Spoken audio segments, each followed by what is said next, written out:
to work! Welcome, new country. Suffer the wrath of Eastleaf!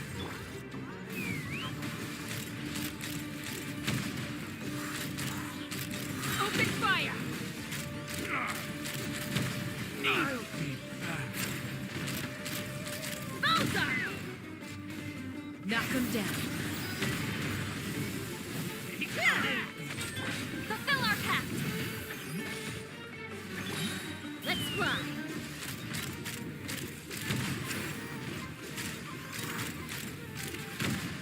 I'll take it. Open fire!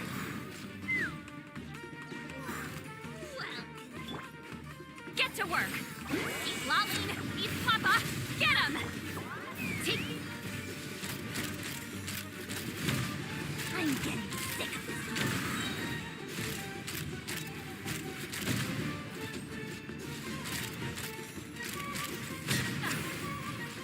Fire in the hole!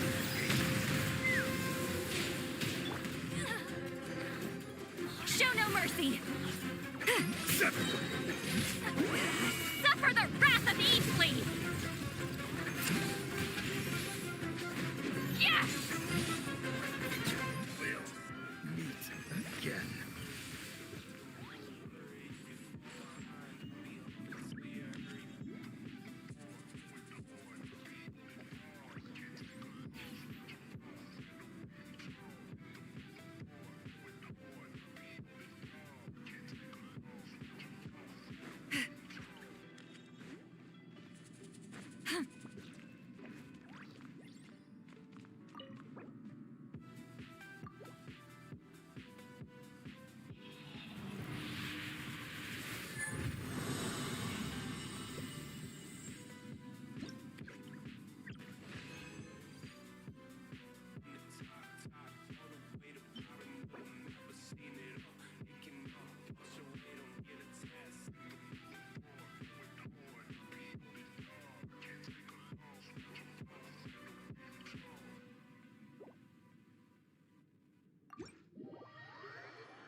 Hello?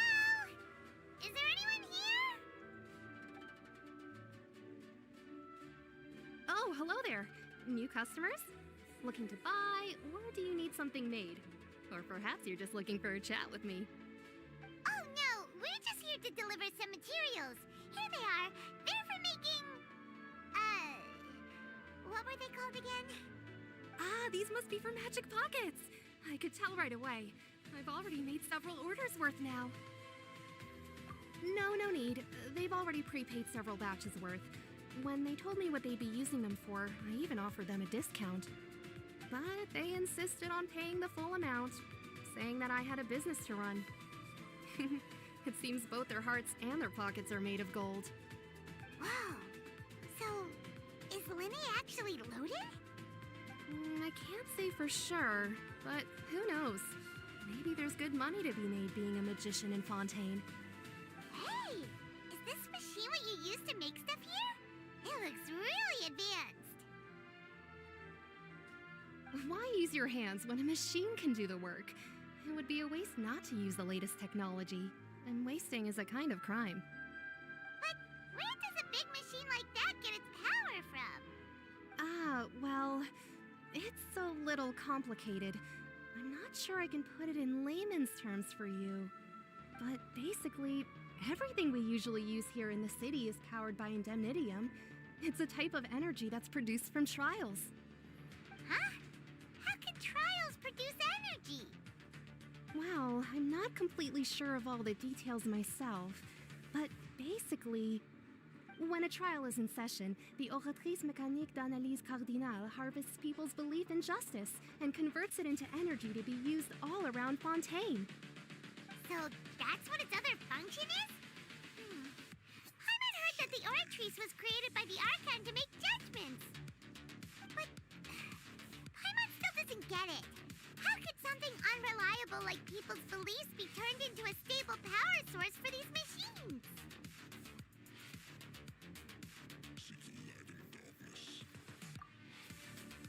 Oh, yeah!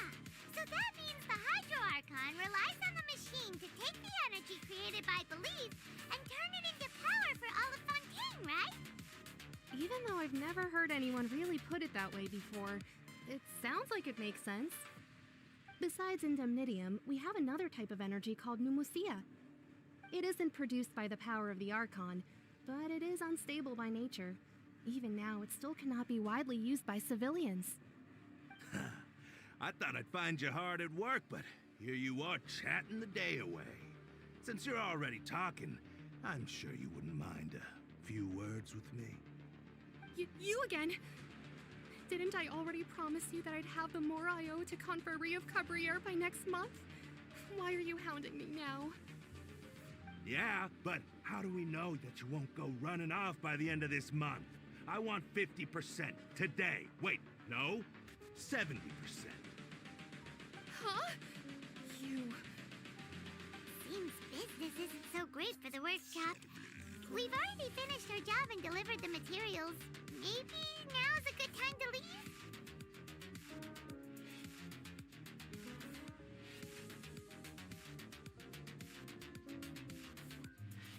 Hey, hold on! Before you go around trying to collect payments, why don't you settle your own debts first?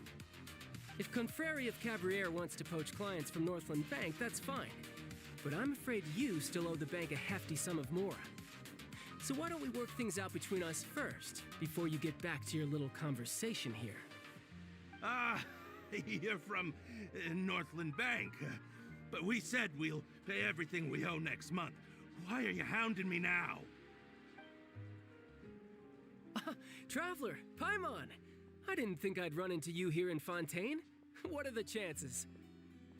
We're surprised to see you too! What are you doing here in Fontaine? You didn't want to stay in Snezhnaya?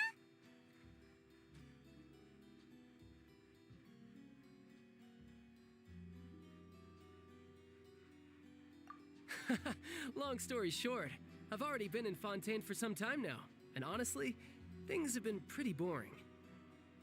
But it seems that fate brought our paths together today.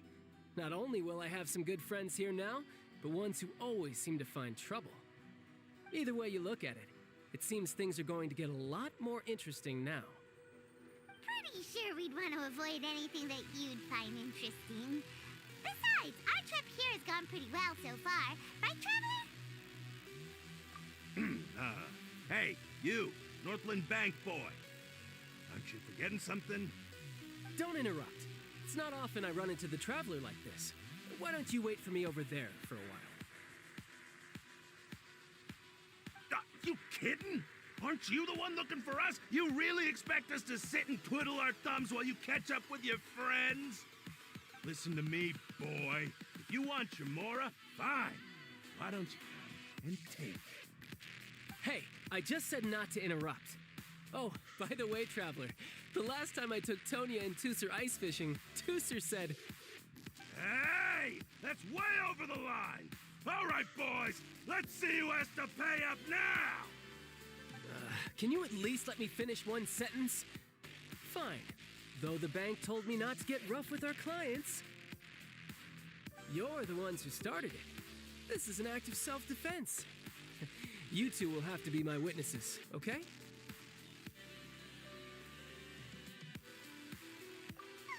I'm sure this won't take long.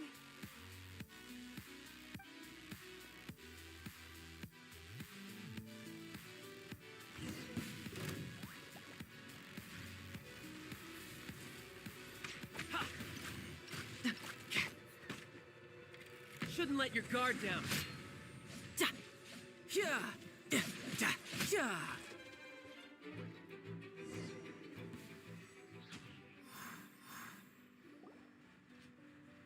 Ugh, what's your deal, Brad? How are you so strong if you're just a staffer from Snezhnaya's Northland Bank? Wait, don't tell me you're... Oh, now you notice. It's a little late, don't you think? Just make sure you understand that you don't mess with Northland Bank. Got it?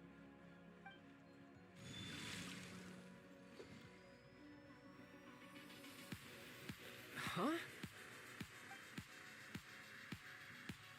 Now's my chance!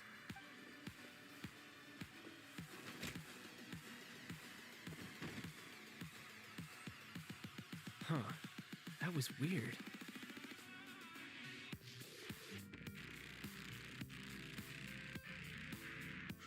I'm not sure. It's as if I suddenly lost control of my hydro powers when I needed them. Maybe there's something wrong with my vision? Strange. How could that happen?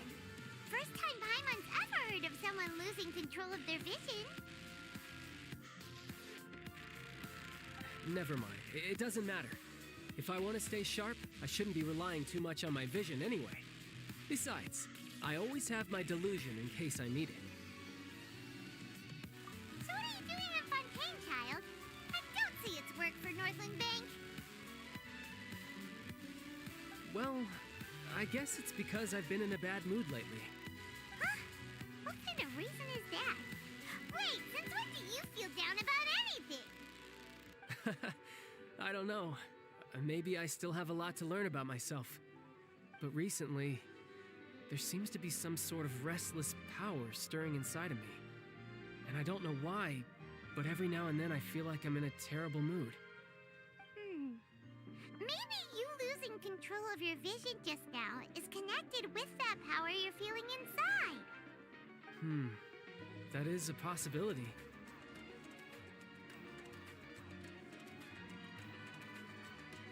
I can't remember if I ever mentioned it before, but when I was 14, I fell into some unknown abyss.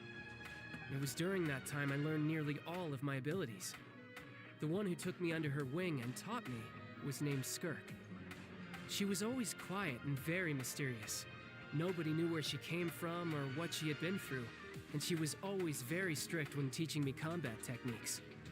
One time, I asked her why she was willing to take me on as an apprentice. From what I could make of her answer, it was because I had awakened it, and traces of it remained on me. She said that all my combat training would be useful in the future. But what is it? What did you awaken? She never explained that, but my guess is that it's related to a dream I saw when I had just fallen into that abyss. In my dream, I was in the deepest depths of the sea, and the boundless seabed was all around me. But in front of me appeared a whale that was so massive, I felt like I couldn't breathe. A whale?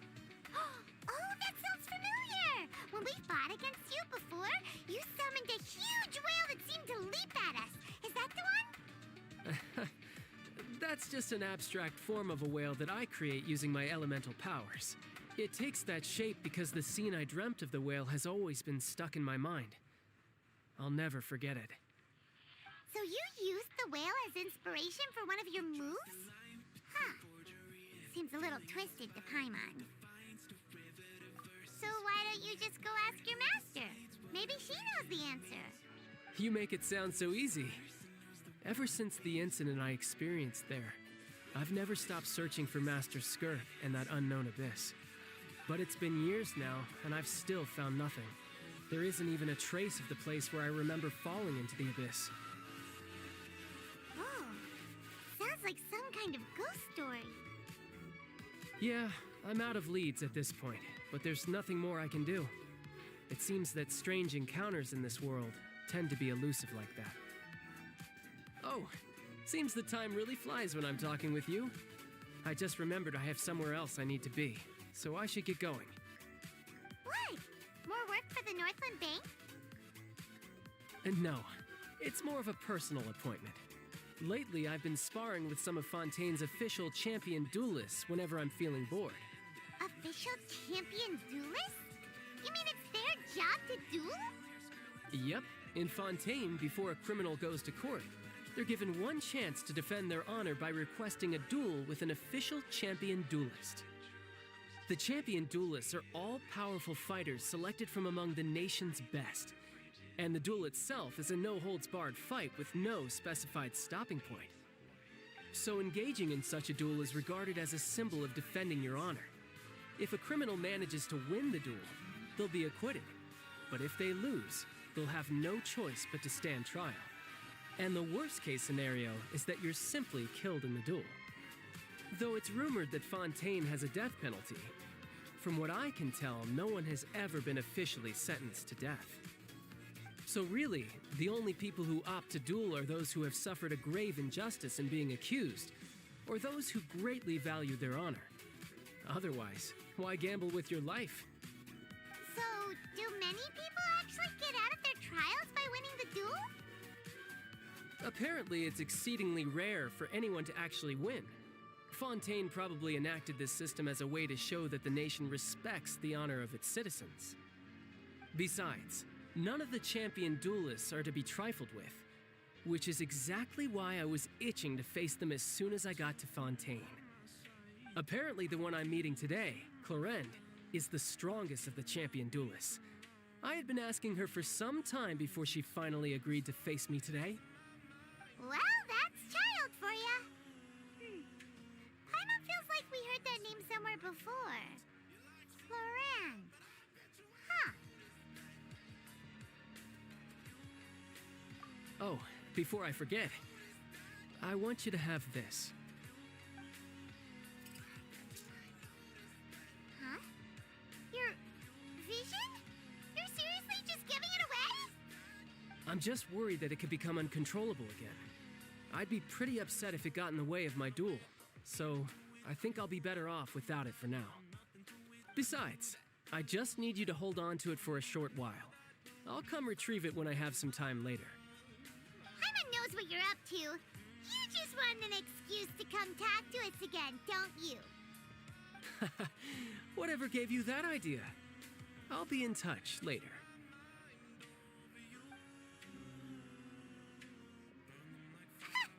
That sneaky guy. He said he's been feeling down lately, but he seemed the same as ever to Paimon. Well, since we don't have much to do for now, we might as well walk around and see the city before Lenny's performance.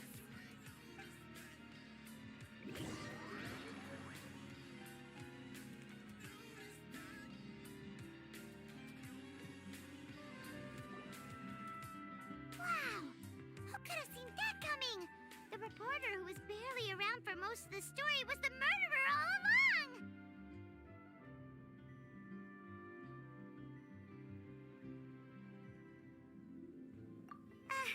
Sorry. Paimon was just surprised, that's all.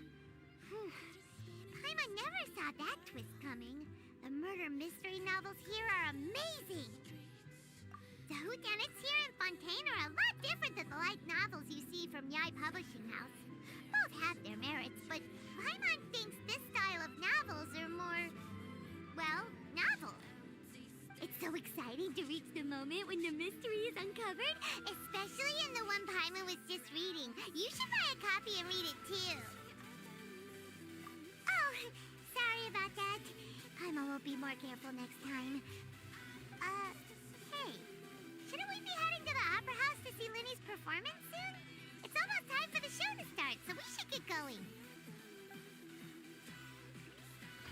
said that the Opera House is on Aranias, so let's go ride the Aqua Bus!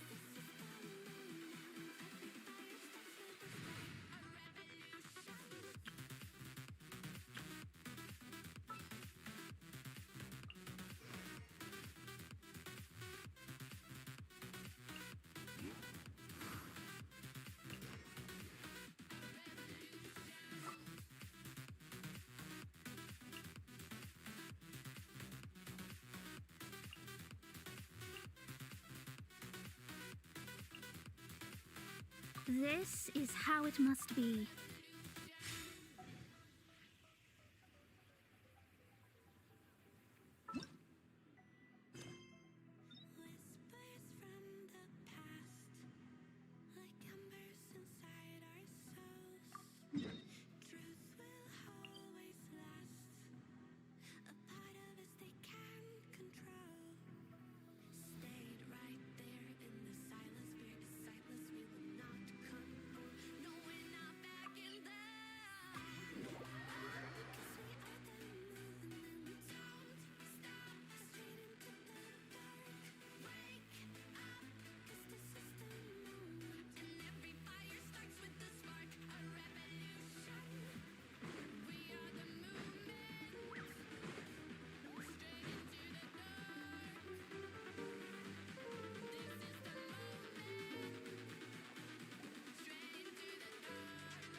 Now this is fancy! The Opera at Eclairs. What a place to hold a performance! No wonder Linny and Lynette were looking forward to it. Huh. Looks like there's a lot of people standing around the fountain up ahead. Oh, Archon, please bless us with a bright and healthy child. We pray. I don't know why you always feel the need to ask so much. I'll be happy as long as our child is healthy and lives a peaceful life. I guess if they're our kid, then there's no doubt they'll turn out smart. Maybe this is one of the customs in Fontaine. There sure are a lot of couples here. Vache.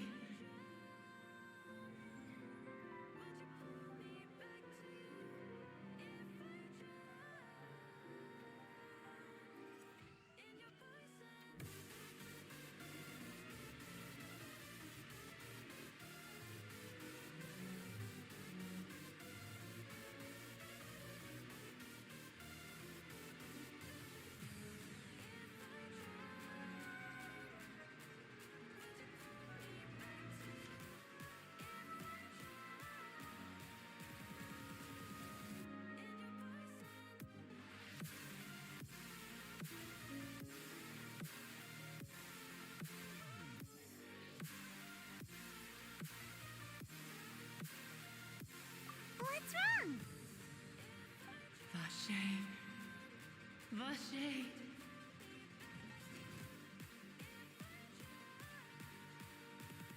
No, Paimon didn't say anything. Are you hearing things? Welcome to the Fountain of Lucine. All the water flowing through Fontaine converges here.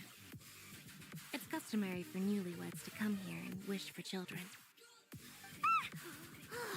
Lynette! You scared Paimon! When did you get here? Lenny asked me to wait here for you, remember? Right.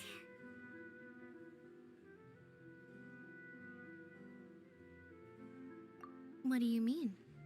There are a lot of people here right now.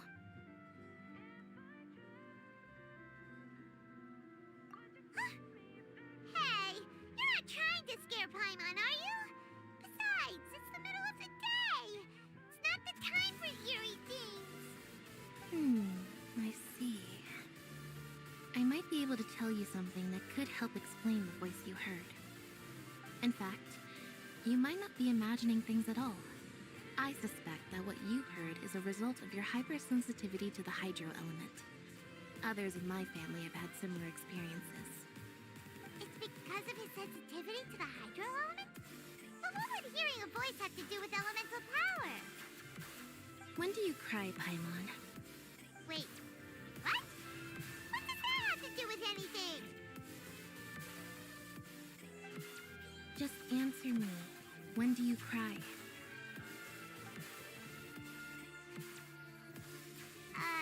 When Paimon's really sad? Oh, and when Paimon's super happy. Oh, and also when Paimon's really, really scared. Then you should understand that tears contain your most intense emotions. Like I just mentioned, the Fountain of Lucine is where all the flowing water in Fontaine converges. Even the tears that fall to the ground will eventually gather here. So maybe what you heard was the intense emotion coming from someone's tears.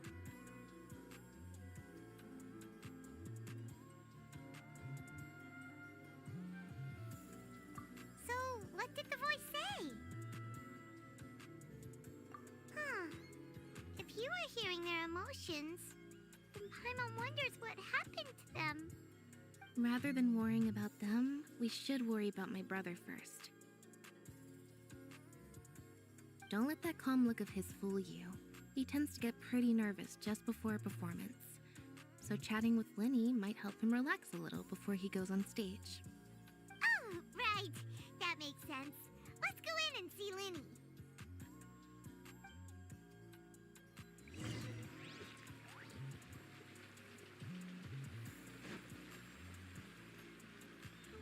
Who else deserves to take the stage more than Lady Farina?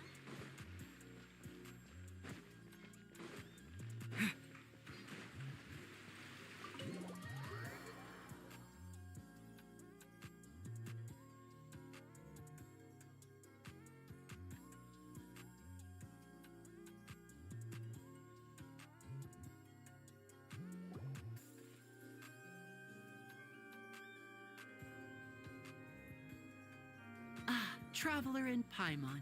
Good to see you. I knew you two would come. Are you kidding? We wouldn't miss it for the world. We've been looking forward to it. I can tell, judging by how early you've arrived. But you're actually right on time. The audience still hasn't started entering the venue yet, which means now is the perfect chance for us to take you to the best seats in the house. Wait just a moment. I'll fetch the tickets.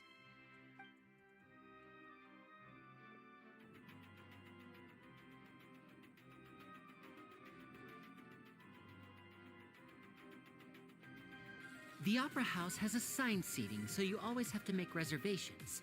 I've already reserved your seats, and here are your tickets. Ooh, front row seats. Thanks, Linny. Don't mention it. There's no need to keep thanking me. Hey, Lenny, could you come over here and take a look at this? Oh, I'll be right there. Seems there's an issue with the stage props over there. That's Cal, my assistant, calling me.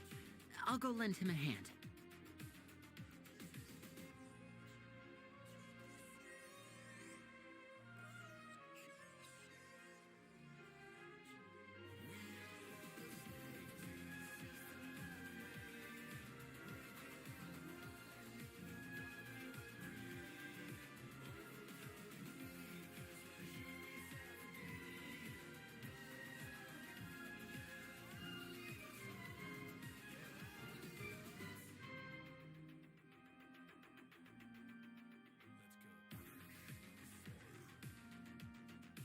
Yeah, we'll just go to our seats. You go ahead, Linny.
conversation with the person next to us. Since we're sitting together and the rest of the place is practically empty still, it's kinda awkward if we don't say anything. Ah, you little... Of course you put this on Paimon. Excuse me, I did not realize you felt awkward. I am terribly sorry. I would be perfectly happy to chat with you if that is what you would like. Oh, so you heard all of that, did ya? Boy, you sure have good ears. Paimon thought she was keeping her voice down. Wait, that's not it. Paimon's sorry. Paimon's the one who was being rude, talking under her breath like that. So, let's talk, but, what should we talk about? Oh, Paimon's got it. You're also here early and sitting in the front. Are you a friend of Linny's too? A friend, you say?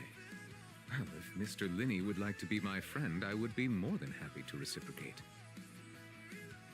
Oh, so you're not friends with Linny then? Ooh, this is getting more awkward by the second. Paimon nearly forgot to make her introduction. Nice to meet you. Paimon is Paimon, and this is the Traveler. We just arrived in Fontaine. It is an honor to meet you two. I have heard of your deeds across Teyvat. And as required by proper etiquette, I will also introduce myself. I am... Oh, Monsieur Nervillet. What an honor it is to have you here to see my show. Ah, Mr. Linney. I should say it is in fact an honor for me to see your performance in person. Wait, Nervillet? Could he be... I saw you all chatting just now, but it seems you still don't know who Monsieur Nervillet is. Allow me to introduce you to Fontaine's Chief Justice. That seat is always reserved for him. It wouldn't be too much to say that he's the symbol of justice and honesty here in Fontaine. Whoa! Sorry for being so rude just now. Paimon had no idea you were such an important person. No offense taken. Being Chief Justice is merely what I do for work. Nearly every person has their usual reserved seat, so I'm not so special, really. And by the way, I should probably let you know, even though I would prefer not to. There's someone sitting up there in the VIP seats that has been striking a pose for quite a while now. I believe she is trying to give you a most elegant and impressive first impression. So I think you should take notice of her sooner rather than later. Otherwise, she may become flustered.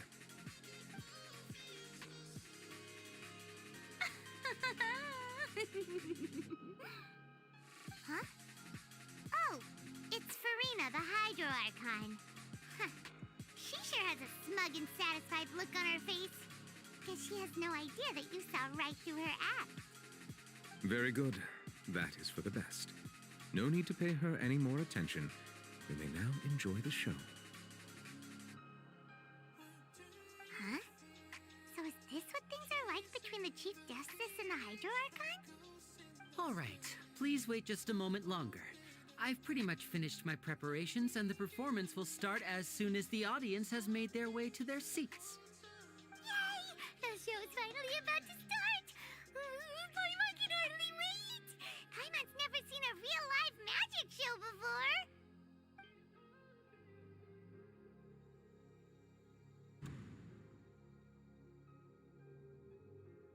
Ooh! They're dimming the lights! The show must be starting!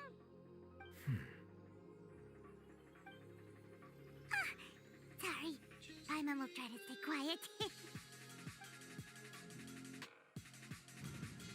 Welcome, one and all, to the Opera Epiclese. I am the star of today's show, Linny.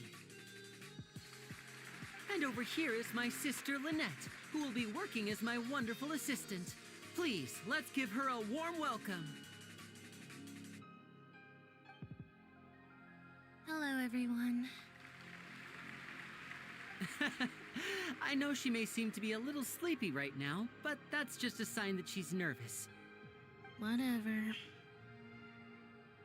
Now, some of you may be thinking, Two vision holders who can freely manipulate elemental powers performing magic is not true magic at all. So, I would like to take a moment to assure you that elemental powers will have nothing to do with what you will witness on the stage today.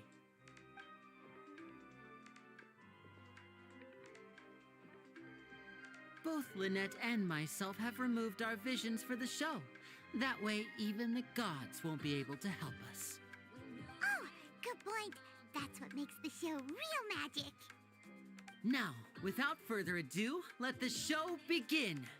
Lynette will now exit the stage to make some preparations. I know you might miss her, but don't worry. She'll be coming right back on stage momentarily. Perhaps in an unexpected way. I'm sure she'll be stealing the spotlight soon enough. Oh, and before I forget, there's one more thing I should say. You never know what can happen in the blink of an eye.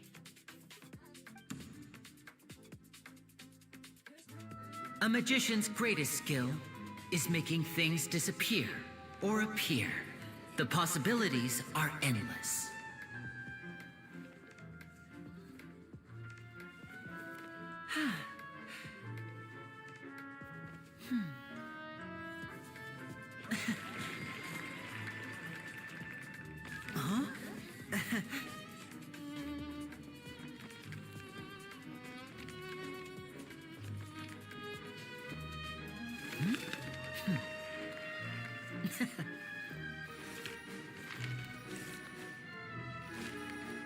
But this isn't what you came for.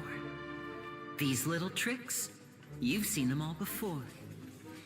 So it's time for something truly extraordinary, don't you think? This one's a little tricky.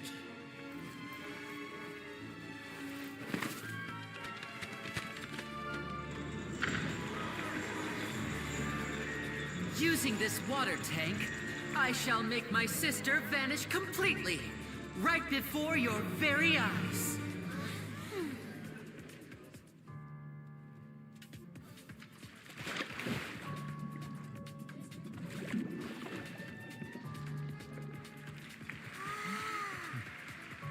It's actually quite simple. She'll just turn into air bubbles and float right out of the top.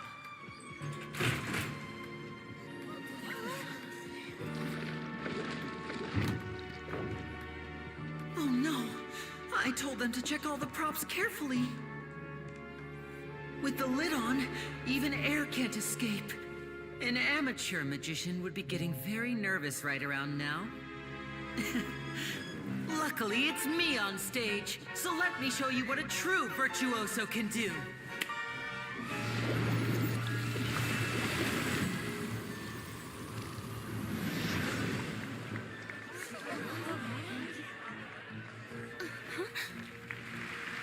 Lynette, are you still there?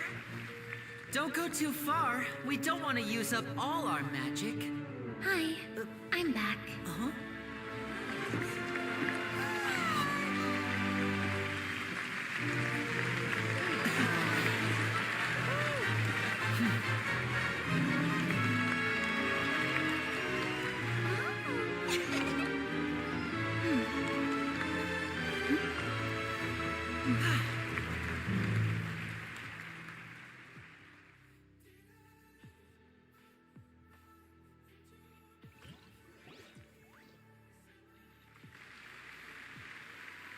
Whoa! What in the world just happened? How did he do that? Paimon didn't see him do anything. Wasn't Lynette inside the water tank? How did she disappear and then reappear out of nowhere? If we could see easily through his tricks, then that would mean that his skills are still lacking. To appreciate magic, you should focus on the show happening on stage, rather than getting caught up in trying to see that which has been intentionally hidden. Guess you're right. Paimon couldn't believe her eyes when Lynette reappeared. Amazing! Thank you everyone. I'm glad you enjoyed that performance. But our magical journey has only just begun. I've prepared even more astonishing surprises for everyone here. The magic of transformation and disappearance can go far beyond what you've just seen. I'm sure many of you are thinking that escaping the water tank was impressive enough. But Lynette is still my assistant after all. In which case, I have ample time to make all necessary preparations. So, for my next trick, I will require the participation of one lucky audience member. Please, if my assistants could bring out the magical boxes now. There are 2 boxes and only 2 boxes. One is here, and one is there in the aisle among the audience. I'm sure many of our clever audience members have already guessed our next magic trick. A swap! Our lucky audience member and I will each enter a magic box. After 1 minute, we will each emerge from the opposite box. Now please, everyone pay very close attention to the box you see here. Don't give me any chance to make a move. Wow, how's he gonna do this? Hey, do you think this is all magic tricks, or does Lenny have actual superpowers? The lucky audience member will be generated by this random number selector. It selects numbers entirely at random. Even I don't know who will be chosen to participate. Now then, let's begin. Let me see. Oh, row 7, seat 3. Congratulations! You now have the chance to experience magic firsthand for an entire minute. Please, come forward. My assistant will take you beside the magic box. I'm sorry, it might be a little cramped inside, but no need to feel nervous.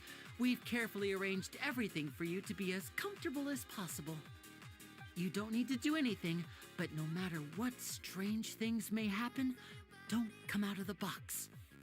If the magic is interrupted, who knows where you might end up? You might even find yourself in the Fortress of Meropide. Oh, okay. All right. Before I enter the magic box, there is one more thing I need to ask the audience to do. Could you all give me a countdown? Like this. 60, 59, 58. Just keep counting down. You can go a little faster or slower if you like. I won't be able to see anything in the pitch black box, so I'll be relying on your voices to know when time is up. Oh, and no tricks now. If you quickly count from 60 in just 30 seconds, then I'll be in a tough spot. Ooh! Paimon kinda wants to count faster after hearing him say that! No, that won't do. I can see it in your eyes. You still can't be trusted. Let's practice together. Come on, repeat after me. 60, 50... 60! 59! That's right, perfect. Keep it 54, 53, why aren't you counting, Neverlet? I am counting in my head. I think things are exciting enough in here as it is. Merely a consequence of my identity and personality. Do not worry about me. Just enjoy the show. Oh, alright. You look so serious that Paimon thought you might be feeling uncomfortable or something. 40, 39, 38! Mr. Linney, are you all right in there? Is everything ready? Yes, I'm fine. I'm just double-checking the direction of the magic. It would be a disaster if we get sent to the wrong places. For example, mid-air right above the audience. Even though he's saying that, Lenny doesn't seem nervous at all.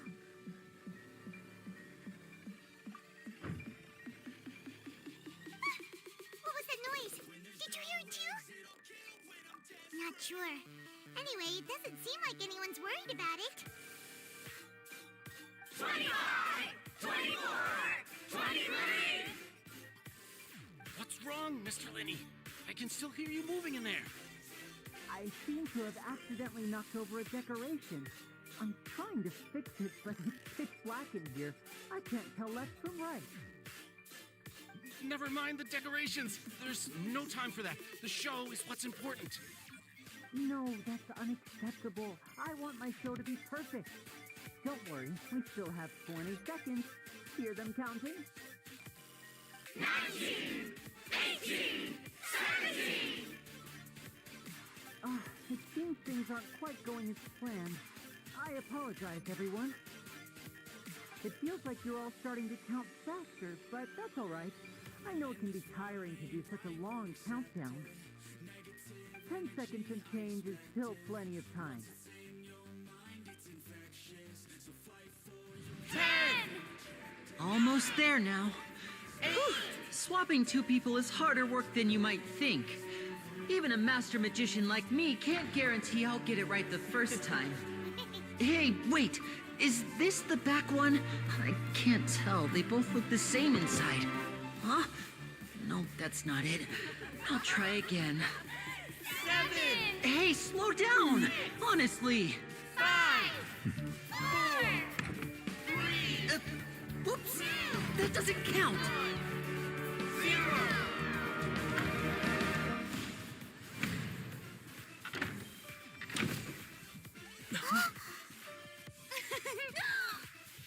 Ta-da! What happened?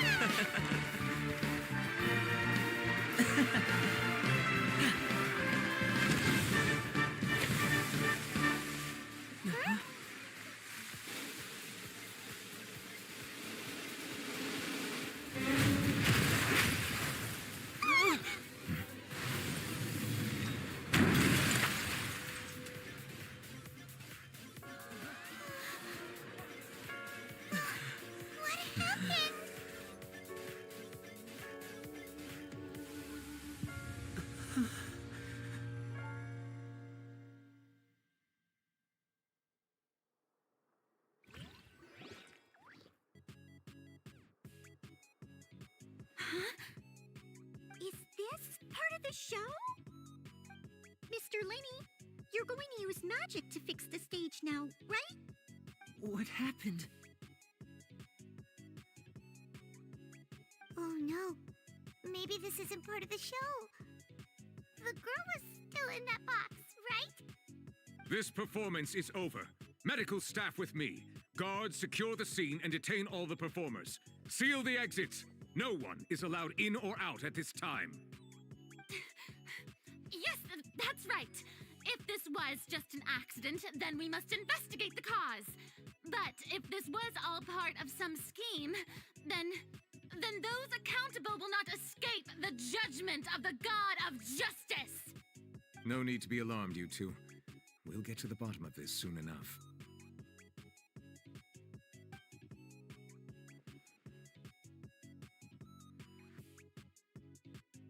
Unfortunately, the person who is in the magic box has been pronounced dead. His name was Cowell, one of the assistants in Linny's magic troupe. Apparently, the fireworks on stage ignited the ropes that were suspending the water tank, which then caused the tank to fall onto the stage.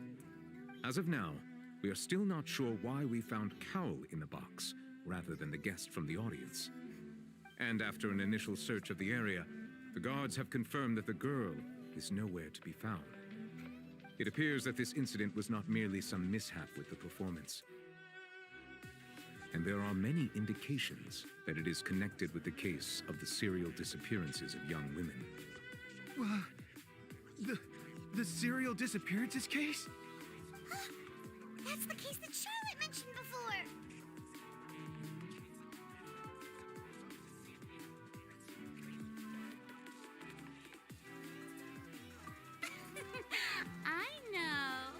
I know the truth.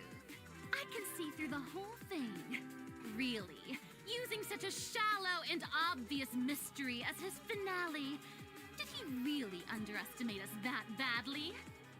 I say that our powerful magician, Mr. Linny, is now the prime suspect for the serial disappearances case. Huh? Why me? This whole thing was an accident. No, this all occurred during your magic show, did it not? The missing girl disappeared after being chosen, did she not? The deceased is one of your assistants, is he not? Now that I think about it, that whole speech about magicians making things disappear was nothing more than a provocation, a bald-faced challenge. That can't be right. How can Lenny do this? He was in the box on the stage the entire time. We can even hear his voice. Besides, before the show, he told us that he would like to catch the criminal behind the disappearances. He couldn't possibly mean catching himself.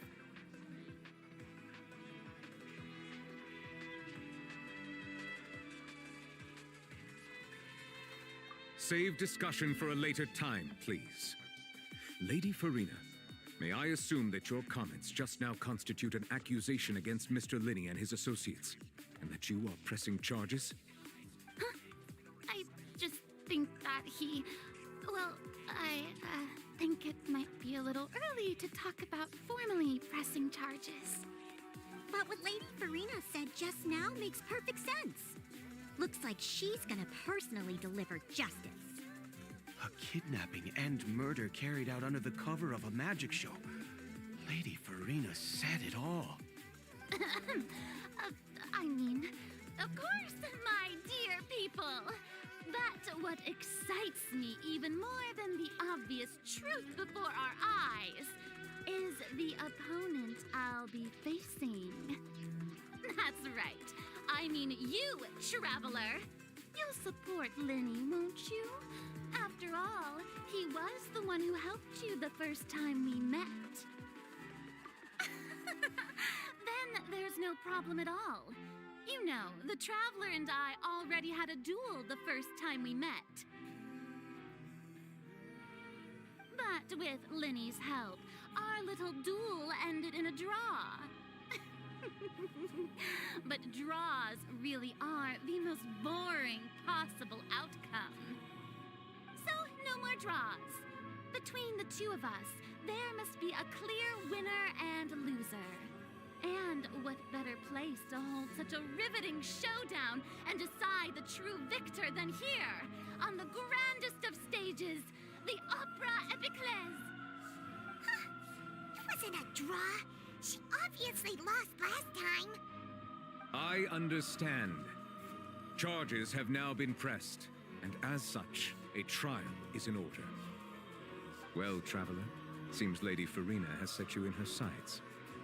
But putting her dramatic rhetoric aside for a moment, I would like to ask you, are you willing to act as Mr. Linney's attorney and defend him in this case?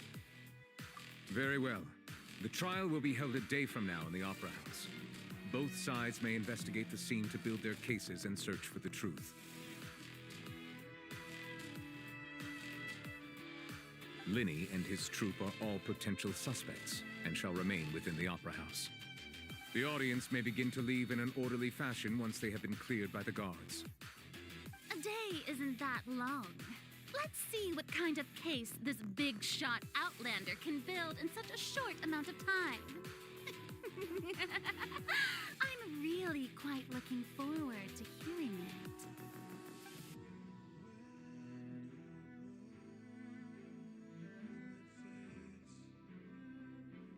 Lenny!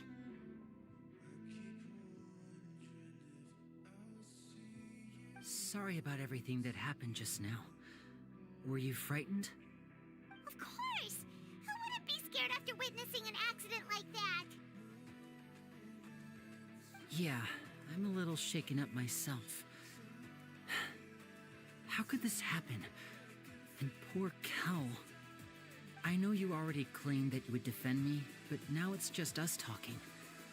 Tell me, do you think I could possibly be the murderer?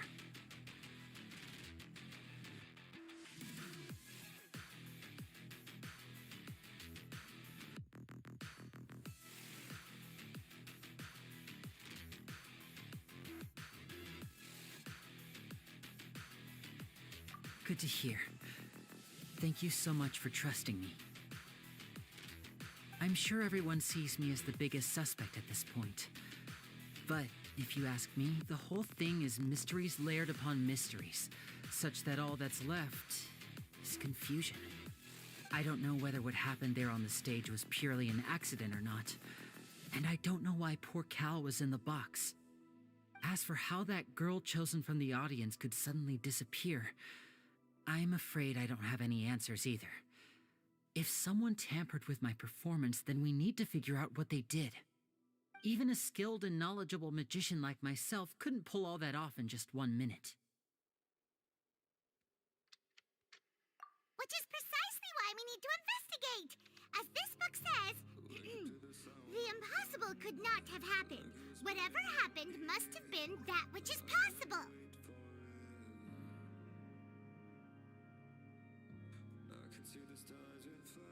Paimon bought them when we were reading at the bookshop in the city earlier. Pretty cool, huh? Don't worry, Paimon used her own savings to buy them. It wasn't from our travel funds. I think they look cute on you, Paimon. You have good taste, Lynette. That's the right attitude. Feeling depressed isn't going to help me now. I need to get back to my normal self. But with the guards watching our every move, it's going to be especially difficult for Lynette and I to prove our own innocence. Good thing you agreed to be our attorneys. Thanks for that. We'll be counting on you. Yes, thank you so much.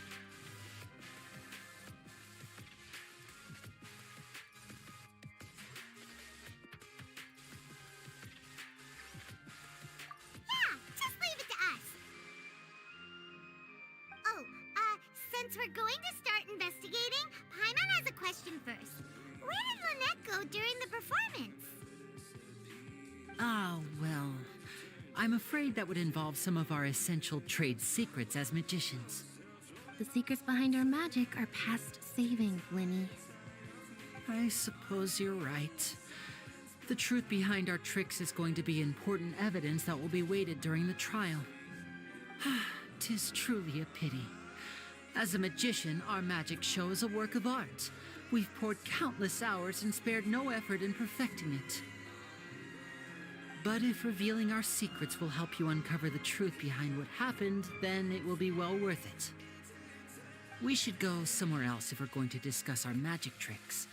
We'll go speak with the guards, and in the meantime, you can go investigate the stage and the seating areas.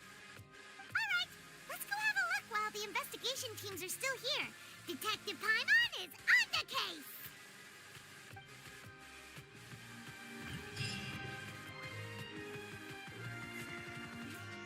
Hello, officer. How's the investigation going?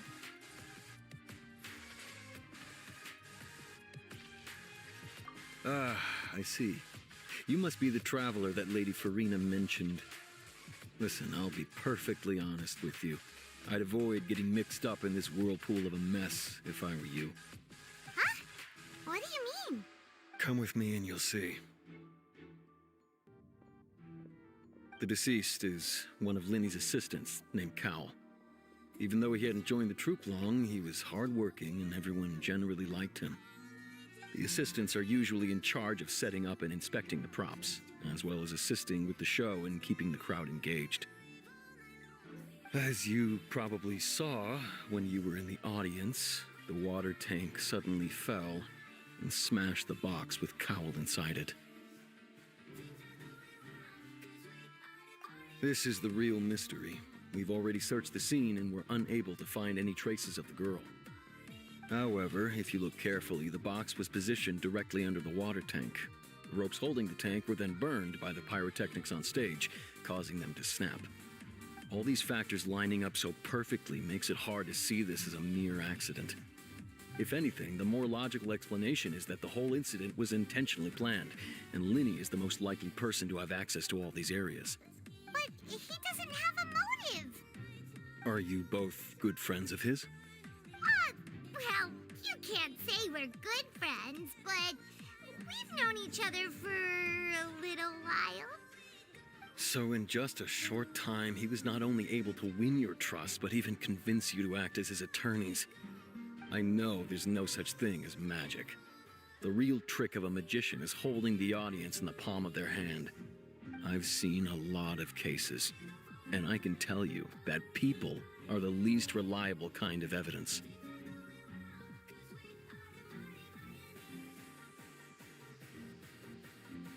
Sorry, I tend to be pretty straightforward. Just know that I'm warning you for your own good. Anyway, you may investigate the scene of the crime yourselves if you're curious. Who knows, maybe you'll be able to come up with some new evidence.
Go ahead, have a look around. In the end, we're both after the truth.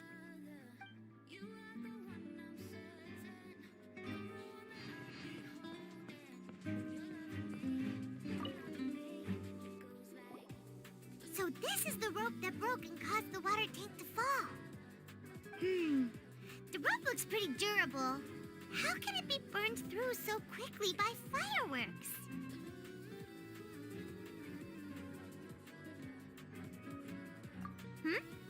Why are you suddenly so serious, Traveler?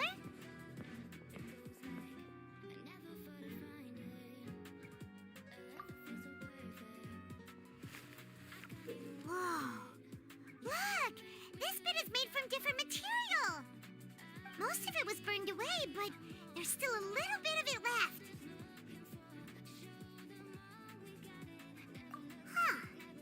So if a rope meant to hold something was made with that kind of material in it, then that means... Wait! Paimon should write all this down. Let's take notes.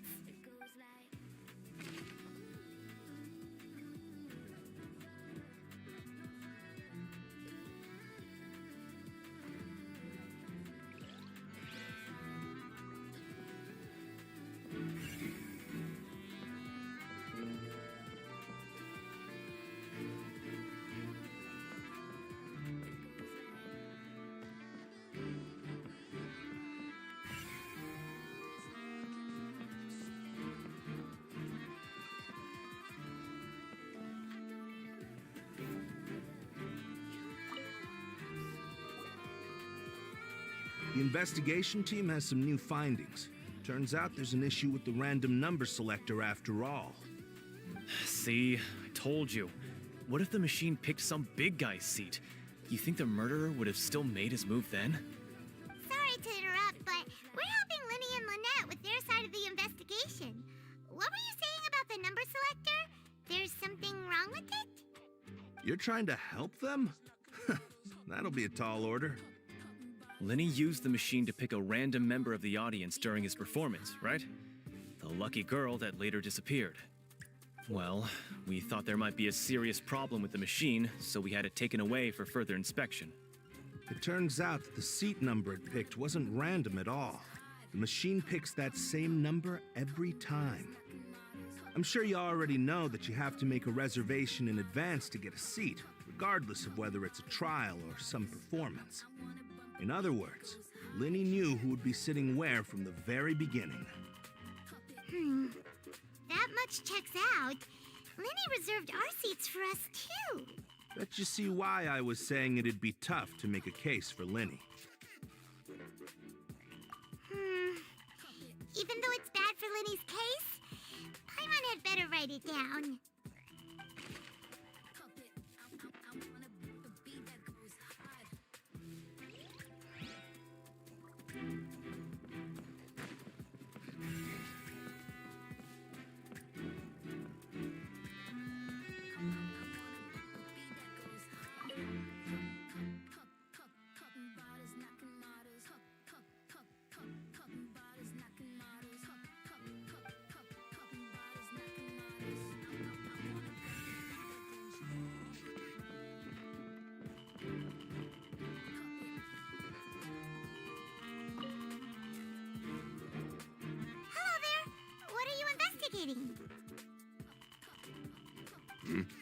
Oh, this location has also been cordoned off because the Magic Troop members are currently considered prime suspects.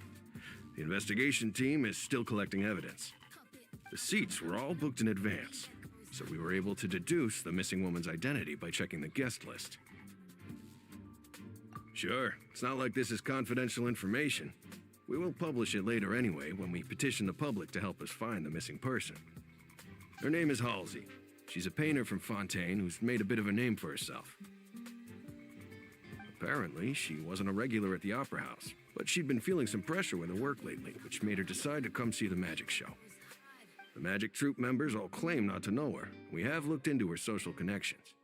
It seems that she has no personal grievances or conflicts of interest with the suspects. Simply put, she wasn't related to the Magic Troop at all, which matches the features of the previous serial disappearances. Were the victims of previous cases also chosen at random? That's how it seems to us, in any case. Apart from the fact that they were all young women of around the same age range, there really weren't any other connections between them. Okay then. No need to be so formal. If you do happen to see the missing girl, please be sure to contact us. It is of utmost importance that we get to the bottom of these disappearances.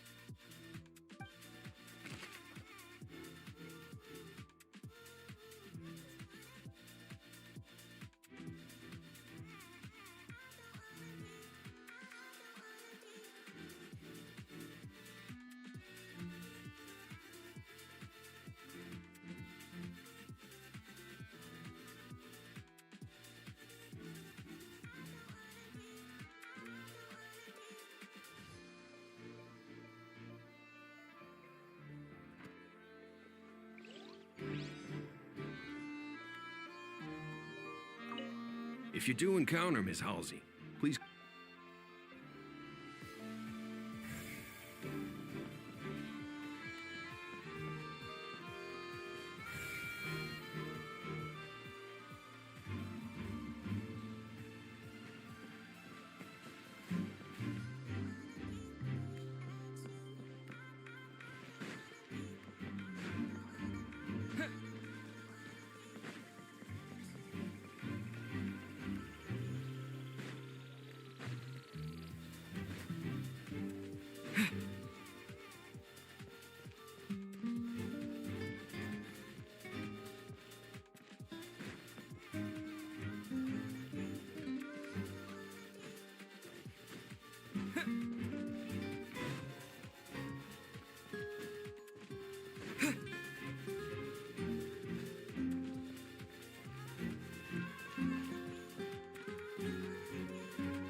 Hey, you!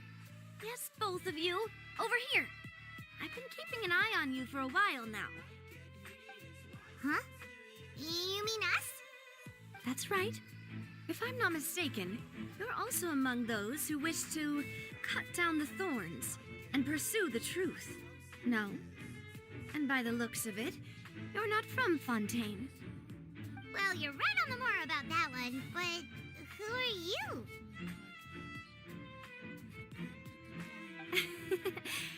Have you never heard of the Spina di Rosula? From mediating disputes and providing protection to solving conundrums, you name it, Spina di Rosula does it. And I, Navia, have the honor of being its renowned president. Though those who play by our rules call me boss. I'm Silver, her attendant. Pleased to meet you. And I'm Meluche. Demoiselle's various daily needs and affairs are under my purview. Huh? Boss? Mademoiselle? What gives with the names? Well, I am the second generation president. Malus and the others are still used to my previous title. My apologies, Demoiselle. Should you prefer, boss, I will endeavor to use that instead. No need. You don't have to call me boss. Just Navia is fine. Okay, if you say so. Not that we're members of Spina di Rosula anyway. All merely trifling details. Never mind. Now, back to the situation at hand. That's right. I've always kept an eye on the serial disappearance cases. My interest stems from a matter back from my father's time. Judging from the look of things, I find Linny an unlikely mastermind. Really? We think so too. That's why we're looking for clues now. But how did you come to that conclusion? Intuition, naturally. My unparalleled intuition. Farina sure was quick to point the finger at Linny without any decisive evidence whatsoever, wasn't she? But that's not uncommon for her. If you remember, the Justice had to interrupt her and ask if she was pressing charges just to keep her from getting carried away. Anyway, a trial begins the moment someone levels charges. And, of course, there was no way Farina was going to back down in that situation. Sounds more like you just don't trust the Hydro Archon. Well, what's your opinion? I must admit that she can be interesting at times, but liking her doesn't mean that I'll blindly agree with her. All right, I've answered your question. Now, it's time you answer mine. Wait a minute, did that answer count? Well, I say it does. But don't worry, you won't hear any pointless questions from me. In your opinion, do you think it's right to treat a trial like it's an opera? Well? And why would that be?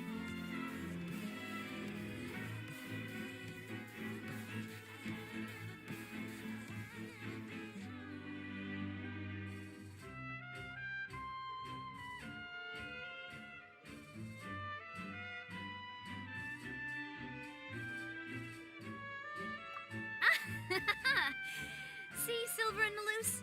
I told you they'd be different. Most astute of you, demoiselle. I, too, think that the Traveler's response was most excellent.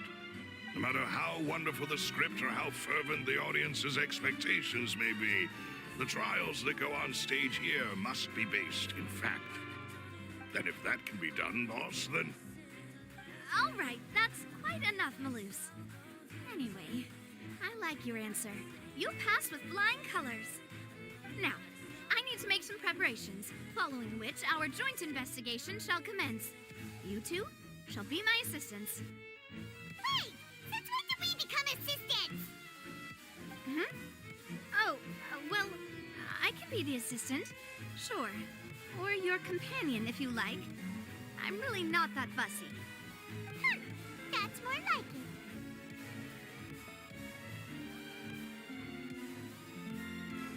Far be it from me to brag, but I believe that Demoiselle's intuition will be instrumental in uncovering the truth. You wish to save a friend from false accusations, and we wish to unravel the disappearances. In this sense, our goals are aligned. You have a point. Huh. You're quite the talker, aren't you, mister? And what about you over there? What do you think? You seem like you've got something on your mind. I have nothing to add. Oh, alrighty then. We'll be making some preparations first. Just be sure to let us know if they start revealing Linny's tricks. Thanks!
Lenny's still talking to the guards.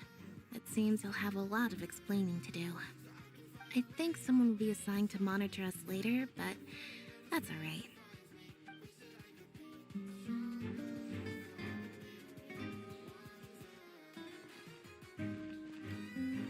Lenny's still talking to the guard. I think someone...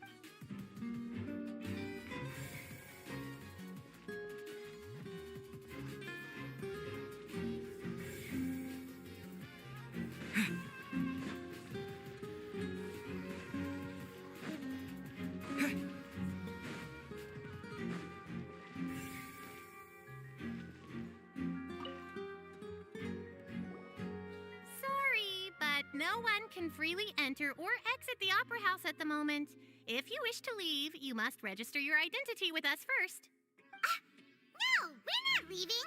We're representing Linny and Lynette as attorneys, so we're investigating the case. Were you always guarding this entrance? Yes. After the Chief Justice gave the order, everyone coming in or out must undergo a strict inspection. So, the missing girl couldn't have left from here. At least, not from that point on.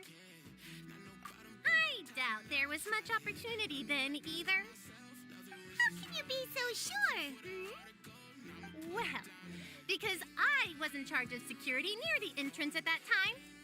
I couldn't see Linny's performance from here, which was quite a shame. Just my luck, but still, I did not abandon my post, and I stayed put no matter how loud the applause was. If someone had so much as even approached the door, I would have noticed it, let alone if they had tried to leave. We Melazines are good at that sort of thing, you know. So, it's safe to say the girl couldn't have left through here. All right, thank you for your help. This will be useful info.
I see that you're investigating the area.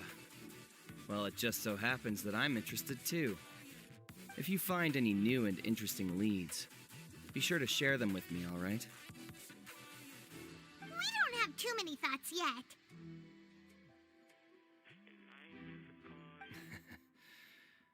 Then why don't I tell you my hypothesis first? The way I see it. And I'll start it with that loud thud. The thud? Oh, you mean the sound that happened during the countdown? Yes, exactly. It wasn't terribly loud, but I suspect that most people heard it. It's just that everyone was awaiting the results of Linny's trick with bated breath, so no one paid it much mind. But now that the incident has happened, the thud has become an important clue. That makes sense. So, what do you make of it? I'm of the opinion that it may have been the sound of Linny's accomplice. Lynette, perhaps. Jumping atop the water tank, or something like that. And when the pyrotechnics went off, she cut the rope, sending the water tank crashing down. But wasn't the noise we heard too loud for that? Perhaps the balance wasn't right, leading to a particularly rough landing.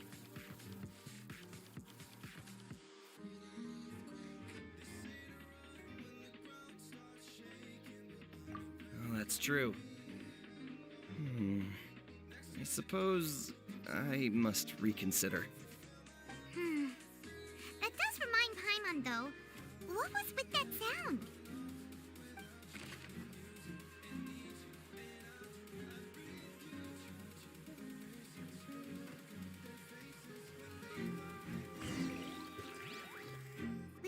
anything of note here at the performance venue. Paimon wonders how Linny's discussion with the guards is going. Let's go see, shall we? Ooh, things are getting interesting, huh? We're about to see how magic is made.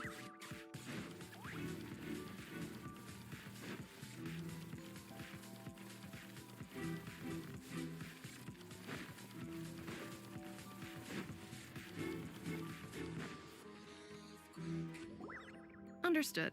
Then I will be going with you. Just so you're aware, I will be monitoring your actions and making notes as necessary. Very good. Thanks for being so agreeable. I'd pull a rose out of my hat as a gift for you if I could. You may spare the pleasantries.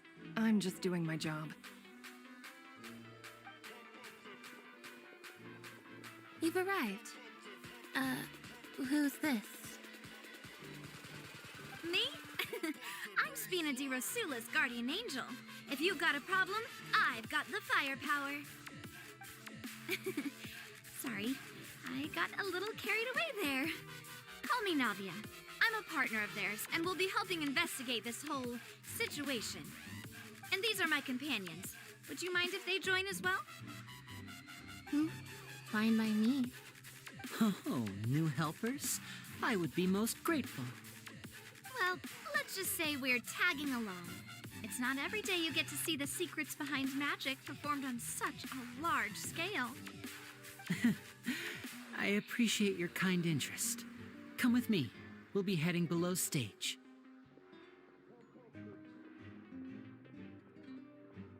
Huh? Below stage?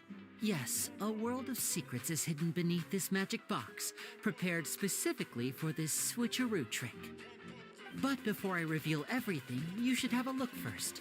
Notice anything strange here?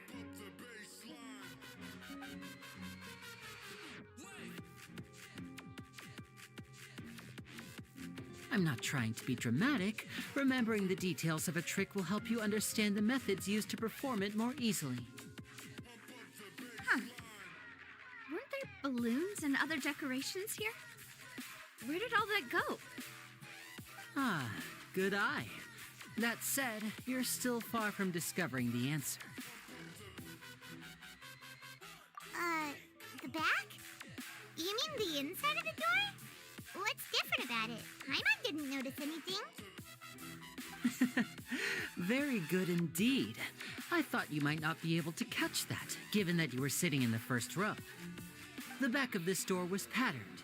Those patterns are now gone, replaced by a smooth wooden board. So, if you put 2 and 2 together, what do you get? Exactly. All right, let's go.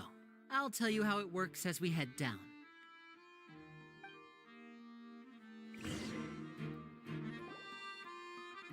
Oh, so there was a passageway under the magic box!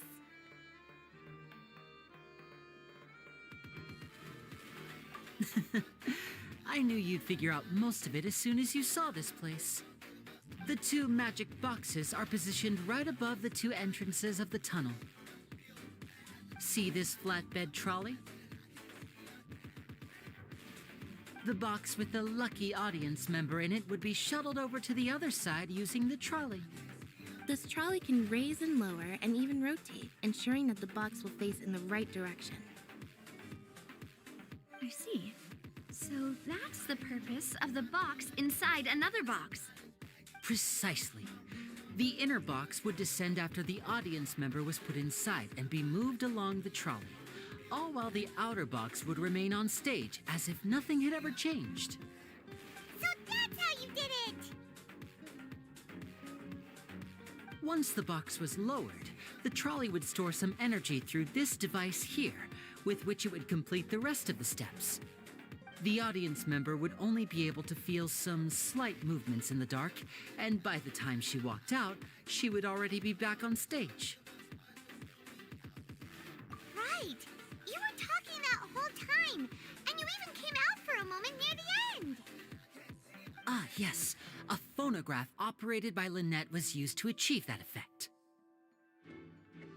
My assistant and I had already scripted our conversation beforehand.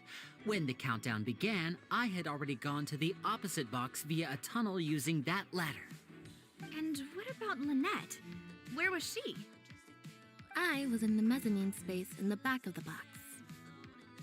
Oh, interesting. That's how we were able to coordinate Linny's lines with the assistant. And by the way, I was the one who walked out of the box at the end. I mean, we are twins. All it takes is a change of clothes and no one can tell who's who. And that's my favorite part of this trick.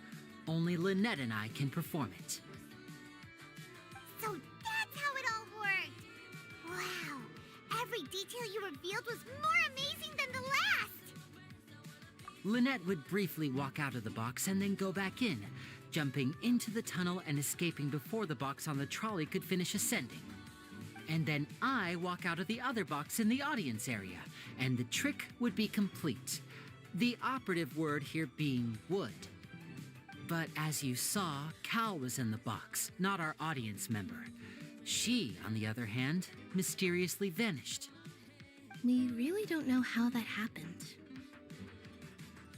If not for that interlude, this would have been an astonishing trick. I probably never would have figured out how you pulled it off. And yet, to think that someone was able to use this magic trick to commit a crime. Could we have a look around? I think we can come up with some more leads. This is the scene of the crime, so Linny and Lynette are not permitted to stay here. I'll escort them back up. Yes, of course. No need to be so strict now. I won't disappear into thin air, you know. Thanks, everyone. We're counting on you.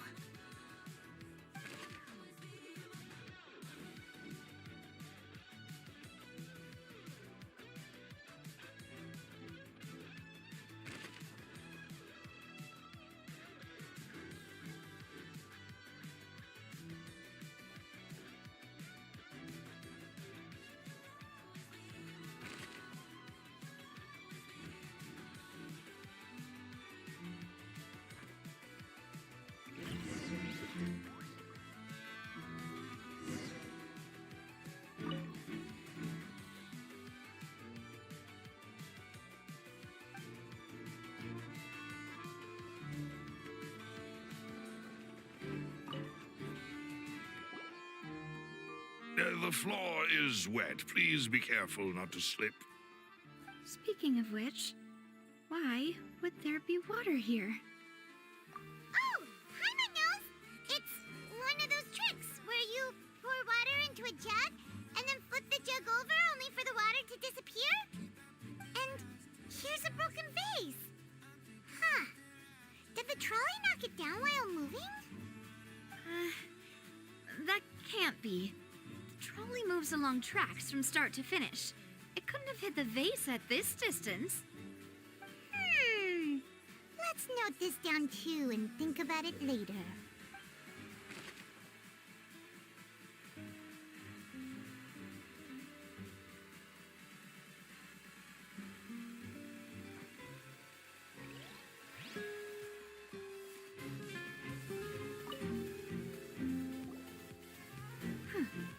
What's this?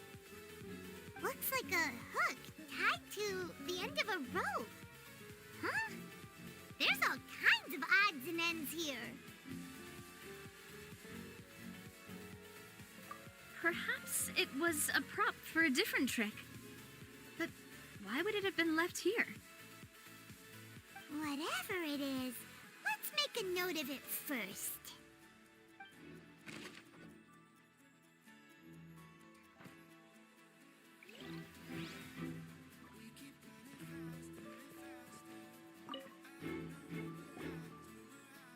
Oh, these are the clothes that the lady chosen from the audience was wearing, right?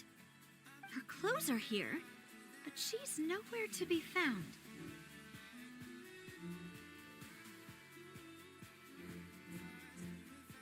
Right.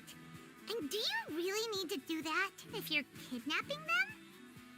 Ugh, this is so confusing. Paimon doesn't want to be a detective anymore.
What is this place? It seems someone could fit through here. Huh. Could this have been the suspect's escape route? Alone, perhaps. But if they had to pull another person with them, the space would be too narrow. But there are no other ways in or out of here.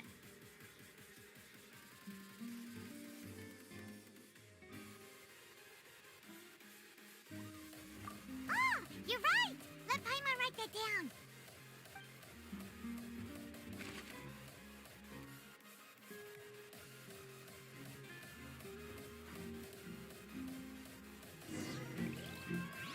Seems we're just about done investigating down here. Yes. Let's head back up.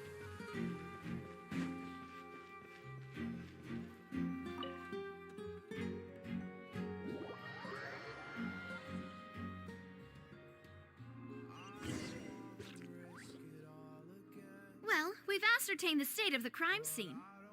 Let's find a place to sort out our findings once Malus returns.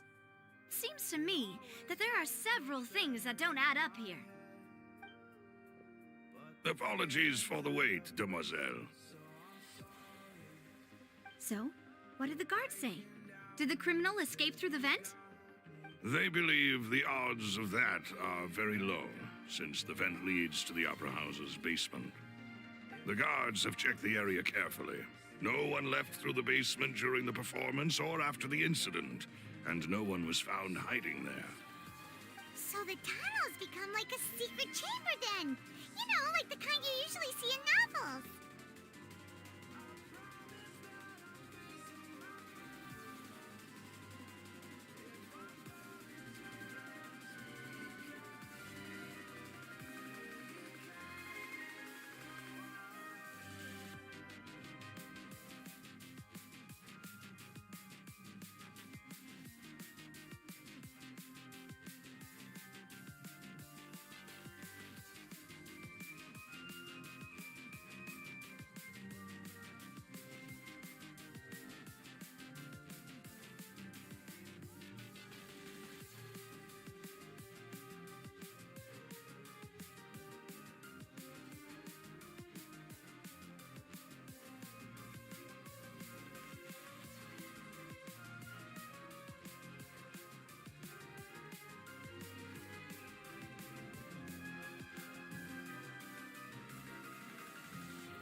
The plot thickens.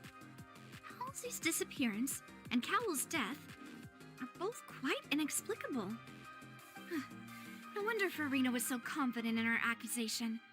All the current evidence points toward Linny and Lynette. In other words, the charges are very likely to be upheld unless we make some considerable progress.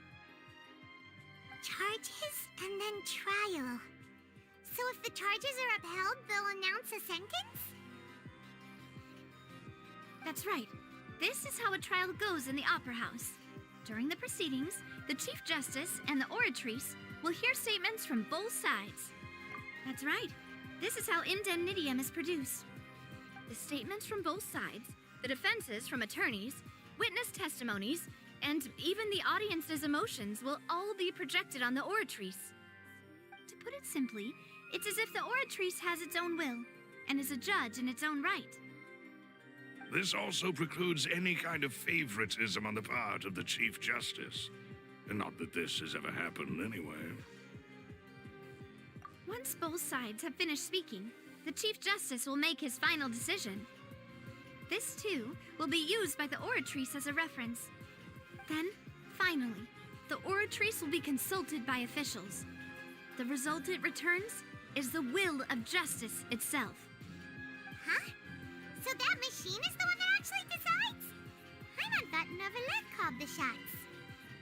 In practice, there is very little difference. Both have always come to the same judgment, which is why people have great faith in the Chief Justice. Ah, yes, the guards also asked me to convey that none of us will be allowed to leave this place before the trial. Huh? Why? Because we've chosen to act as the twins' proxies. That makes us persons related to the case. They're concerned that we might be colluding with outside parties, or that we might find outside help to disrupt the case. And even if that were not so, it could prove problematic if we happen to spread key information about the case ahead of time. I'm ready to break out at any time. Whoa! There's no need for that! Paimon thinks they have a point. That said, are they providing food? Of course. I just hope you don't mind the lack of options. I'm afraid that catering to all tastes is not in the cards, nor is any guarantee of balanced nutrition.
In that case, let's just sort out our findings together here.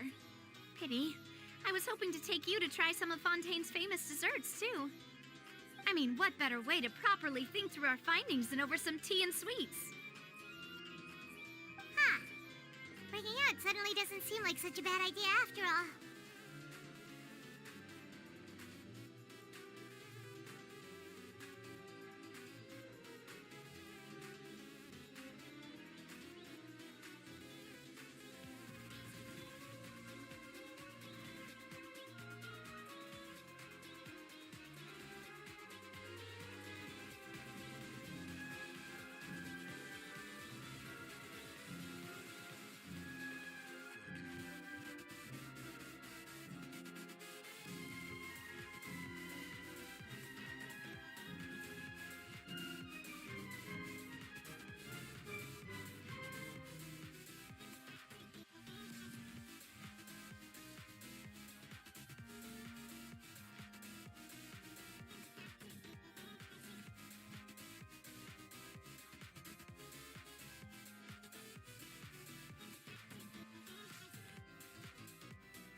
Just kidding!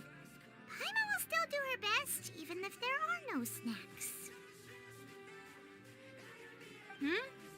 What do you mean, no snacks? Of course we'll have snacks. If we cannot buy some, then we'll simply make some. Huh? Here? But how? Understood, demoiselle. Everyone, please come with me.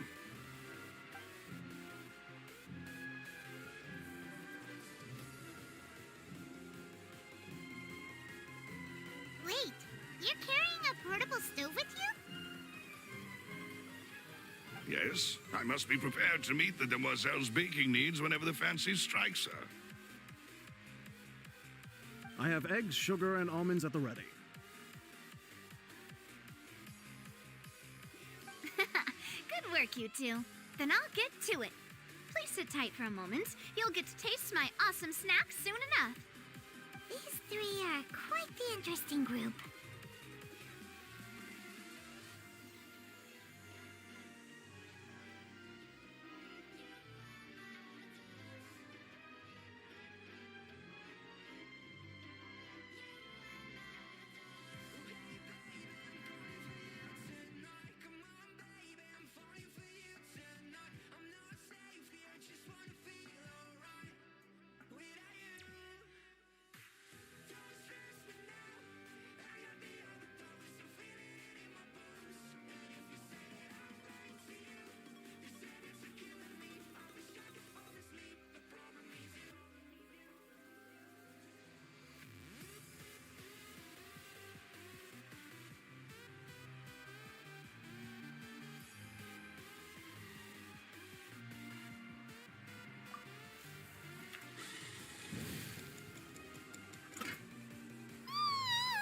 And Paimon thought it smelled good while it was still in the oven!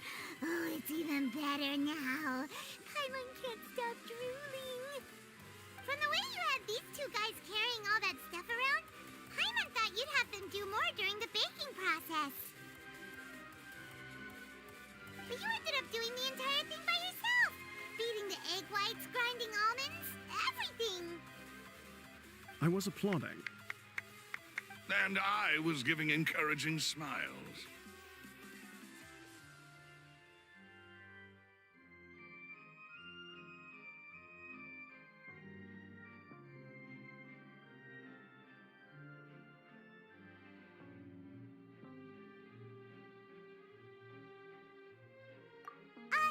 Paimon was just thinking, aren't you worried about getting your fancy dress dirty beating egg whites and baking like this? Well, I don't think it's carved in stone anywhere that fancy ladies can only read books, sip tea, ride horses, and play the piano. I just really enjoy making snacks. Don't underestimate beating egg whites, by the way. It's a real arm workout. You also need to beat them to just the right consistency, or your macarons will crack. Anyway, give these a try, fresh out of the oven. There's 3 for each of us. Only 3? Well, eating too many sweet treats might send all that sugar to your head. You wouldn't be able to think clearly about the case on a sugar rush, would you? Tea is ready to be served as well. This is Demoiselle's favorite, strong black tea with a floral fragrance that clears the mind and lifts the spirit. No need for concern. I'm merely doing as I should.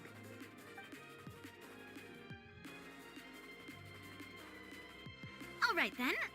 Down to business.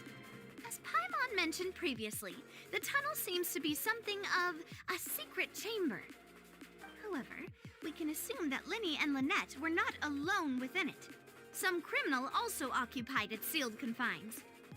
The magician twins could have committed the crimes, of course, but they lack any logical motive. Exactly! Why would they do such a thing right when everyone was watching?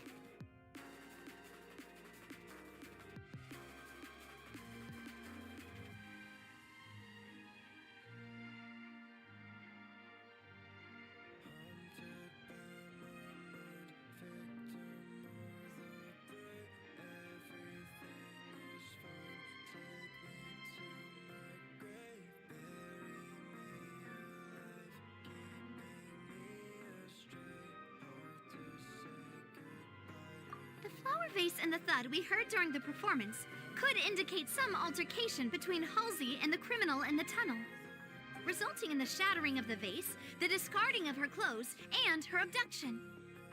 Perhaps the criminal thought that since she was chosen from the crowd, she would be too easy to identify if she was still wearing the same clothes. Paimon thinks that makes sense, but the real trouble is...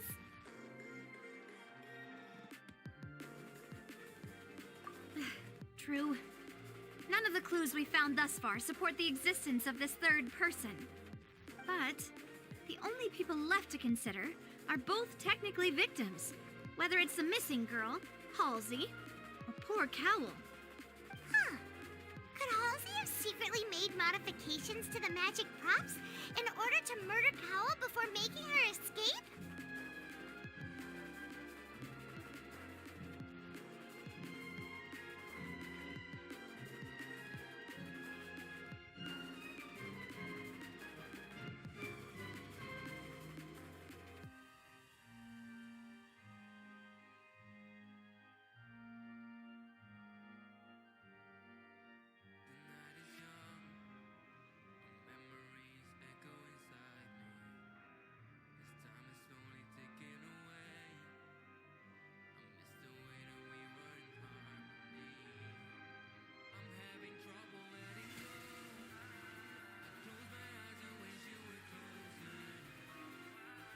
That's right.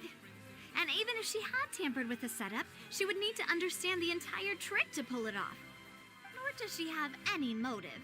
The guards said that she has never had any dealings with the Magic Troop's members. Were we not thorough enough in our search? From the sound of things, this is turning into an impossible unreliable case. Your macarons are amazing, though, Navia. They smell great! They're nice and crisp and super sweet. They are my specialty, after all. And I see you've already had 5 of them. What? 5? Oh, that can't be right. Paimon only counted 3, honest. Please don't worry about it. At my age, a few less sweets might actually be a good thing. No. Being greedy is one thing, but Paimon knows how to count. Besides, Paimon knows that if she ate too many, then others wouldn't have enough.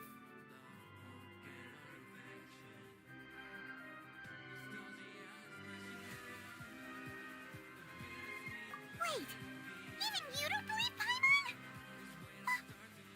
How could you? If Paimon ate those 2 extra macarons, then may they turn into stone in her stomach! All right, we get it. Well, I suppose one of us might have gotten too engrossed in our chat and eaten them by mistake. No big deal. Malus, set up the stove again, if you would. Huh? What are you doing? Making sure everyone gets 3 macarons, of course. Exactly. We don't want to trouble you. As you wish, demoiselle. And I have the egg, sugar, and almonds. Well, this really is your hobby, huh?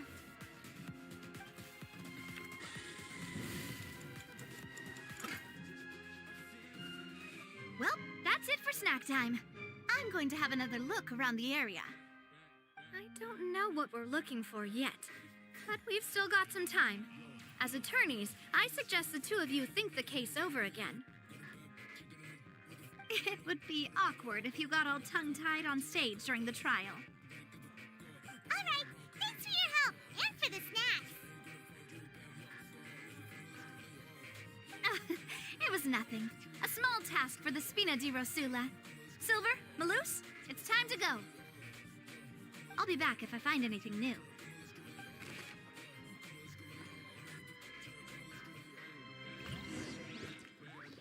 All right, it's time to put our heads together.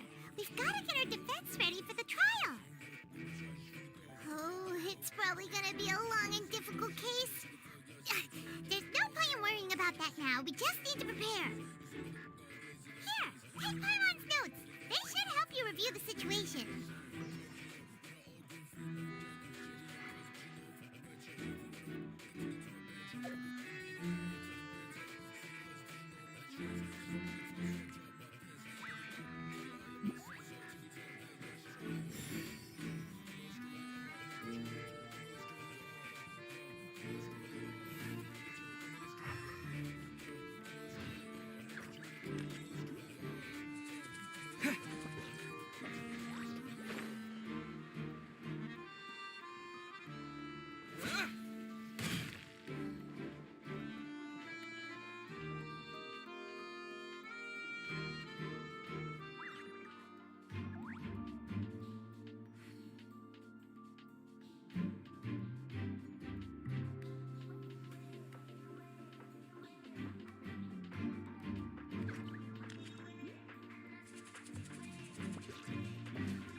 happen.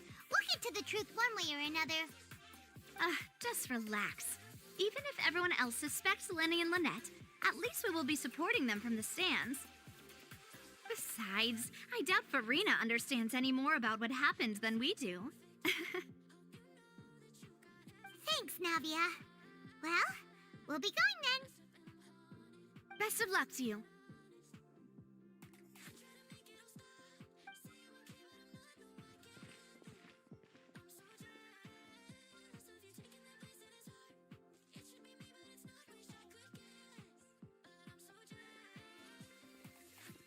Ah, finally, you're back.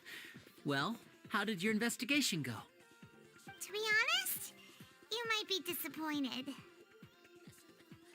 No. We're already very grateful that you were willing to help. Well now, don't you all look disappointed. Don't tell me that your investigation came up empty-handed. That was to be expected, of course. The guilty can never produce proof of their innocence. But don't let that stop you.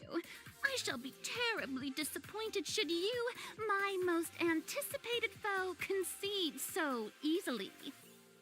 Since both parties are present, I declare that the trial regarding the magic show incident is now in session. Firstly, in order for the audience to understand the causes and results of the incident, could we please have Mr. Linney explain the trick? Yes, of course. I will explain while Lynette demonstrates on stage. All the necessary items have been prepared.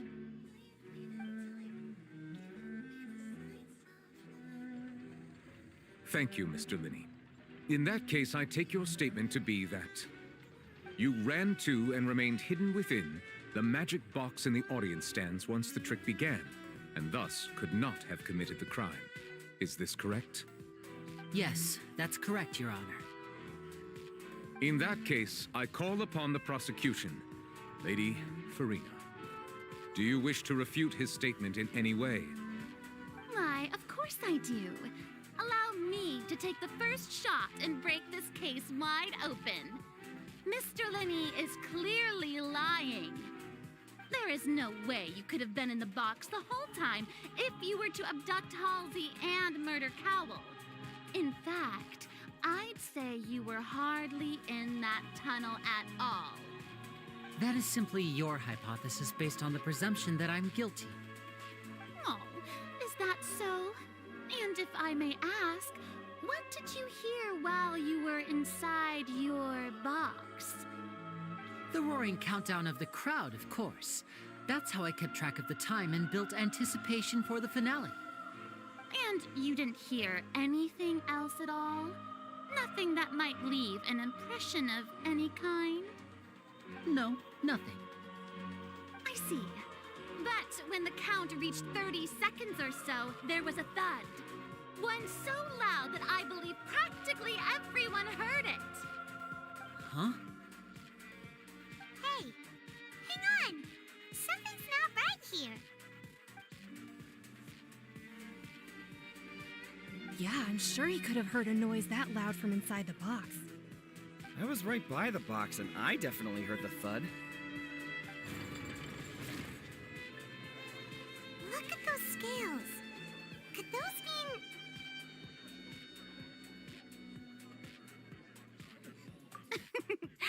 Well then, ladies and gentlemen, allow me to use the words of the magician himself. You never know what can happen in the blink of an eye. Indeed, it seems his alibi can also collapse in the blink of an eye. Of course, I have armed myself to do far more than smash your alibi. Confidence cannot go unfounded, and my foundations are rock solid. Tell me, aren't you and Lynette actually from the House of the Hearth? The House of the Hearth?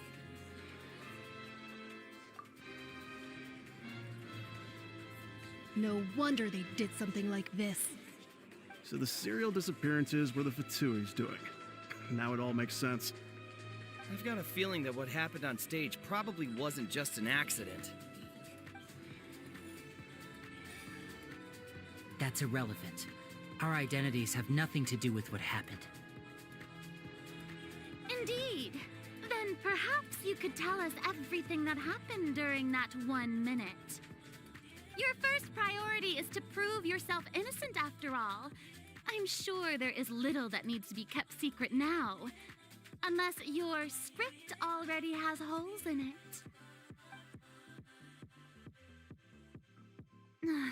The Outlander is speechless. My, oh my, don't they look flabbergasted? Now comes the infighting and discord, I suppose. This was almost too easy. Good thing I made all those preparations. Seems the all-nighter I pulled last night is really paying off. Hey, Linny, why didn't you tell us this before? Order! Order! Mr. Linney, allow me to re-establish the facts. Lady Farina has raised 2 points. First, when the thud was heard in the Opera House, you were neither in the box nor the tunnel. Second, you and Ms. Lynette are both members of the House of the Hearth. Are these claims true?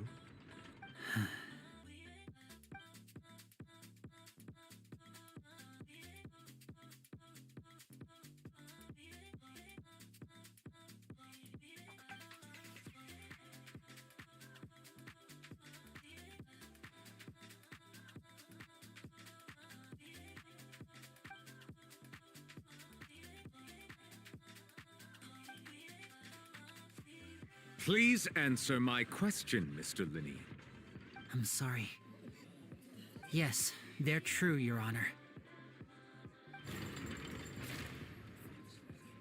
I knew it! Well, that's it. We might as well move on to the sentencing already. What should we do now? Granted.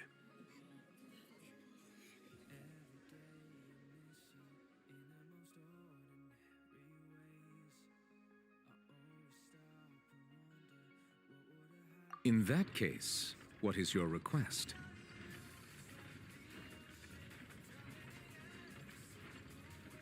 Is that really necessary? They're already as good as guilty. The defendant deceived their own attorneys. What is there left to discuss? Order! Order, I say! Your request is reasonable, and we shall adjourn. This trial will reconvene in 1 hour. So you would stick to Mr. Linney's defense even after knowing what you do now? You certainly have more professionalism than I thought. In that case, my dear audience, let's allow the joy of victory to steep for a little while longer.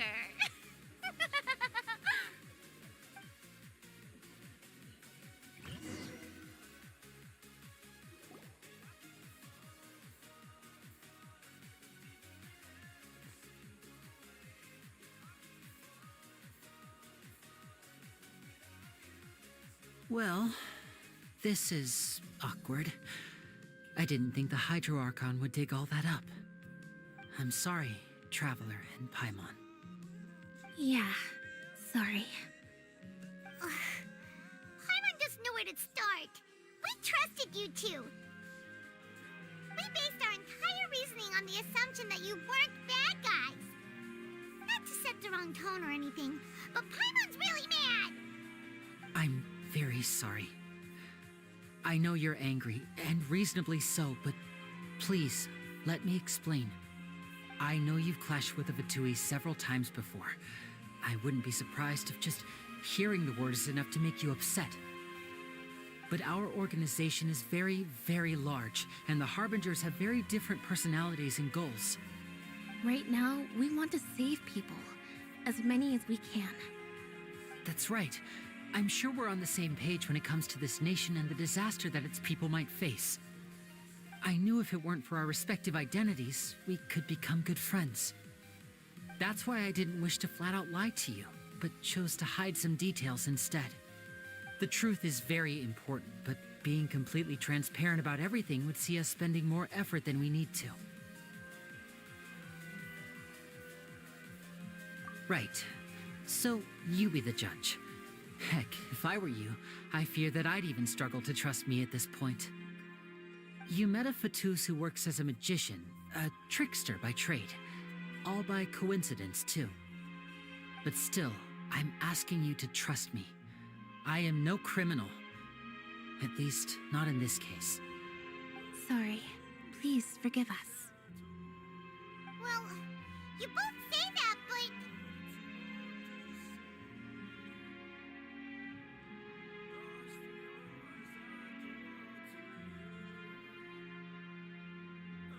Right.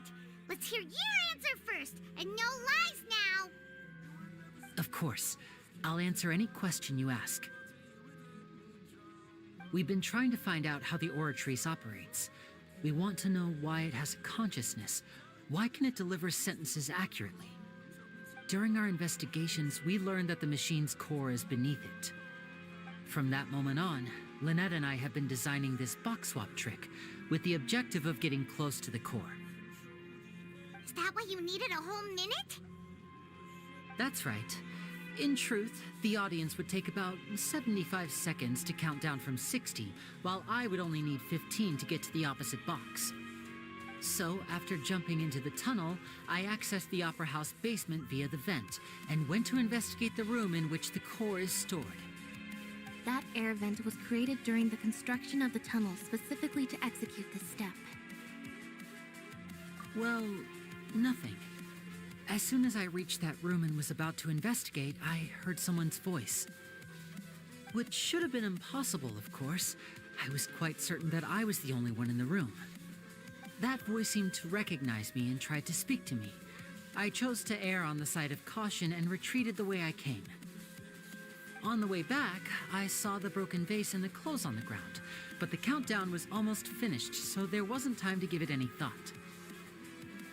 After that, the homicide occurred just as you saw. Well, that explains why you didn't hear the thud. Because of that prophecy I told you about, of course. We must know all we can about this nation's secrets in order to deal with that prophesized crisis. That's the only way we can save everyone. So, there you have it. The whole truth. I swear, I didn't hide anything from you this time. It was never my wish to proceed under this cloud of mistrust either.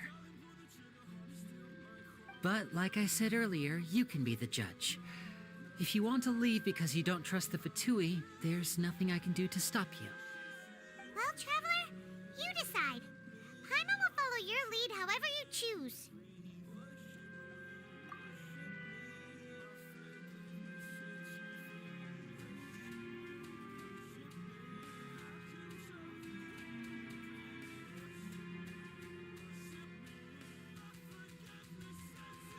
Okay, thank you. Thanks for giving us a chance. The current problem is that the scales are tipped pretty badly against you two. If we want to refute the Hydro Archon's accusations, we're gonna need a seriously watertight defense. Huh? Oh, Paimon thinks she gets what you mean.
Both parties have returned to their positions.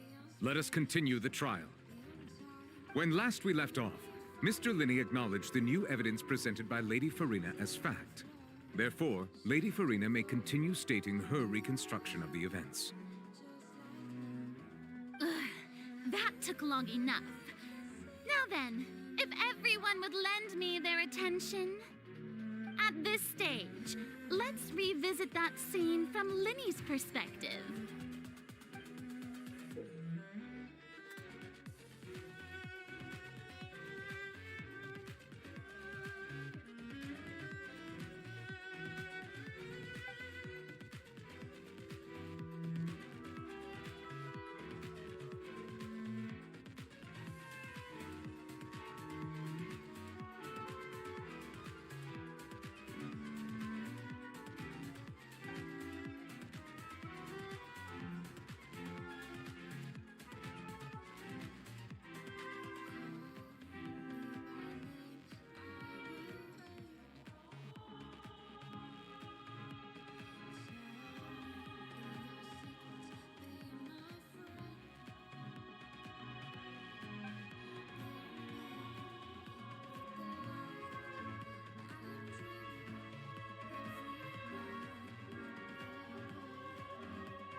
The countdown began, he entered the tunnel.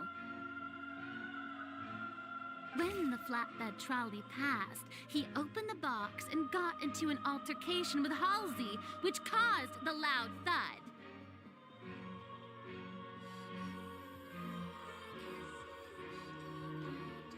He did not realize that this sound could be heard by everyone in the opera house, which is why he claimed earlier that he could not hear the sound.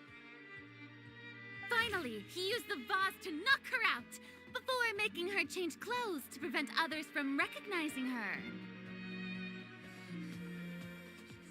At this time, Cowell arrived in the tunnel, having heard that strange noise, and caught Linny red-handed. So Linny proceeded to knock him out too before stuffing him into that box. Afterward, Linny passed the unconscious Halsey to his accomplice through the magic box in the audience stands, before operating the devices such that Cowell's death would be ruled an accident.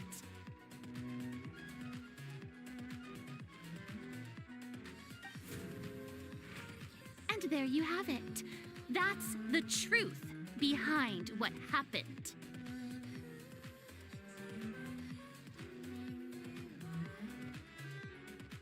Does the defendant's side have any objections to Lady Farina's description of the events?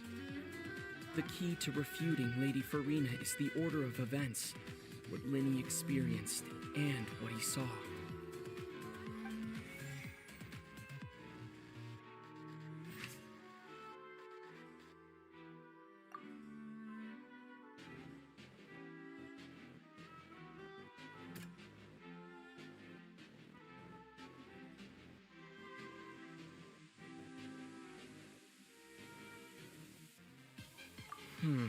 Seems this won't produce a particularly effective rebuttal. Seems this won't produce a particularly effective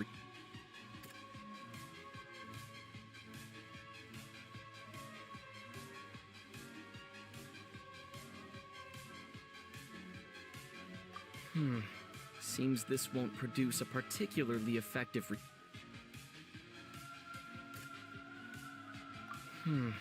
Seems this won't produce a particularly effective rebuttal. Seems this won't produce a particularly effective rebuttal.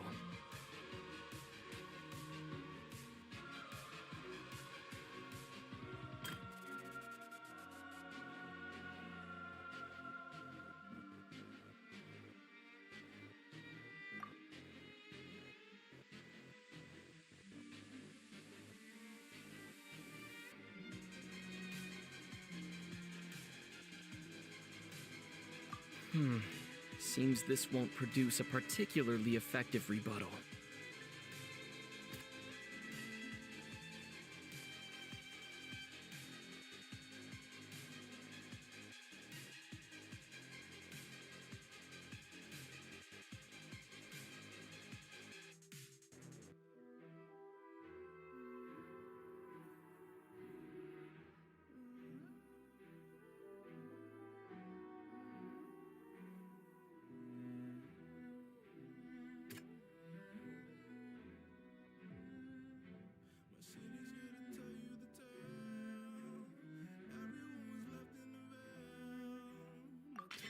Linny went to the room that contains the Oratrice's core. This is the actual truth.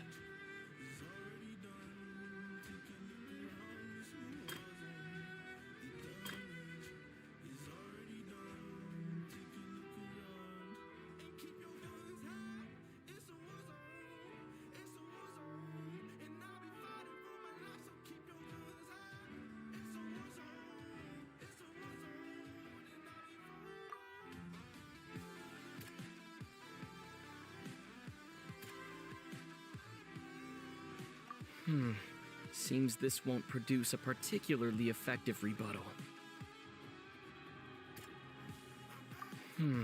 Seems this won't produce a particularly effective rebuttal. Seems this won't produce a particularly effective rebuttal. Linny did not take part in the underground altercation. He only witnessed traces of the aftermath.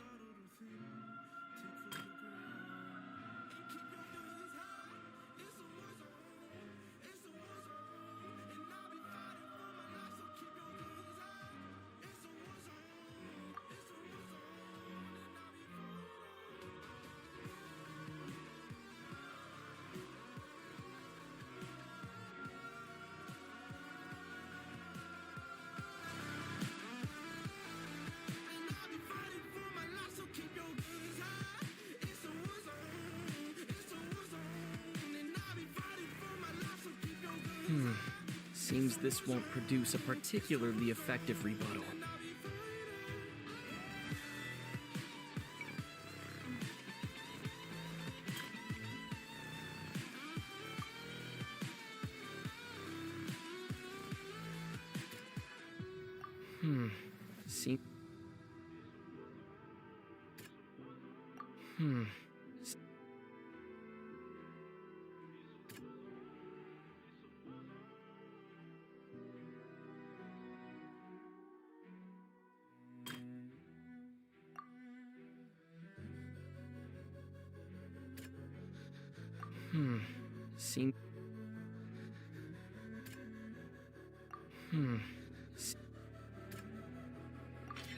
According to Linny, he left via the vent after entering the tunnel. He couldn't have had that altercation with Halsey. Attention! Ace Detective Paimon has something to say!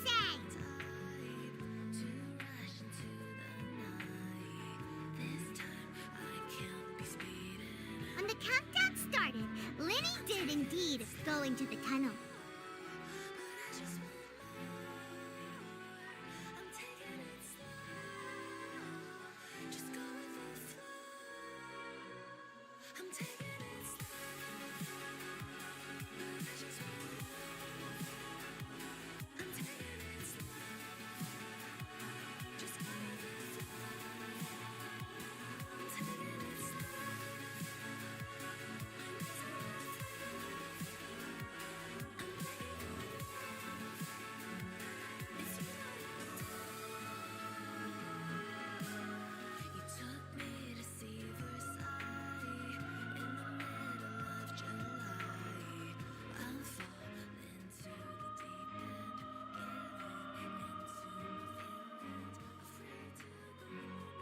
But he immediately used a vent to access the Opera House basement, which is where the underground core of the Oratrice is stored. Once he reached that area, he heard a voice in what should have been an empty room. Since he felt something was amiss, he returned immediately. The crime scene had already developed by the time he reached the tunnel again, and in order to complete the magic trick, he did not remain there for any length of time. Finally, he reached the surface, and that was when the accident happened from his point of view. Therefore, he's innocent!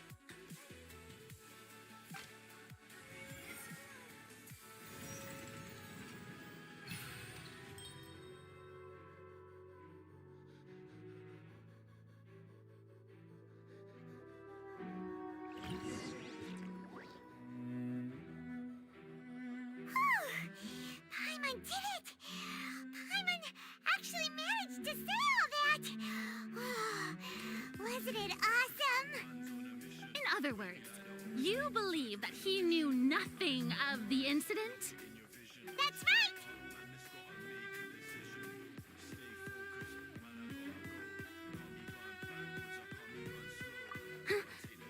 My reasoning?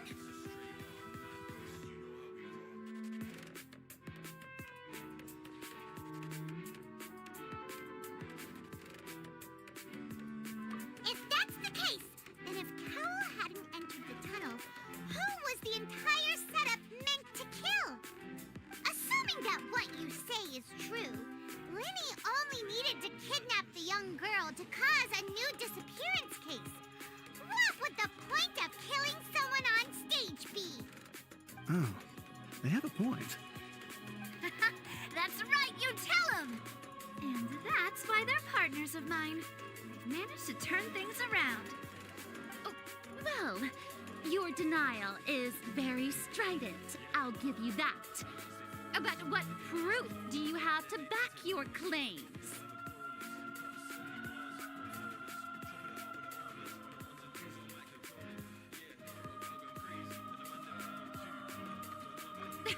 Of course I do. If he had been in the magic box the whole time, how could he have not heard that sound? Why do you ask? You're saying that he wasn't?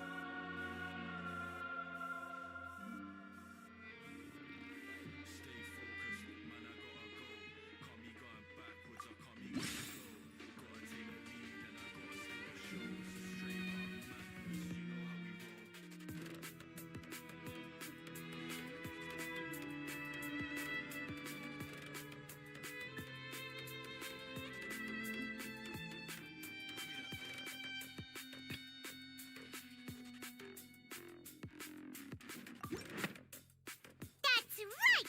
Linny wasn't in the box or in the tunnel. That's why he didn't hear anything strange during the performance. This means that when the crime happened, Linny had already entered the basement via the vent. The same clue you used to disprove his alibi has now become the best proof! How do you like that? Well played. To think you'd use such logic. Well then, if it wasn't Linny who committed the crimes, then who was it?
Halsey is the missing person and an ordinary audience member? Or did she have her own scheme all along?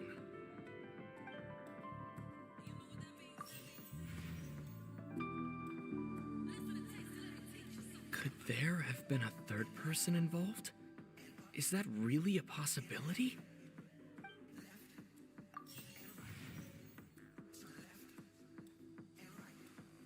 The deceased's name is Cowell, Linny's assistant. He would have been able to tamper with the equipment.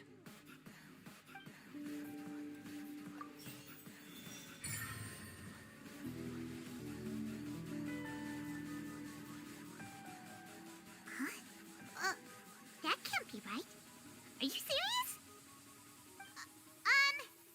The killer was, in fact, Cowell, the deceased! Oh, is that so? How interesting! Let's hear your reasoning then. What I must do next is recreate the truth. What Cowell did, and how he went from would-be perpetrator to victim.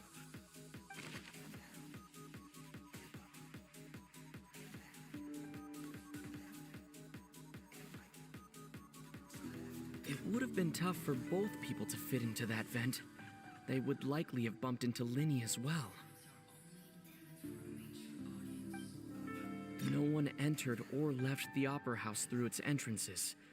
So where would the criminal have wanted to take Halsey?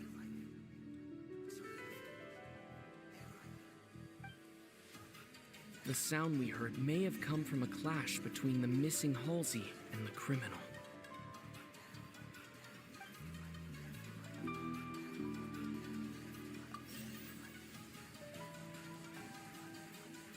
The deceased's name is Cowell, Linny's assistant. He would have...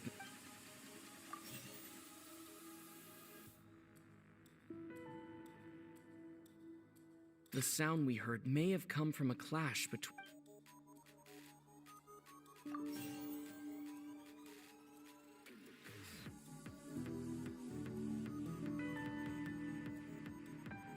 Halsey's clothing was in the tunnel, so there must have been some fear that she would attract attention.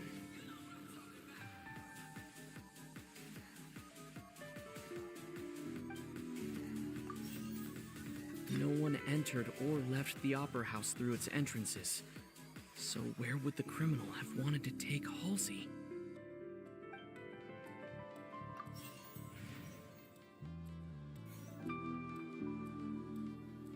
It would have been tough for both people to fit into that vent. They would likely have bumped into Linny as well. Linny was not in the tunnel at that moment, which gave our criminal ample time.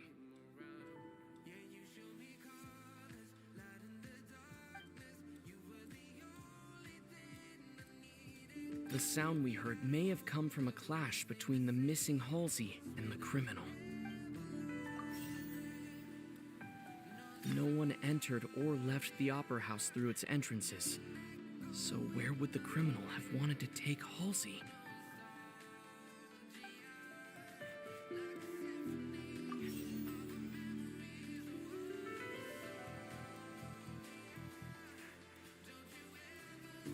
The deceased's name is Cowell, Linny's assistant. He would have been able to tamper... The sound we heard may have come from a clash. Halsey's clothing was in the tunnel.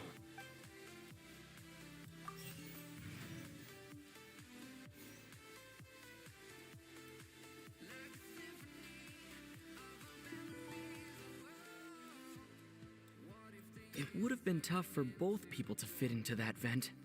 They would likely have bumped into Linny as well. No one entered or left the Opera House through its entrances, so where would the criminal have wanted to take Halsey?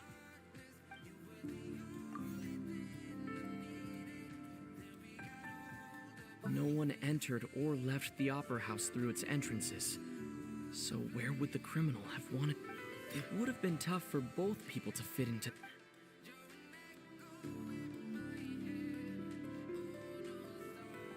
Linny was not in the tunnel at that moment, which gave our criminal ample time. No one entered or left the opera house through.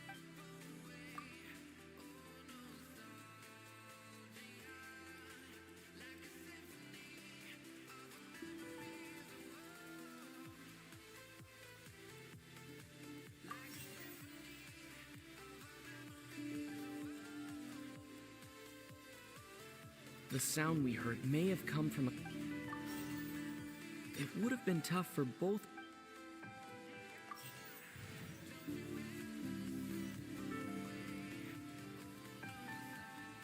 It would have been tough for both people to fit... Linny was not in the tunnel.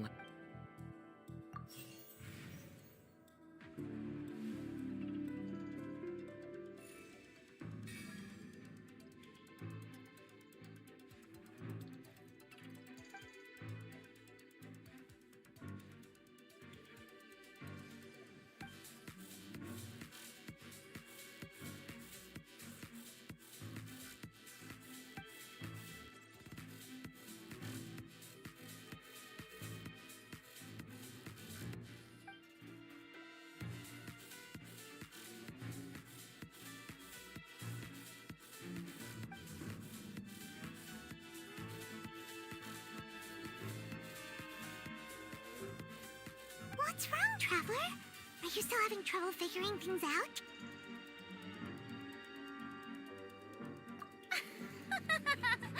I see how it is. So this was all just a bluff.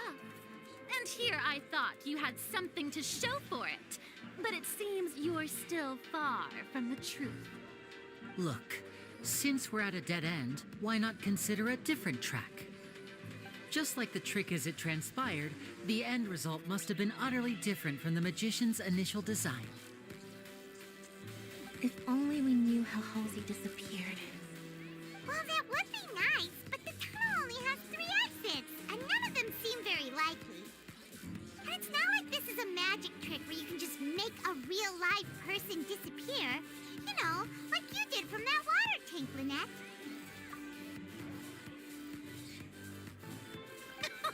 Excuse my interruption, dear opponents, but do you not see that the crowd is growing impatient? There is no greater sin in this opera house than an awkward delay in the performance.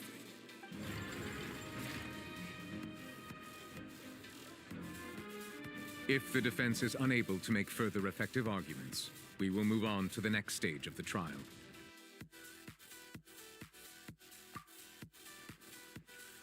Linny was not in the tunnel at that moment, which gave our criminal ample time. The sound we heard may have come from a clash between the missing Halsey and the criminal. The deceased's name is Cowell, Linny's assistant. He would have been able to tamper with the equipment. The vase was not broken by chance.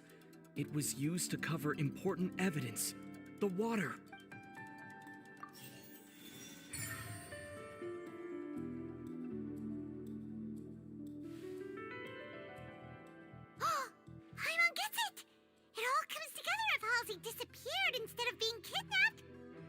Lynette escaped from the water tank, vanishing gradually and leaving only clothes behind. If there's a similar method where a person could be transformed into water... Just a moment, please. I do hope you know how preposterous you sound at the moment. How could a person ever be transformed into water? This is reality we're talking about here, not some magic trick. Must we really? I should think that of anyone. Your friend Linny already knows this truth very well. Magic tricks are ultimately just illusions and misdirection. But Halsey's disappearance is very real. We're talking about 2 completely different things. Even so, I trust the Traveler's judgment. The truth must be out there somewhere. Perhaps some new line of reasoning may open if we try to gather all the focal points that don't make sense. Since Cal was the deceased, we haven't placed much attention on him. But given that we aren't making much progress with the case, it wouldn't hurt to have a look at his belongings, would it? People really do come up with all sorts of harebrained schemes when at the end of their rope. The way I see it, your suggestion that we broaden the scope of our investigation is nothing but a tactic for stalling the trial. Nevertheless, I believe that this is a reasonable request on the part of an attorney. Since the trial does indeed appear to be at an impasse, I believe that additional evidence may help us make more progress. Guards, please step into the lounge and examine the personal effects of the deceased, Cowell.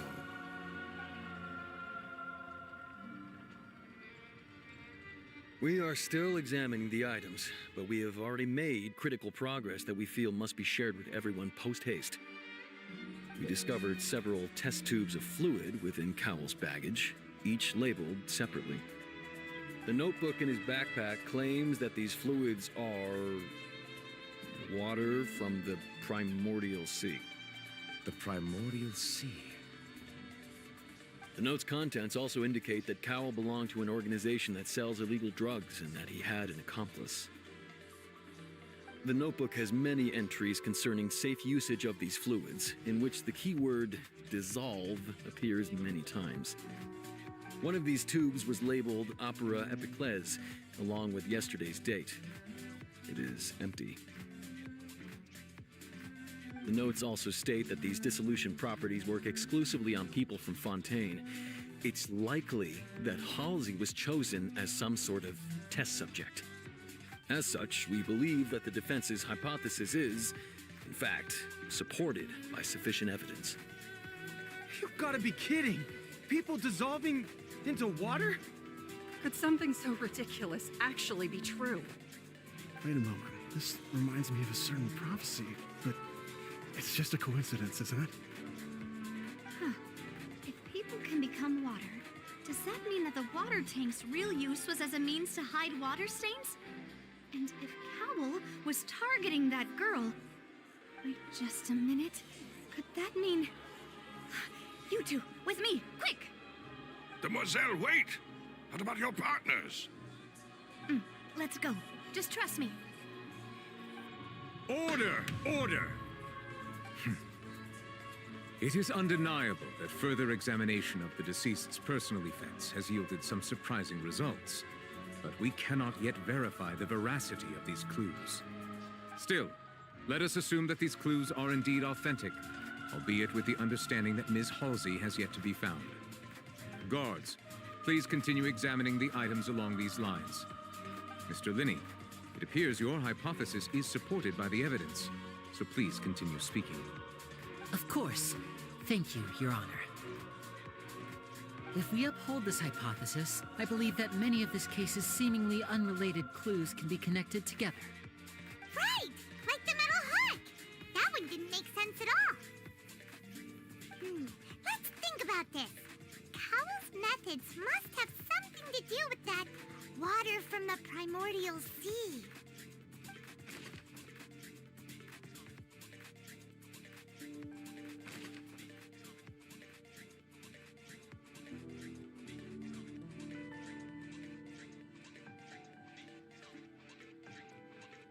I remember there was something else within the inner layer of that box. The water from the primordial sea. I remember there was something. Lynette was in the magic box on stage the entire time. Did she have something to do with this? The rope that held the water tank up was lit by the fireworks and snapped. As such, the focus here is on the water and not the tank. The deceased's name is Cowell, Linny's assistant. Now it seems like the hook rope was not meant for another magic trick, but was instead some form of triggering mechanism.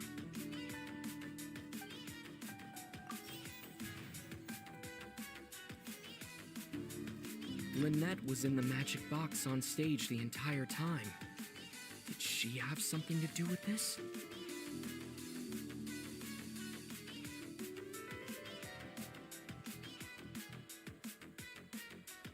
Now it seems like the hook rope was not meant for an...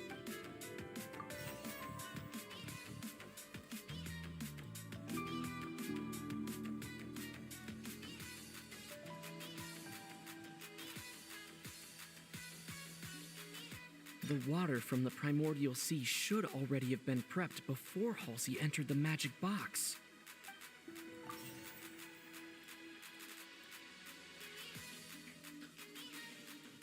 Lynette was in the magic box on stage. I remember there was something else within the inner layer of that.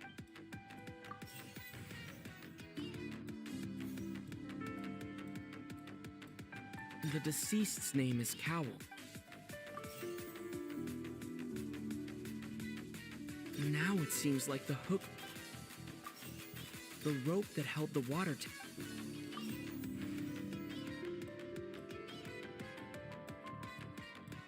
the water from the primordial...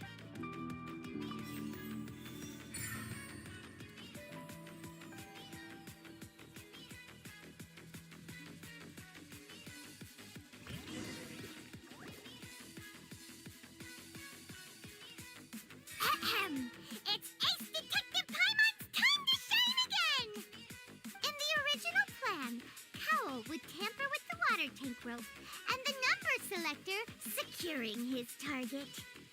When the magic box containing Halsey would lower, the metal hook would retract gradually and pierce the balloon at the top of the box. When the balloon attached to the box popped, the water from the primordial seed inside it would pour down and dissolve Halsey. Afterward, Cowl would enter the tunnel and break the flower vase to conceal the water inside the tunnel, with the remaining evidence being covered up by the water tank on stage. But he encountered something unexpected in the tunnel and wound up being fatally hit by the same water tank he meant to use to cover his tracks. Huh. That does make sense.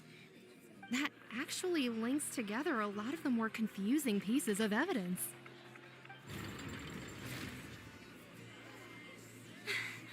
Oh dear, what do I do? Even I think they sound convincing now. Have I falsely accused an innocent person? What a humiliation. Now, it seems like the only point of contention remaining is the exact circumstances that led to Cowl's death. His notes mentioned he had an accomplice who could be related to the situation. On that note, the guards have just contacted me indicating that they uncovered new evidence. I shall now invite him on stage to share it with us. Thank you, Your Honor. We were just inspecting the luggage of the other people involved in this case. And we found an identical sample of the water from the primordial sea among Linny's personal effects. What? That can't be. Oh, I see. Well, how wonderfully comedic to have your own counterattack only to come back and wound you. Does this not clear all doubt? My dear citizens, my loyal audience, allow me to present my reasoning and bring this performance to a swift close.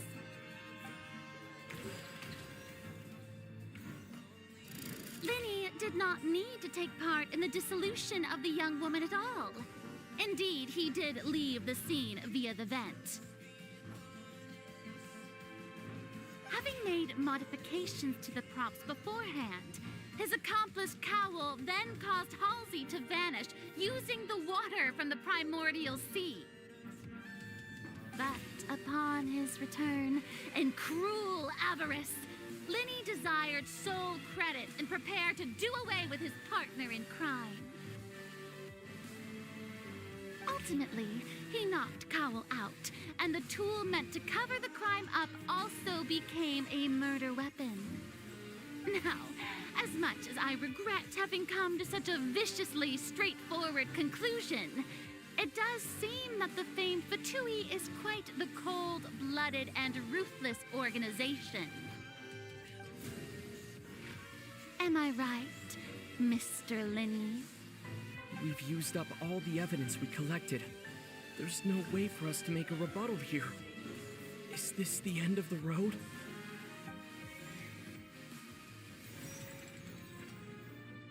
Oh no. Paimon can't think of anything either. It doesn't look like there's any way around this. Seems using the water as new evidence was too good a move.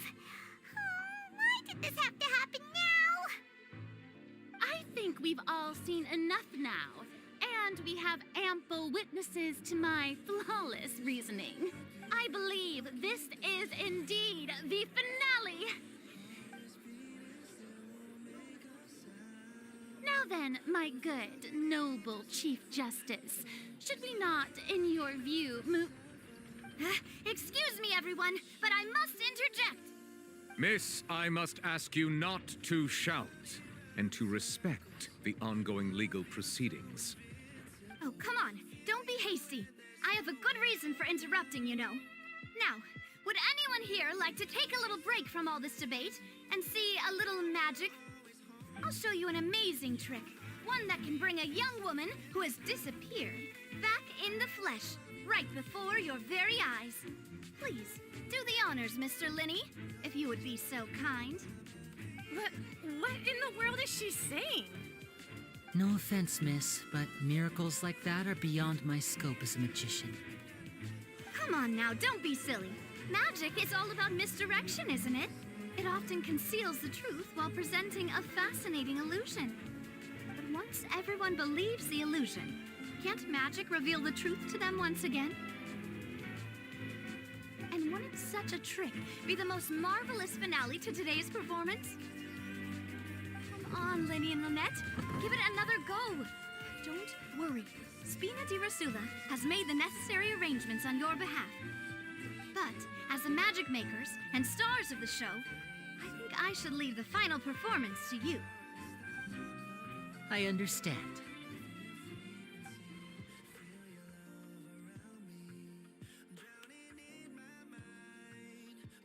And voila!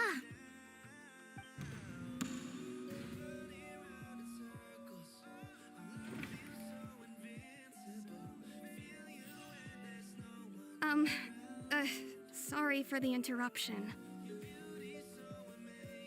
Wait, isn't that Halsey? So the whole thing about people dissolving wasn't true after all? To be clear, I'm only here because this person told me that if I testified, the merit of doing so would lessen my sentence. I was hiding outside this room listening to the proceedings because I was afraid that I would be the one put on trial. I was just feeling happy that no one had noticed me, and then before I knew it, she caught me. That'll teach you to underestimate us three. Where should I begin? I'm sorry. I'm the one who killed Cowell. I admit it. What? Why? Firstly, my name isn't Halsey. It's Lillian, and I'm originally from Mondstadt. I heard that Linny's show was gonna be a real thriller, but I missed the chance to buy a ticket, so I stole one. That's how I make a living. I steal stuff here and there, and I'd never been caught before. But I was noticed at the harbor a few days ago, and I barely got away. Linny was the one who caught me in the act. Hey, no wonder you look familiar. So you were the thief!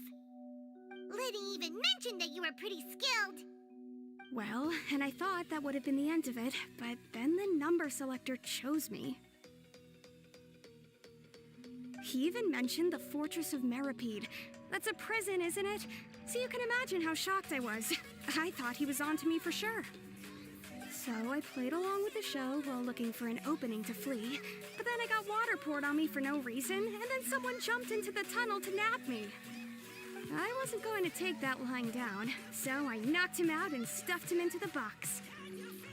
There was nowhere to run from there, though, so I had to change my clothes and hide in a box containing performance costumes. I slipped out after the first guard arrived at the scene and continued hiding inside the opera house. Can a person even hide in there?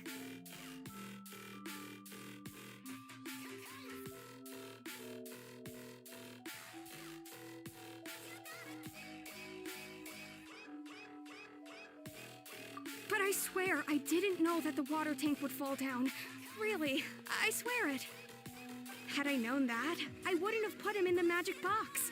I may be a thief, but I'm no killer. Well, that makes everything pretty clear now, doesn't it?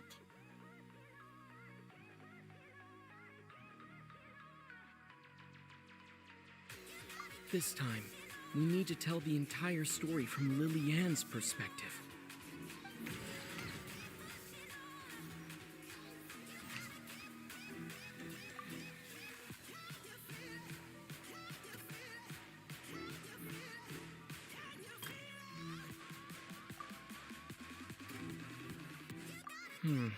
Seems...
The flower vase was not broken to cover anything up, but it was smashed during the struggle between Lily-Ann and Cowell.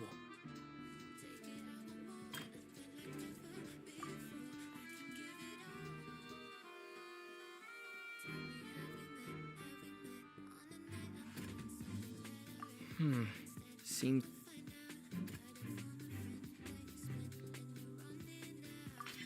The strange sound wasn't from a fight. It was Lily-Ann's attempt to break out when she was frightened.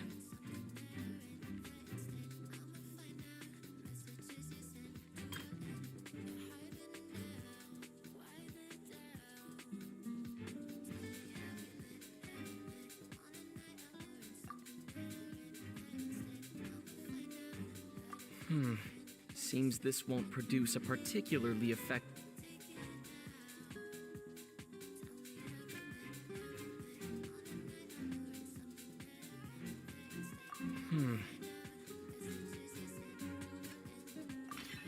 Lily-Ann was afraid that she would be recognized if she left, so she changed clothes and hid, biding her... And it's Ace Detective time! Having been selected out of the blue, Lily-Ann panicked. Her panic only intensified after she entered the tunnel and had water poured on her head. so she kicks the door open, producing the thud we all heard. Hearing the commotion, Cowell leapt into the tunnel, only to discover that Lillian had not dissolved. He did not know that Lillian was not from Fontaine, but was a thief who made her way in by stealing a ticket. Mistakenly believing that the water from the primordial sea needed time to take effect, he tried to force Lillian back into the box.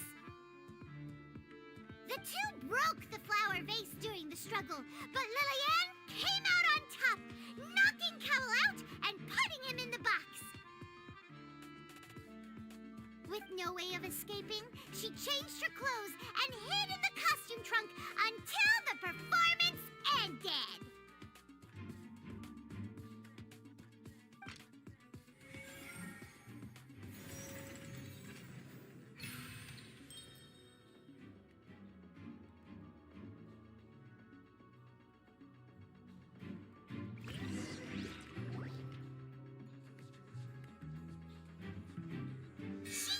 That she would have to go through guard inspection if she tried to leave afterward. So, she has been trapped in the Opera House these last 2 days. She had already become desperately hungry by the time we were chatting over macarons. So, she swiped 2 of them right under our noses. Talk about a sneaky thief. At this point, all the events that happened in the tunnel have now come to light. Ah, so that's the whole story. Bravo! Bravo! Now then, Lady Farina, do you wish to speak against the defense's statements? Please answer the question, Lady Farina. Also, if I may add, the trial has not yet ended. As such, I request that the prosecution not leave the room before the proceedings have concluded. What? Are you reading my mind now? No, I have no further arguments. I admit defeat. But really, could you at least have left me with some dignity? Wow, look at that! She's like a deflated balloon now. If there are no objections, then as the Chief Justice of Fontaine, I shall once again repeat the full sequence of events. The actual perpetrator of the serial disappearances, Cowell, selected his next victim from the audience reservation list. With some modifications to the selector, he could ensure that the pre-selected young woman would be chosen. To cover up any evidence while committing the deed, Cowell thought of allowing the water tank to fall, which would conceal the water left behind after the young woman was dissolved. He also tampered with the rope suspending the water tank, using the fireworks at the end of the performance to cause the tank to drop and hide the watermarks. He poured the water from the primordial sea into a balloon during the preparation of the magic box and stuck it to the box's lid. Finally, he passed the prepared hook on a rope through the gap in the magic box's door when bringing the young woman to said box. When the magic trick officially began, the box containing the woman was lowered into the tunnel, tightening the hook rope and bursting the balloon containing the water. If all had gone to plan, the young woman would be dissolved at this time. However, Lillian was not from Fontaine, and thus fled the box with a loud noise. Realizing that there was trouble, Cowell entered the tunnel and met Lillian. Thinking that the waters had not yet taken effect, he decided to proceed. However, his opponent was more capable than he thought, and he was overcome, knocked unconscious, and placed into the magic box, and thus became his own final victim. Lillian, according to her own statements, then changed clothes and hid until the performance ended, before hiding in other parts of the opera house. As for Linny, he was in the underground structures within the opera house, and was thus ignorant of these happenings. From this reconstruction of events, we can conclude that Linny, the accused, is in fact innocent. While there is much in Linny and Lillian's conduct that should still be investigated separately, This case, at least, can be handed over to the Oratrice to make the final decision.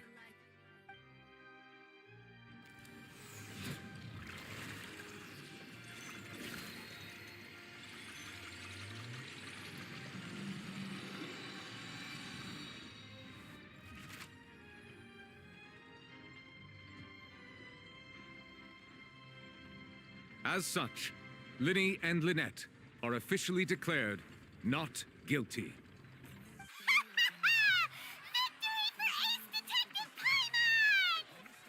Great work, partners.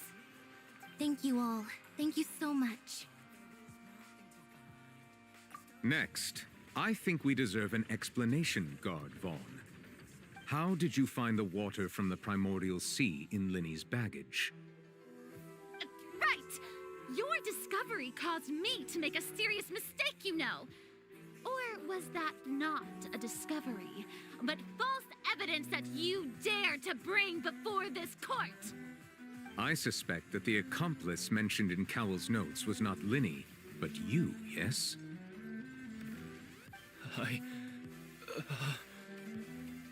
I'm sure you know what you must do to lessen your sentence. Speak quickly! Unless you want to earn yourself a one-way ticket to Coupon Town. I was just following orders. We were supposed to place blame for the serial disappearances onto Linny, and thus cause suspicion to fall on the Fatui. The higher-ups said this was the best opportunity to do so. And now that your plan has fallen through, and the secrets of the water have been revealed, you have become a liability to said higher-ups, yes? Therefore, you would be wise to tell everything you know, and seek the protection of the guards. Yes, I'll tell you everything I know. Our boss discovered that the water can cause people to dissolve. It can also be made into a potion, which when extremely diluted, can cause people to experience unforgettable exhilaration. We've been in this business for a while now, and have made decent mora off it. The disappearances were also the boss's idea. I mean, this is the boss we're talking about. The...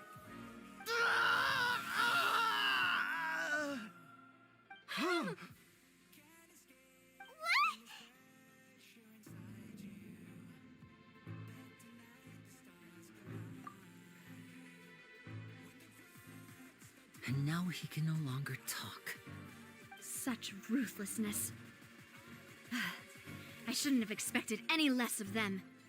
An outrageous act. All present, please submit to inspection immediately.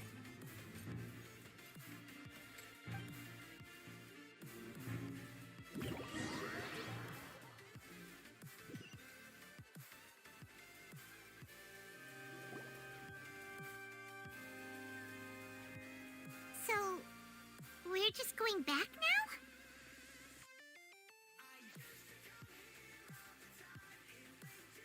That's true, but... Traveler, Paimon! Please wait. Linny... I know you may not want to speak to me right now. Maybe you don't even want to look at me. But still, let me thank you again for defending me to the end, even after you learned that I'm a member of the Fatui.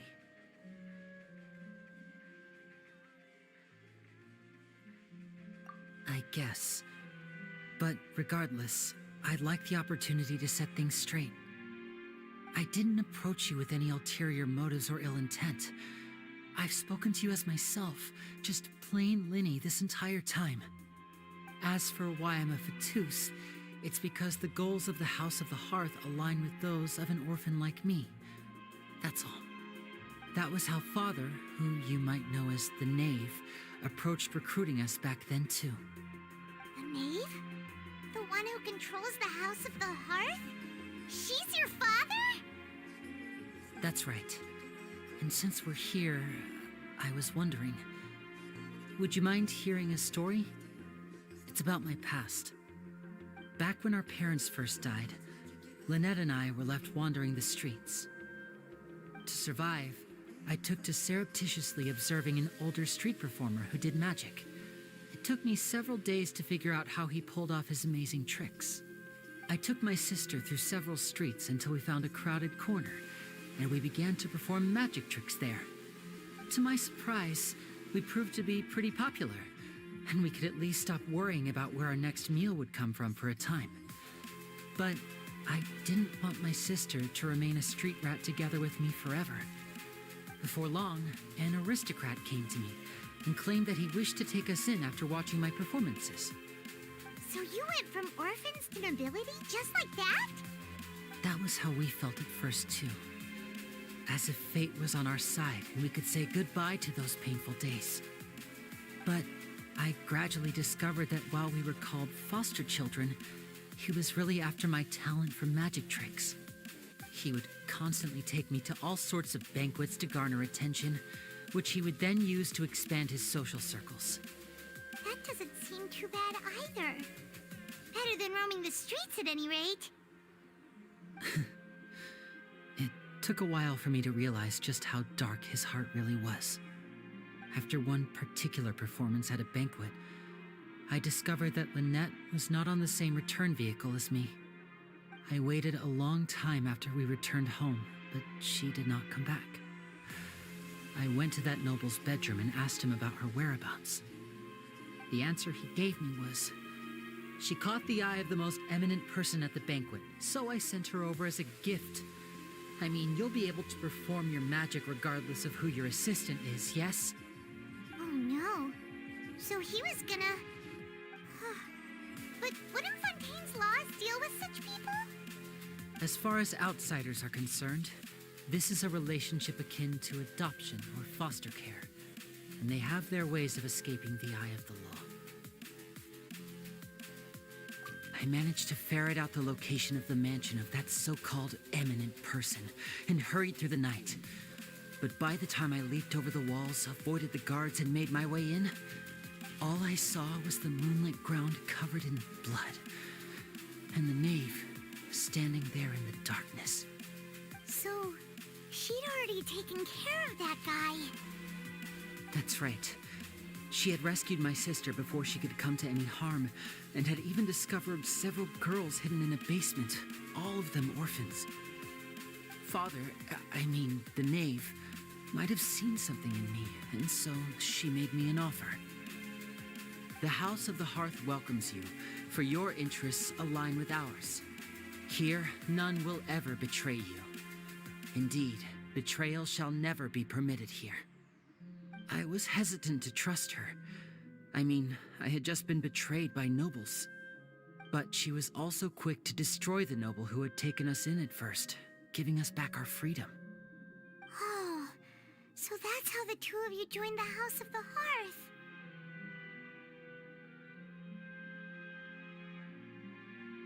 She has her own plans. She has gained permission from the Sarita to first use the Gnosis' power once she obtains it. She plans to use it to find a way to break the prophecy and save Fontaine. So, she believes in that prophecy too? That's right. The whole House of the Hearth is currently working to combat that crisis. Today's case has also proven that people from Fontaine can indeed dissolve into some sort of water, thus further supporting the prophecy. Everyone at Hotel Bouffe d'été, including the knave, has their roots in Fontaine, and we will always defend our homeland. To us orphans, the only connection we have left to this world, apart from our family, is our homeland. So, from small deeds like distributing magic pockets to huge schemes like stealing a Gnosis, everything is aimed at dealing with that prophecy. It's all right. I understand. The only thing I can do is relate all this to you. I just hope you can understand that even as a member of the House, I have never stopped making my own decisions, and that I believe what I'm doing is right. If you should need anything at all in the future, feel free to find me. I will do my best to help you, as plain Linny.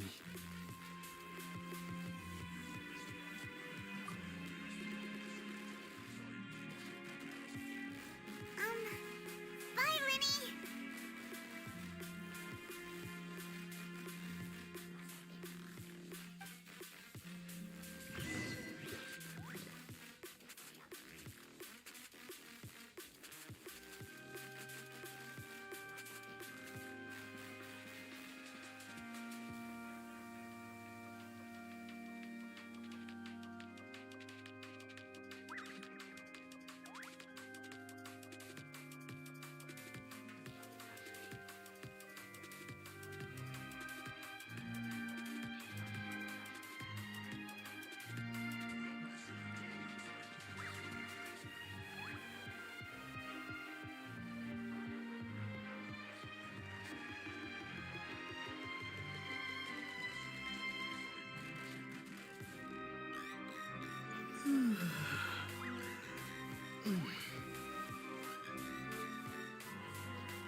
hey there.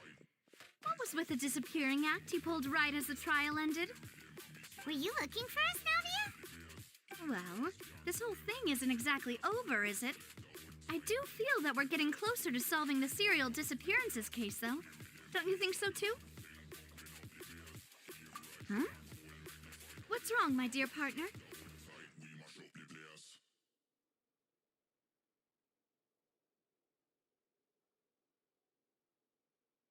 Besides, are you sure we're the ones who can crack a case that's been cold for decades now?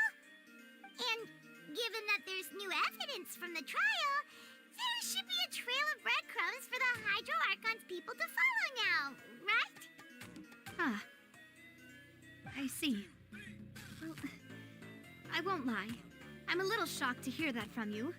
But I suppose you are just travelers who have only arrived in Fontaine after all.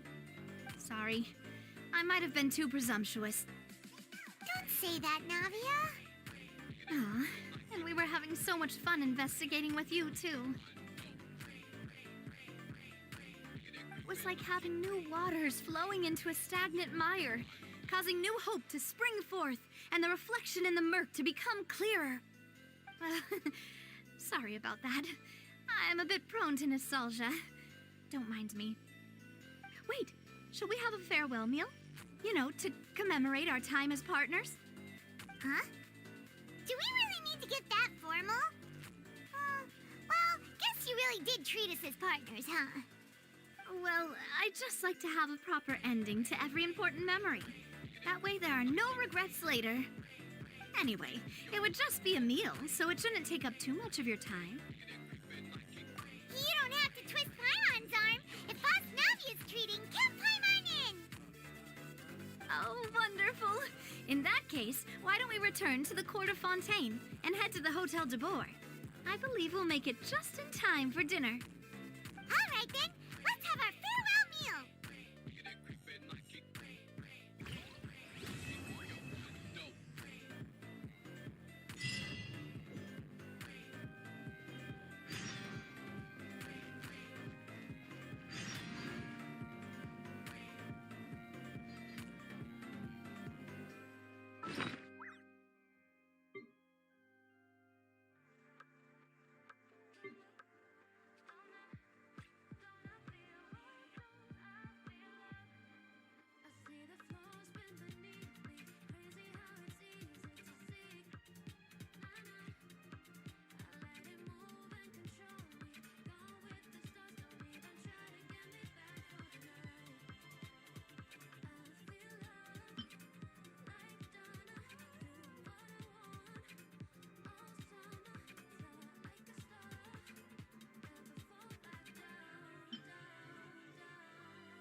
coming!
Get to work!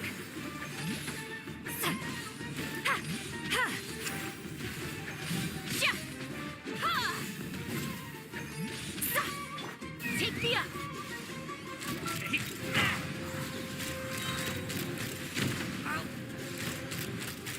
Bullseye! Hold on to your hats.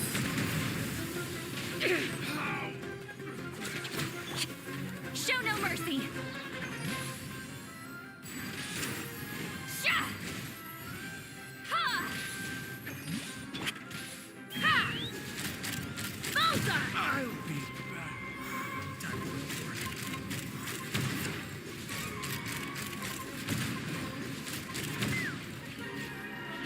Fulfill our path! Let's end this now. You two! Time to end them! Take me up! I'm getting sick of this game. Now you're testing my patience. Show no mercy! Sha! Sha! Ha! We'll Yeah! meet again.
into a trance is risky for most people, so don't get any ideas.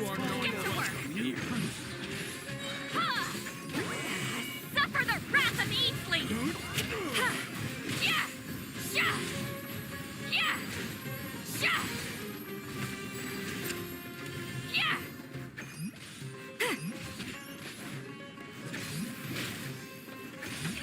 Sha! Sha! Show no mercy! Ha! Claw of the jungle! Yeah! Incoming! Sha! Sha!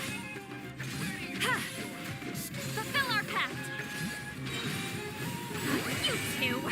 Time to end them!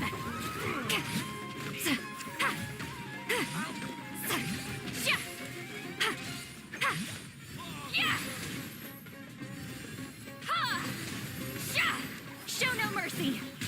Yeah!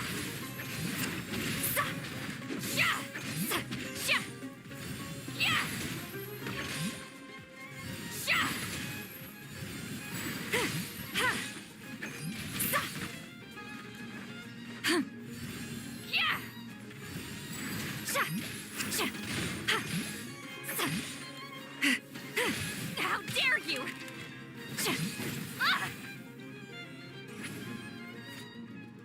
Incoming! Take me! Earth below.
You are not welcome here. Ha! Yeah! Ha! Rise like smoke.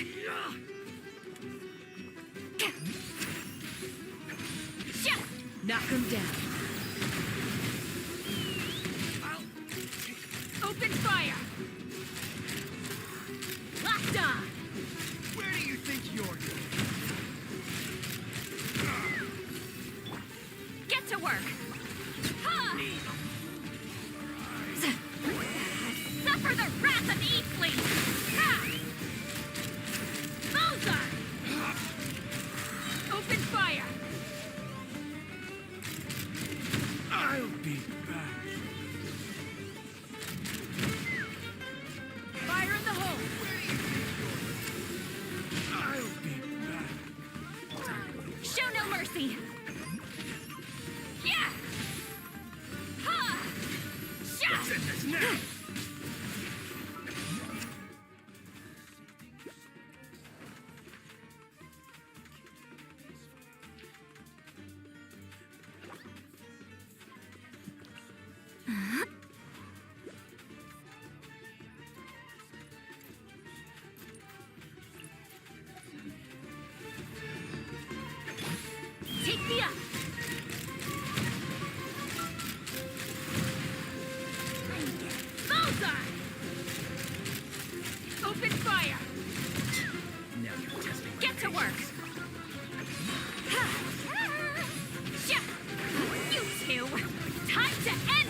stupid!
I came here several times with my father when I was little, but stopped eating here as often after growing up.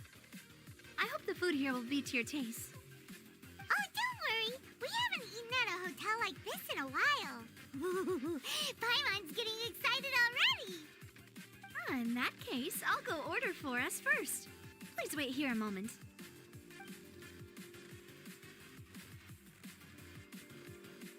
Ooh, everything looks so good.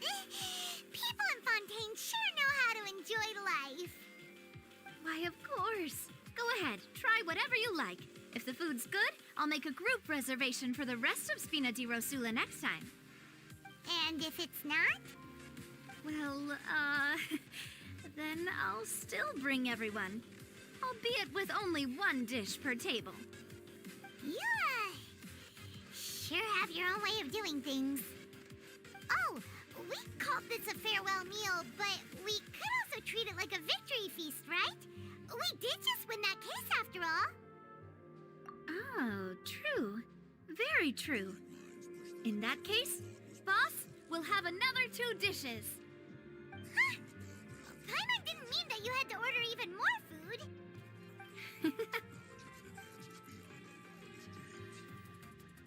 Speaking of cases, do you think that the mastermind behind the serial disappearances will get caught soon now that this has all happened? Well, we've certainly taken a big step forward, but I feel that's about it. We know that there's an organization that means to dissolve these young women, but we still don't know what they are really after. If it hadn't happened right in front of us, Paimon wouldn't have ever believed that a person could be dissolved like that. Right? Yet it was because this was such a preposterous notion that the investigation could never really move forward before. Ugh. If only that guy could have finished speaking! We were so close to hearing who was behind it.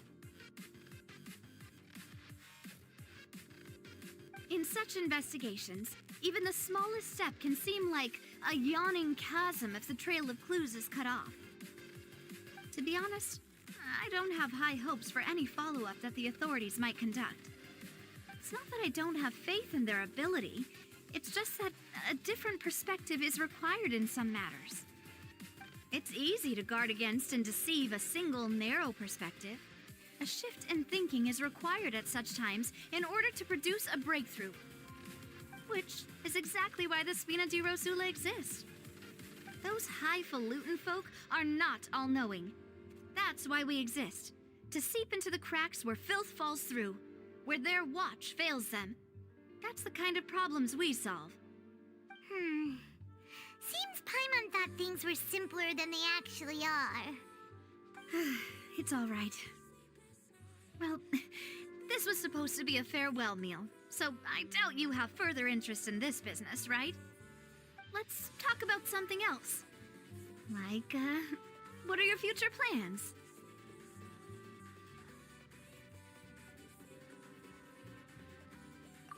that's true. We didn't have a chance to speak to her after the trial ended. It didn't really seem like the right time or place to do it anyway. I see. So, your primary objective, which has been foiled so far, was to have a chat with the Hydro Archon. I've heard that there's a long line of people waiting to meet Lady Farina. I suspect you'll be waiting for quite a while, considering that you missed your chance today. Yeah, we've heard that she's super popular here in Fontaine, and that it'll be tough getting any of her time. Well, would you consider some more, unique ways? Perhaps even methods of, let's say, questionable legality? Guess that's Spina di Rosula's boss for you. Chock full of sketchy ideas. Well, what did you have in mind? Well, one way would be to infiltrate a performance troupe at the Opera House, only to abandon your act at the play's climax and ask to speak to her after the performance. I'm sure Lady Farina would be eager to see the ending, and would agree in order to finish watching the play, don't you think? Could you suggest something a little more practical? This plan seems pretty hard to pull off. We'd have to go learn how to act, and acting's really hard. All right, here's another. Find a way to conceal yourselves under her bed. Then wake her up in the dead of night and demand answers.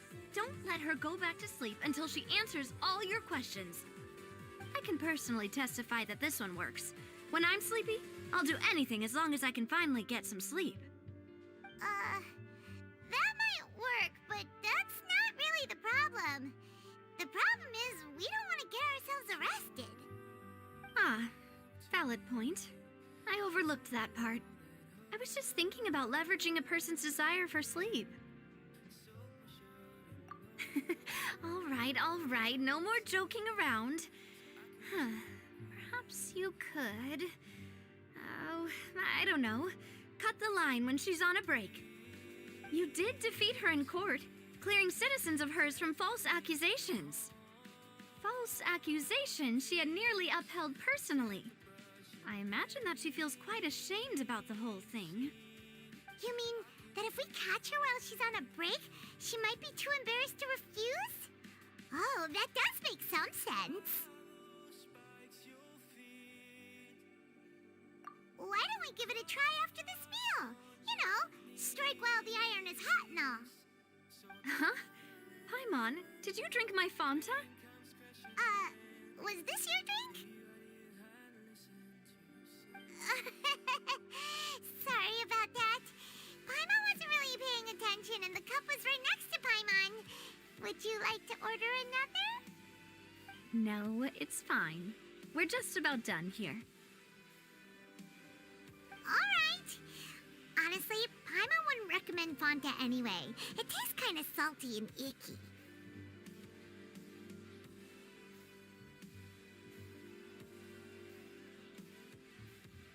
Is that so? Huh. Well, in that case, we'll have to blacklist the Fanta here then. If we're all finished eating, then I'll go pay.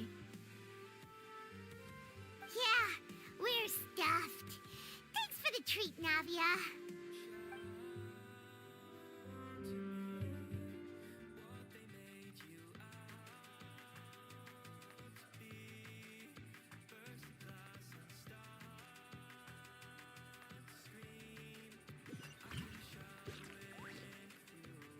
Oh, so full.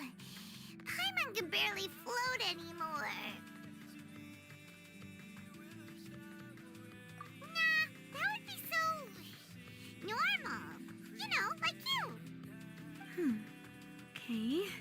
As for expenses this month, we're left with... Hey, Navia! What are you doing over there? Oh, nothing.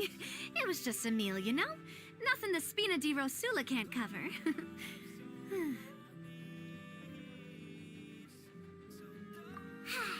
Let's get ready to try to meet the Hydro Archon again. Bye, Navia! So this is goodbye, huh? Well, if you do encounter any other trouble in Fontaine, you're always welcome to contact the Spina di Rosula. I'll give your request the highest priority. In any case, I wish you smooth sailing. I'll see you again, partner. See ya!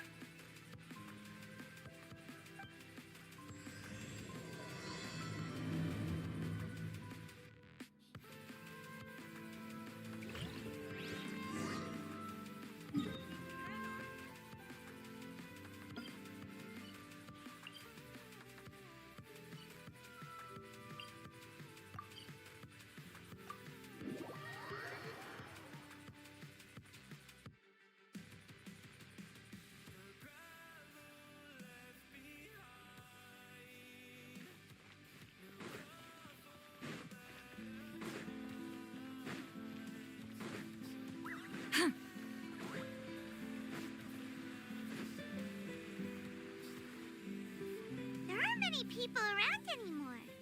Looks like that boat we took to Aranias might have been the last one. Vache.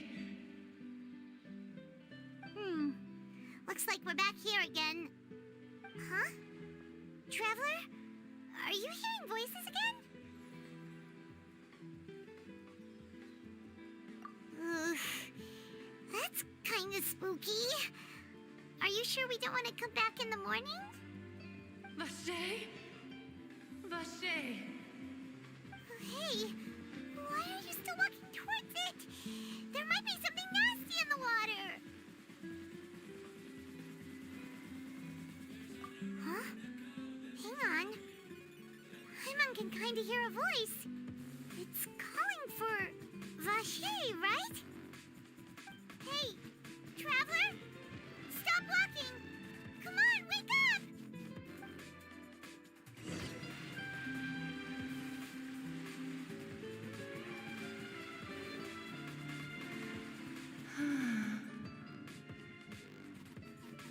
Vache, are you my dear Vache? No, wait. You seem to be someone else. Do you know Vache? Do you know where my love is? Wait. Who am I? I'm very sorry. I fear I do not know. My memories feel like they have been washed away like a flood. So many fragments dissolved amidst the tide, never to be recovered. How much have I lost? How many things that I once held dear while on land have I since forgotten? Yes, that is what I was once. But now, I am but the consciousness of one who is lost, therefore. I do not know how I came to be like this either.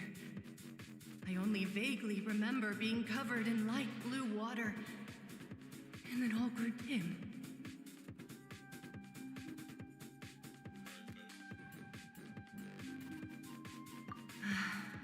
I also remember going to many places. I loved adventure, loved exploring places of peril.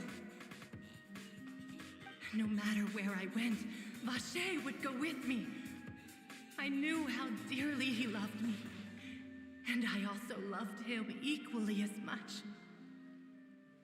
But now, we can no longer go back. No! Our reunion no longer has any meaning. There is no way for us to create any new memories. The thought of me gives him no succor. So let it lie forgotten beneath the waters. If you meet Vache, tell him not to look for me. Tell him to move on. That is the only thing I still remember. Perhaps that is so. As I was submerged in the waters, losing consciousness, I saw Vache above the surface. His eyes were filled with such sorrow, such longing. If only I could have comforted him, told him that I did not suffer. Indeed, I had felt a great warmth. Is that what you call it? Dissolving? If anything, I consider it a form of release. It was a state of neither fear nor frenzy, with only an endless peace like the water's still surface. I could also liken it to being a thirsty person who drinks water for the first time, and only then sees how they have lived for so long in a world of endless want and anxiety. I think I hear your companion. It's time for you to go, I think.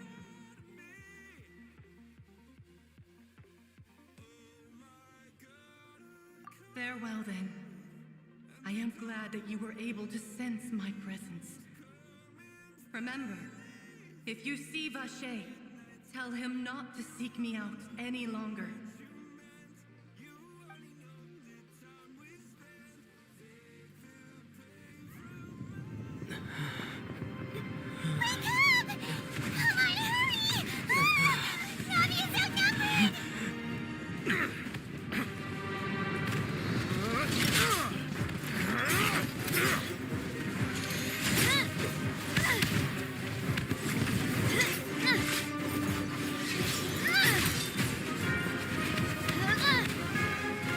Demoiselle, look out!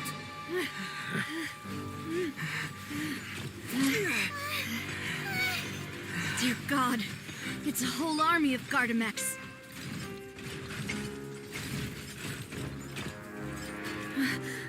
Chlorand?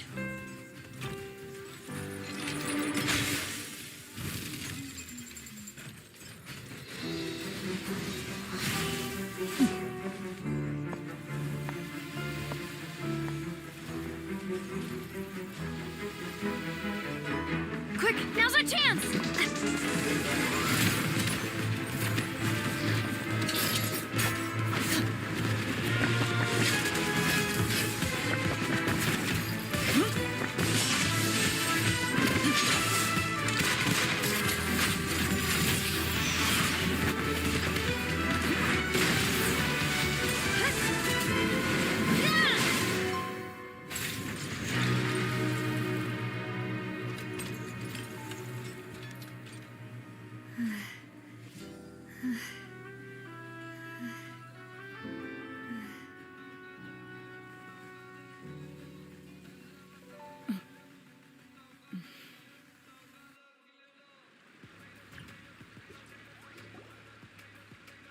I should thank you for lending us your sword there, Chlorand.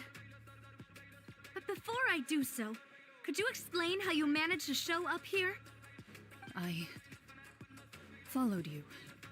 It seemed to me that danger has followed you more closely as of late. I believe that following someone without their knowledge is actually called stalking, is it not? Mr. Callus's last wish was for me to ensure your safety, and I will not betray his trust.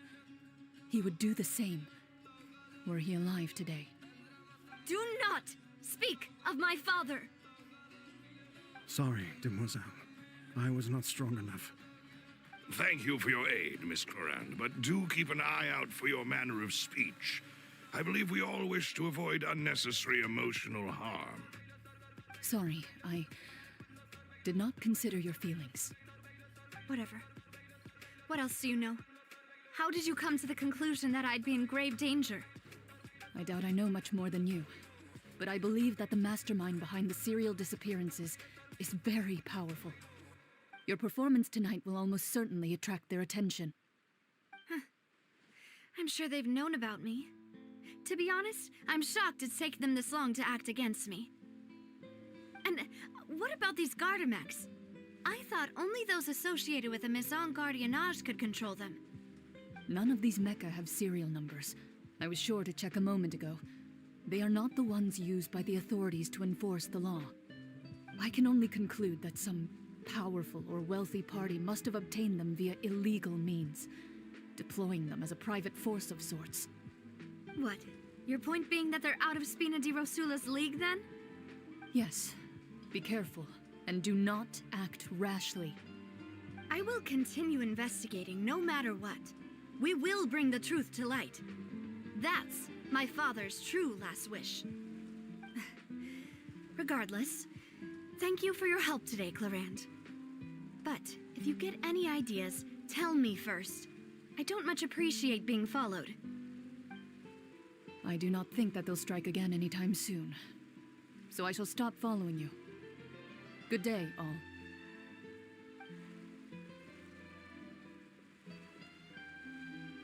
Right. I suppose that's the best news we've gotten today. Demoiselle, I believe that Miss Clorand was being sincere with you. If we tried, we could attempt to thaw relations a little. I know, she's...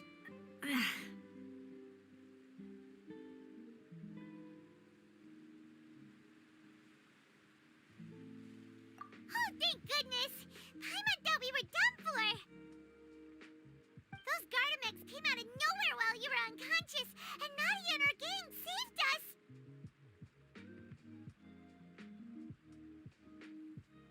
Oh, and there was that champion duelist named Clorand who came out to save us too! We got lucky there. Paimon probably couldn't have fought them off otherwise.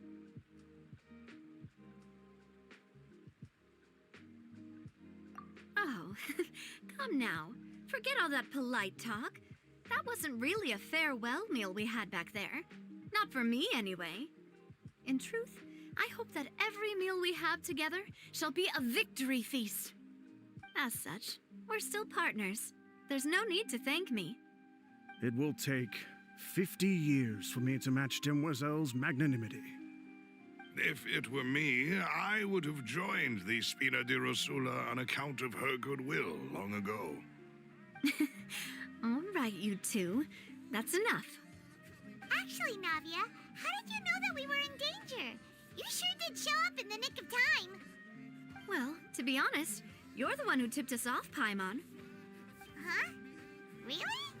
Paimon contributed somehow? Ooh, Paimon's even more amazing than she thought! Yes, all thanks to you grabbing my drink by mistake. How did that help?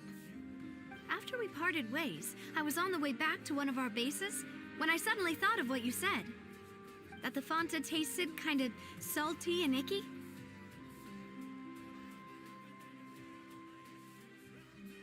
Fanta only comes in sweet flavors, so how could it have tasted salty?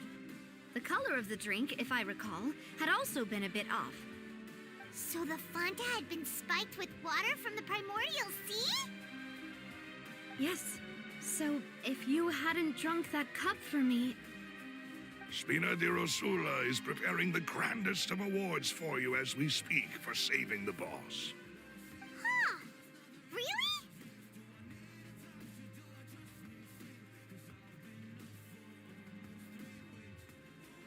I sent people to Hotel de Boer to investigate, but whoever did this left no trace at all. That's when I figured out that you might be in danger and hurried here as quickly as I could. What?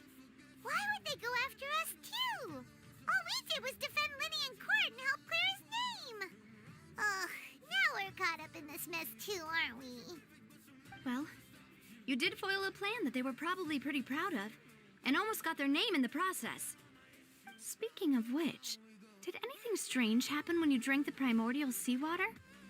Well, it can't be a coincidence that the traveler fainted just now. He said that he heard that voice calling for Vache again. Oh, and this time Paimon heard it too, but it was real faint. Does this situation have to do with the primordial seawater then?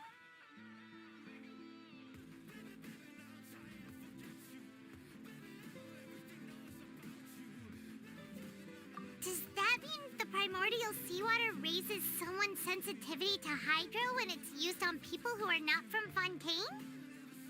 That doesn't sound like too much of a bad thing, to be honest. New intel? While you were out cold? Well, let's hear it, shall we?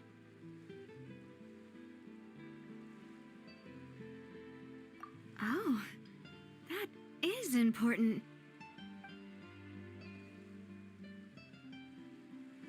Vache. That name doesn't ring a bell. I suppose he hasn't stepped forward as a witness in court lately. Since he saw that young woman dissolve, he was at least at the crime scene. But he never gave testimony or any information regarding people dissolving in the primordial seawater. Could he have been threatened? Yes, thank you. This is very important information indeed. We will continue to investigate. Oh, you mean you'll help us investigate? Well, you did say that our farewell meal didn't really count. That means we're still partners, right?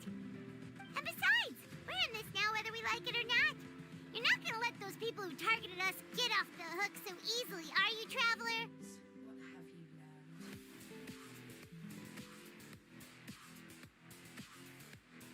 Demoiselle, do try not to look quite so pleased. You are the face of Spina di Rosula, after all.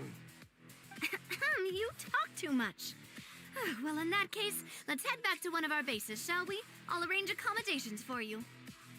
We also have some plans to go over, and hopefully we can deepen our bonds as partners. But we'll take that one step at a time, I guess. Don't worry, you two. With us around, our base is definitely secure.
It's right up ahead, but let's make sure we weren't followed first. I've been keeping watch, Demoiselle. I haven't spotted anyone suspicious thus far. Very good. But let's not let our guard down for now. I shall find rooms for our respected guests. Thank you, Malus. Now, let's continue, Traveler.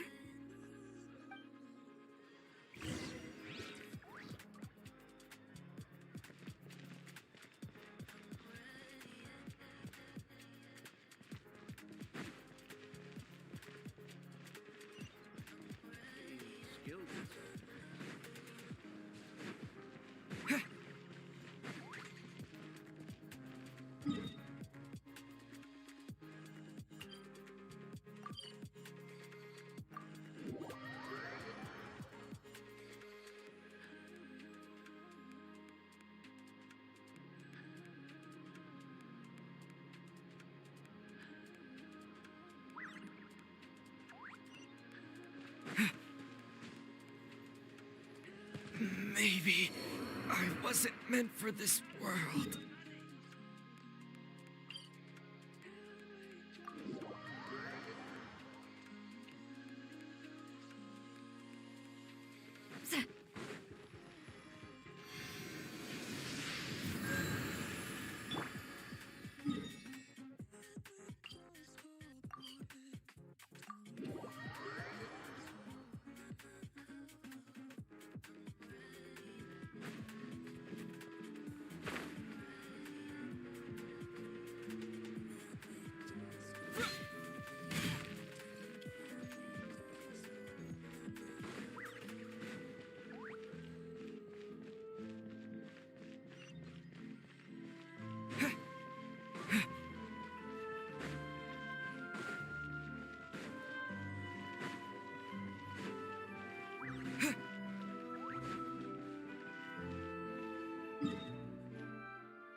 your base? It's not quite what Paimon imagined. Your accommodations have been arranged. Under the present circumstances, I can confidently say it's the best we have. Well, our funds have been a little tight lately. After all, we don't allow illegal or unethical profiteering. In fact, our funds often come from citizenry who support us. Seems like it's tough times for everyone. But if you have the support of the people, that does sound like it's worth it. To be honest, our financial situation was a lot better back when my father was in charge a few years ago. I'm afraid I'm not quite his equal. Your father... he was the previous boss of Spina di Rosula, right? How did he... Demoiselle, if you'll allow me to explain. No. I'll explain it myself. I suppose I couldn't run from this topic forever. And as partners, this is something I hope they can understand. My father's name is Callus. Yes, the same one they call Callus the Unfaithful in the streets. 3 years ago, he was accused of murdering his own friend, but he chose a duel to defend his honor instead of standing trial. He died in the duelist's ring. Oh no. But I do not believe my father was a murderer. I'm sure he was set up. At the time, I believed that if he only stood trial and was duly investigated, something amiss would crop up and prove his innocence. But strangely, he not only requested the duel himself, but rumor has it that even after being seriously injured, to the point where he could be deemed as having lost the duel, he refused to surrender, determined to die in the arena. 3 years later, I still don't understand why he did that. How could he protect his honor if he's dead? If anything, he gave up his chance to defend himself. The closest piece of info I have is that my father had been investigating the serial disappearances case at the time of his death. Ah, so that's why you're so determined to get to the bottom of that case. That's right. I've also tried to investigate the murder my father was implicated in, but I haven't found a single new clue in my countless reviews of the investigation records. However, I believe that if the murder case is related to those behind the disappearances, they must know something. I must know what really happened. Was my father coerced? Framed? Even if he really did kill his friend, I must get to the truth. If only he'd been more open with me when he was still alive. He even hid the fact that my mother died due to complications when giving birth to me. And now, here I am investigating his death. You really are a handful, aren't you, Papa?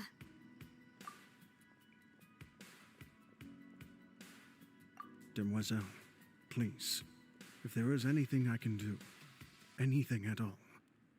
I also will never believe that Master Callus murdered anyone. There are none whom I respect more than the two of you, Demoiselle. Master Callus did so much good in life, yet all it took was one murder case for him to be dubbed Callus the Unfaithful. Even our supporters decreased greatly due to that incident, hence our strained finances at present.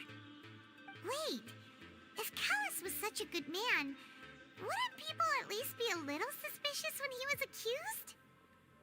No. Perhaps people just revel in that kind of drama. It's not something exclusive to people from Fontaine, really. Everyone's like that. People love watching the evil turn over a new leaf, but they also enjoy watching good people fall into an abyss from one slip-up just as much. But how could... never mind. If Callus was really falsely accused, we have to find the truth. He didn't deserve to have that happen to him. There is one other thing. Master Callus's opponent in the duel was Ms. Clorand. Oh, her? Well, then, isn't that as good as saying that she was the one who killed him? Yeah, that's not the sort of thing that you can can just let go and move on from. Miss Clorand has always placed great emphasis on the honorable nature of the duel. If her opponent doesn't yield, she will not stop either.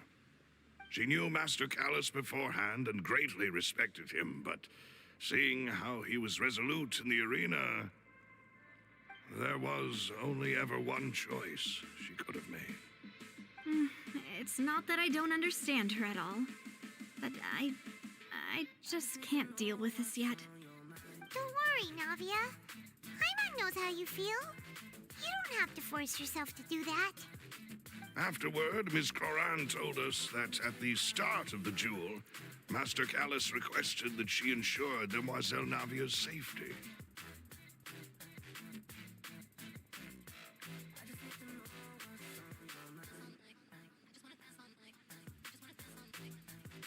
Yes, that is our understanding as well. Oh, Papa. What madness drove you to ask the person who killed you to take care of me? All right. Anyway, that's the information I wanted to share with you. Even if it did sound like I was just complaining towards the end. Thanks. You two should go and rest. This was quite a day after all. Yeah. Paimon's feet. Please, relax and get some sleep. We will ensure you rest soundly.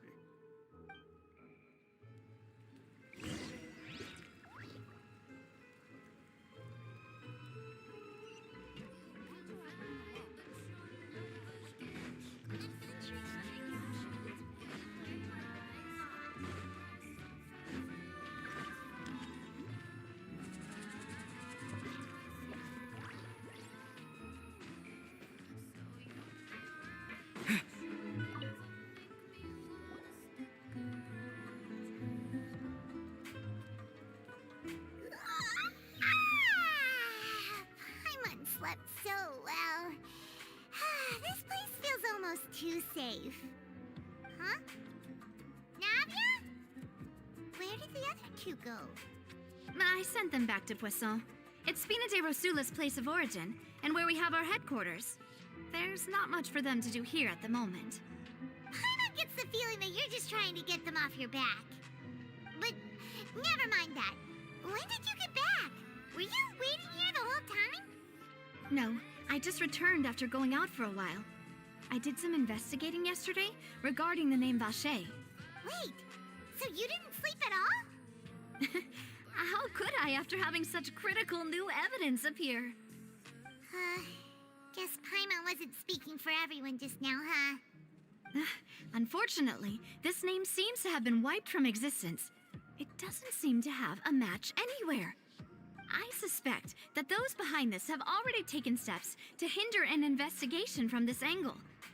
But that does prove that this Vache person is a key witness in the incident. Does that mean we're too late, though? No. There is one ray of hope. One place in Fontaine that they would find almost impossible to threaten, no matter how much they wanted to. And that is the archives kept by Chief Justice Neuvillette, a place where detailed files on all the cases in recent years are kept. If the Oceanette you met is one of the young women who went missing recently, we should be able to find some related information there. So Neuvillette maintains an archive of case files? Whew. Guess that's the hard-working Chief Justice for you. In that case, let's go talk to him, shall we? Aren't you coming along, Navia? Did you get tired? No, it's nothing. Let's go see the Honorable Chief Justice.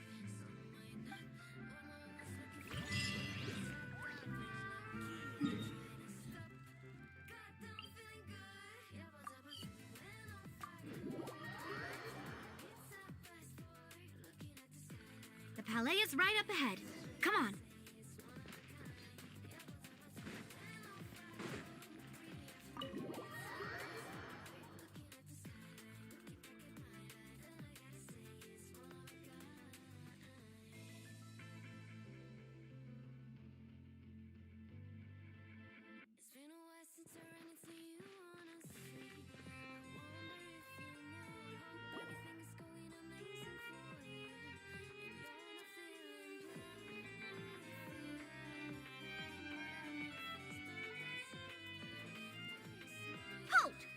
state your business here. The Chief Justice is presently occupied with official matters.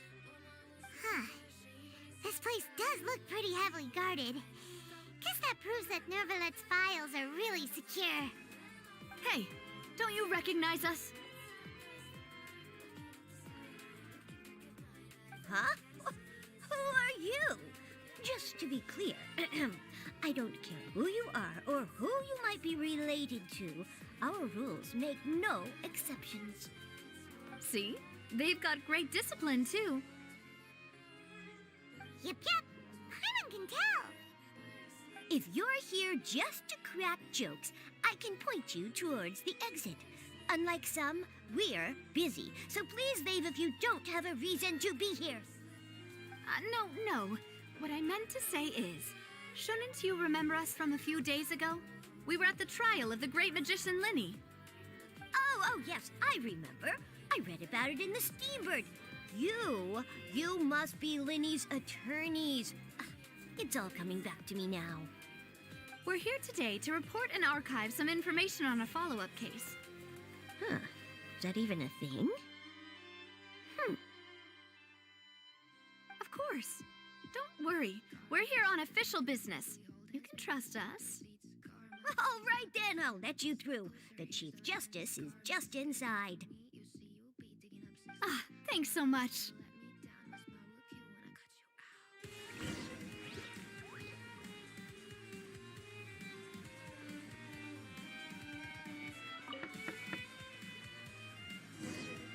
Please come in.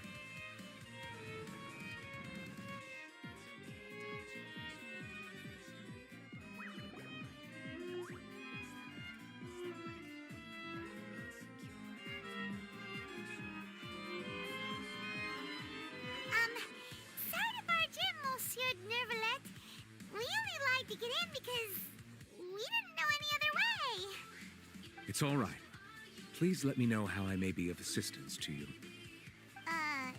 So you're not mad at us? We're looking for a man called Vache. He may have been an eyewitness in the serial disappearances case. If we can find him, we may be able to unearth some key information on the case. Ah, I see. In that case, please wait here a moment while I browse through the files.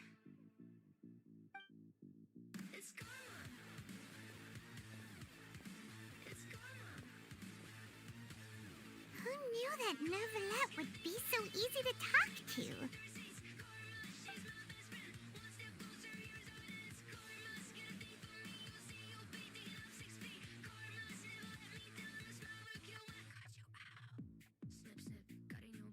Unfortunately, I'm quite certain that no one by the name of Vache has been involved in any case, criminal or civil, in the past several years. There are no records of him either in the files or in my memory. Traveler, what if it was really just a dream? Is that so?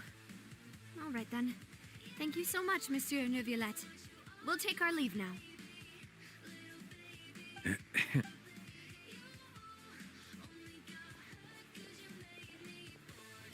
Miss Navia, I can understand how you feel. Your father, Callus, was a truly exceptional man. We deeply regret his passing. And what are you trying to say, Monsieur Neuvillette? Are you trying to console me? Extend your sympathy? Or just express some tendril of regret? No. You are not trying to do any of that. I can hear it in your voice. There's no emotion behind your words. You only said those things because you felt like you should. It's just like last time. After my father took his place in the duelist ring, I pushed through the guards to talk to you as a last resort. You even told me then that you thought there was something fishy with the case, yet you still allowed the duel to go ahead. In your eyes, the value of a human life is nothing compared to those cold laws you hold so dear. If you truly regret my father's death, then why didn't you call a stop to the duel? Why didn't you give me the power to stop him from throwing his life away? Why did you just let him die, despised and hated by all? Everything was hanging on a thread at that moment. Just the tiniest effort could have changed everything. There are still so many things I never got to tell him. So many questions he still owes me answers to. If you really have no heart, then just look me in the eyes. I, Navia, will show you the true meaning of regret. I'm sorry, Miss Navia. You and my father are truly alike. You keep all kinds of things in your heart and never say a word to anyone. It's not so much that you can't feel, but that you would never express anything. Oh well. In any case, everyone already knows full well the apathy of the Chief Justice. My apologies for taking my emotions out on you, Monsieur Chief Justice. Let's go, Traveler and Paimon.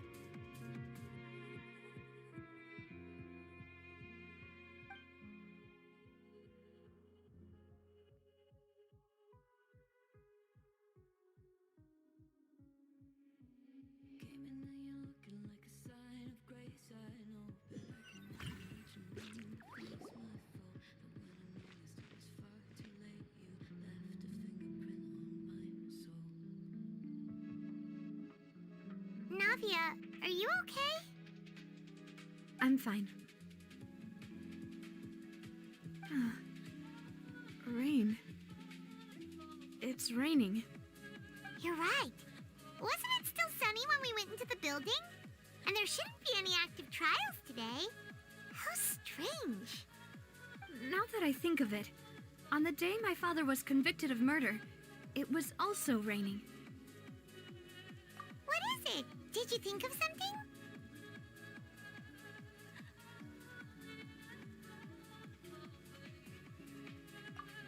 Yeah, he was outside. It was uncovered and the rain could fall there. Why? Do you think the rain could have affected the crime scene? That thought has occurred to us before. We've even expanded the search area to try to account for that, but didn't find anything of value. Oh? Wait. You don't mean... So you're saying that the true murderer could have been turned into water and then got washed away with the rain? Yeah, and if that's what had happened, then no one would have believed your dad, even if he explained what he saw to the authorities. I really think I found a true genius for a partner. You're completely right. How did I not connect the dots earlier? All right, let's go to Poisson. With this new lead in mind, we'll get to the bottom of my father's case for sure. Yeah, we're gonna make progress for sure this time. Do you want to go with me now? Or do you want to head over by yourself later?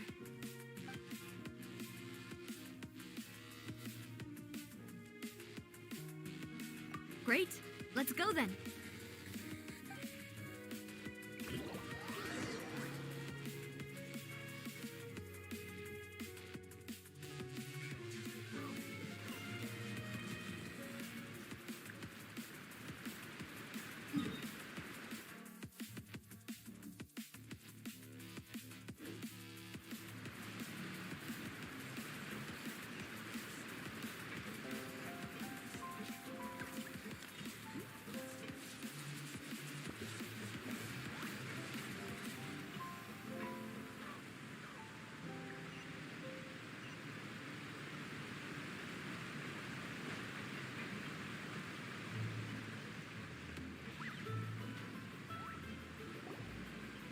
Whoa, what a huge ship! Why would a ship be anchored at a place like this? There's no need to be so surprised. While it may look like a ship, it's actually Spina di Rosula's headquarters. My father was the one who asked for it to be built like this. Perhaps our taste in exterior design is the only thing we occasionally had in common. A gigantic and glamorous ship embodies discovery, opportunity, ambition, and conquest. It symbolizes Spina di Rosula's bright and limitless future. You were bluffing when you said Spina di Rosula had a glorious past. Paimon was confused why a group with such a history would live in the sewers. But now that Paimon has seen this ship for herself, she's been convinced. Well, Poisson is where Spina di Rosula began, after all. It's our main base, our home.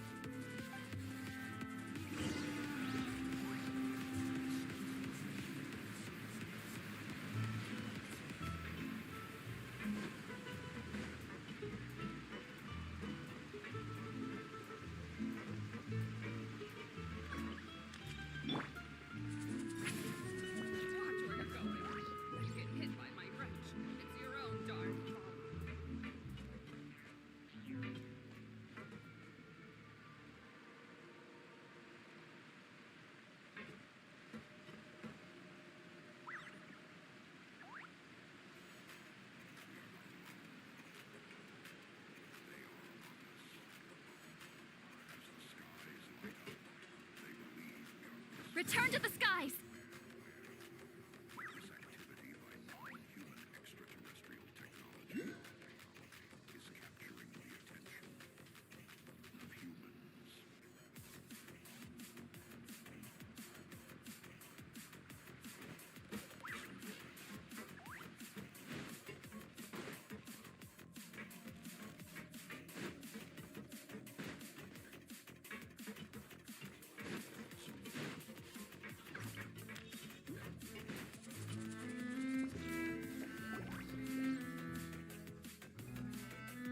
Melus, we're back! Apologies for the wait, demoiselle, and our most important partners. You said before that you still had some business at the court. What brings you back to Poisson so quickly? About that. It's because my partner here reminded me of something really important.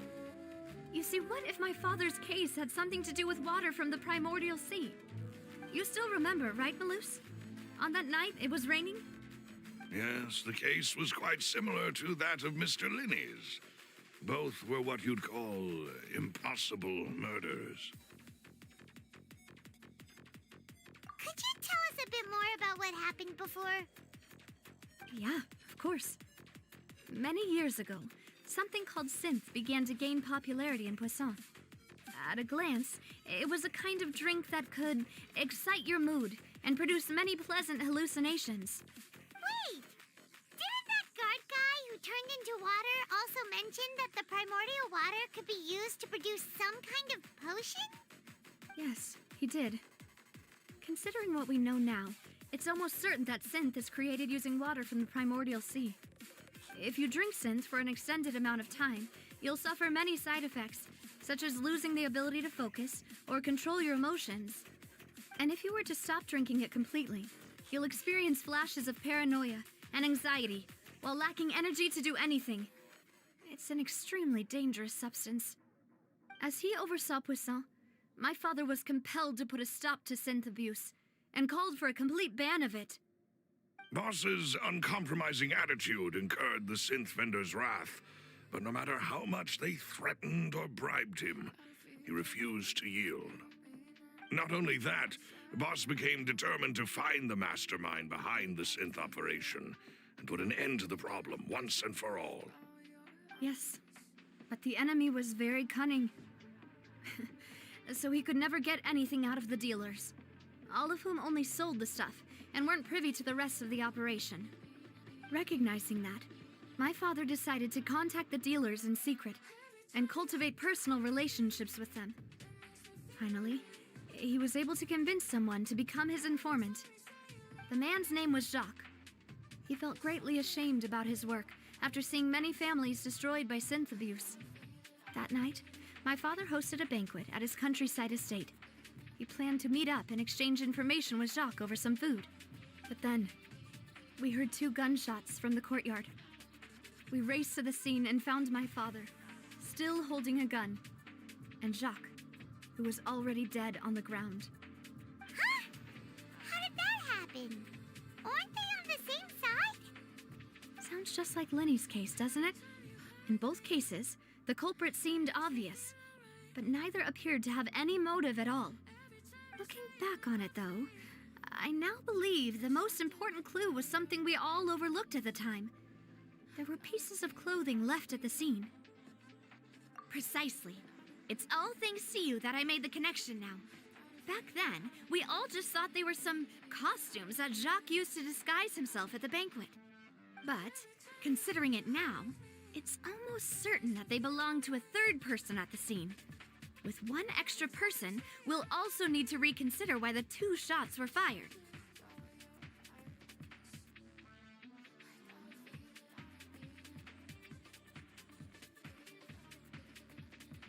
You're right. We still don't know what happened. But my intuition tells me that we're on the right track to figuring it all out. I'm finally headed towards the truth. Jacques was an empathetic man who was infinitely remorseful for his past actions. It's unlikely that he turned on Boss with zero warning. I think this third person is probably the key to the full truth.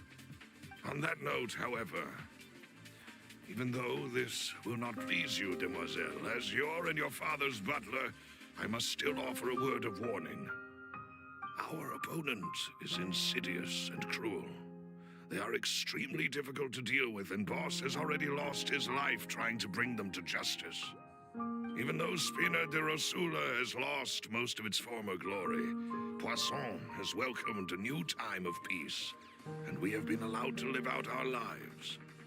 There is no need to follow your father's path. It would be both wise and in line with Boss's wishes to step back and give up on the case. If that's indeed what he wished for, then he should have told me that himself. Was I not the closest person to him? And yet, I was the one most kept in the dark. What was the point of him dying without sharing any of the secrets he knew? Did he manage to protect anything in the end? Synth is still here. Callus the Unfaithful is still his epithet. And Spina di Rosula is barely getting by. Nothing has... Did he think I'd just accept his meaningless death and live out my life just as meaninglessly? I've never accepted that, ever. Not since that day, and certainly not now. I want to find out the real answer for everyone's sake. For the missing girls, for the victims, and for myself. Navia. This is indeed the best moment to act. Your partner appears to be quite reliable, and more importantly, demoiselle, I think you're also ready to take this on.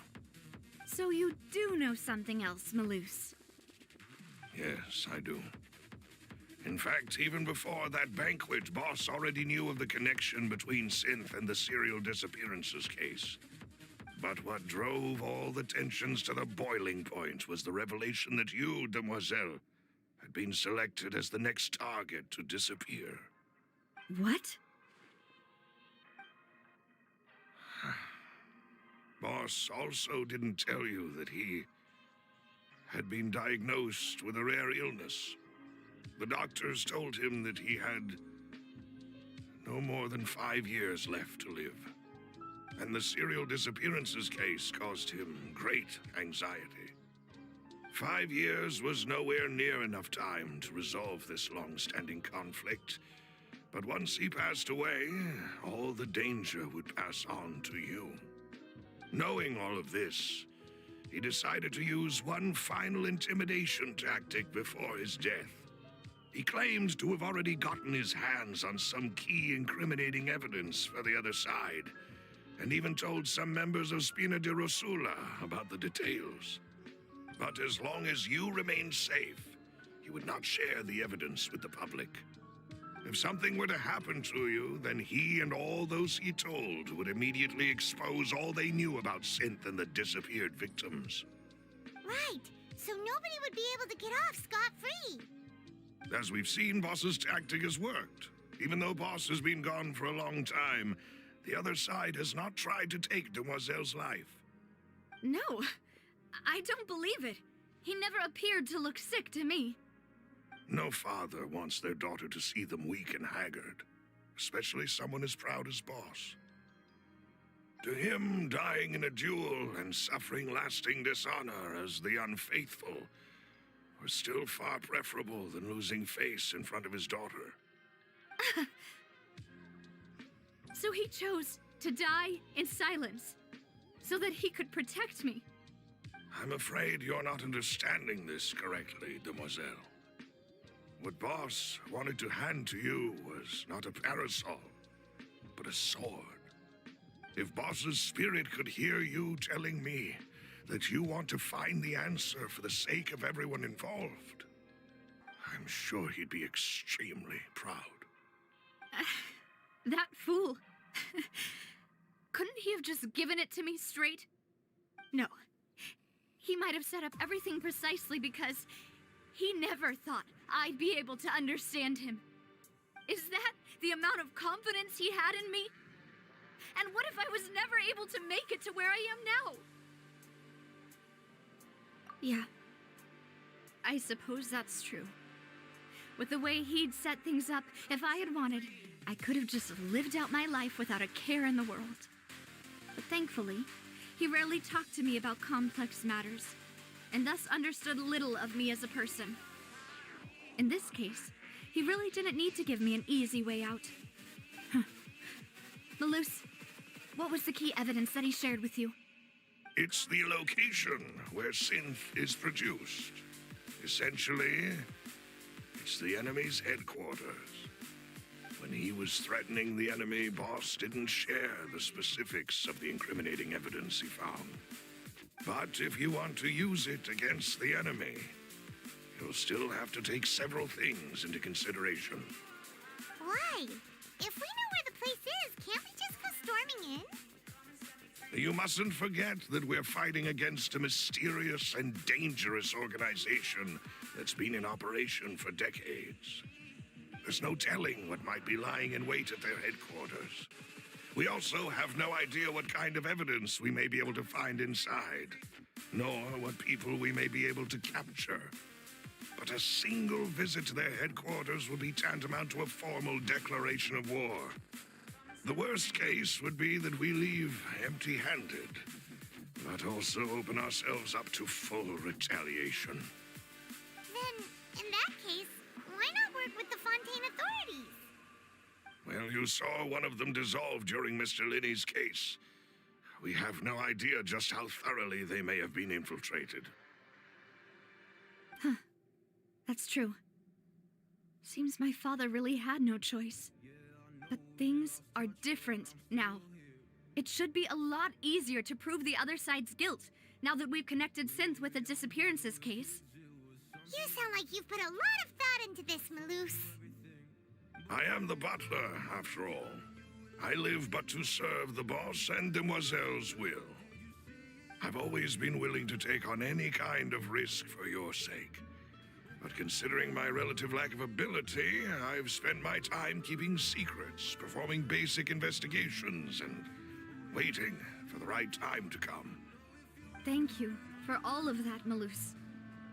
Have you discovered anything new in the past few years? Let me think. One conclusion I came to was that the enemy must be quite familiar with Spina di Rosula, or at least have an informant planted here. When I announced orders to the organization's members on Demoiselle's behalf, I used to deliberately keep a few people in the dark and observe the reactions of the synth vendors. If the vendors didn't change their plans, then the individuals informed of our orders must be innocent. If the vendors packed up and fled, however, then someone must have given them the news. After several rounds of testing and investigative tracing, I've narrowed the suspect list down to 3 people. The first is Florent, Spina di Rosula's senior advisor. Huh? Florent? Yes, surprising, isn't it? He was one of the people Boss trusted the most, which also means that he was someone who understood Boss really well. Thanks to his position within Boss's innermost circle, he always knew our upcoming plans and could thus avoid capture this whole time. There's someone else like him too. Marcel, the head of Confrérie of Cabrières. Uncle Marcel? It's a guild in Poisson. The boss helped it to grow to its current size and prominence. In the beginning, they were only reselling some daily goods, but now they're one of the richest guilds around with a lot of business connections in the city. So, they're like a sister organization of Spina di Rosula? Yes, you can say that. When we were fighting against the synth dealers, they provided us with plenty of support. It's a bit difficult to imagine someone using their own money to hunt down themselves. The final suspect is Thierry, the man responsible for coordinating information between Spina di Rosula and the guards. Although the guards mostly leave us to our own devices, there are still many activities we have to report to the local authorities. Since Thierry is always in the know about our current activities, he could theoretically always plan one step ahead. I see. These are all people who I communicate with quite regularly. To think that the enemy we've been fighting against has been right next to me all along, among those I trust the most. It's almost too hard to believe. If you want to investigate them, please take every precaution to not alert the quarry. Judging from our experience, the enemy is extremely cautious. Of course. And thank you, Malus. You've provided us with a lot of great information. You're too kind, my lady. I'm just doing my duty. And before I forget, proving Boss's innocence would also mean clearing him of blame in Jacques' death. After that incident, Jacques' wife and daughter were taken into the Spina's care. They still live in Poisson today. If it might help, you could also pay them a visit. I can make the necessary arrangements. Aw, thank you so much, Malus. You really are the best. A new case awaits, my dear partner. I hope we can work together to uncover the truth and end this case once and for all.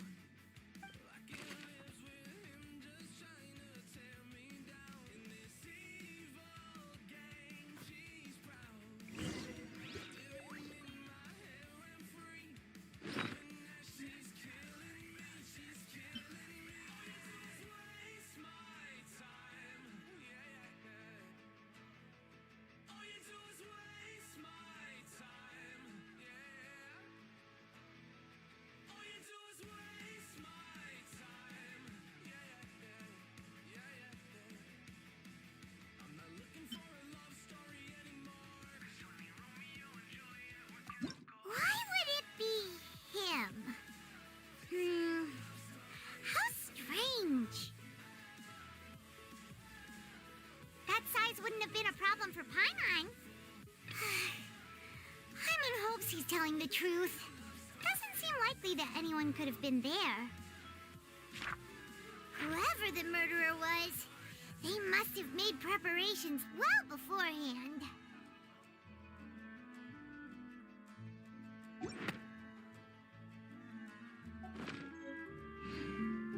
Here's to a life where the drink keep flowing and the Mora keeps rolling.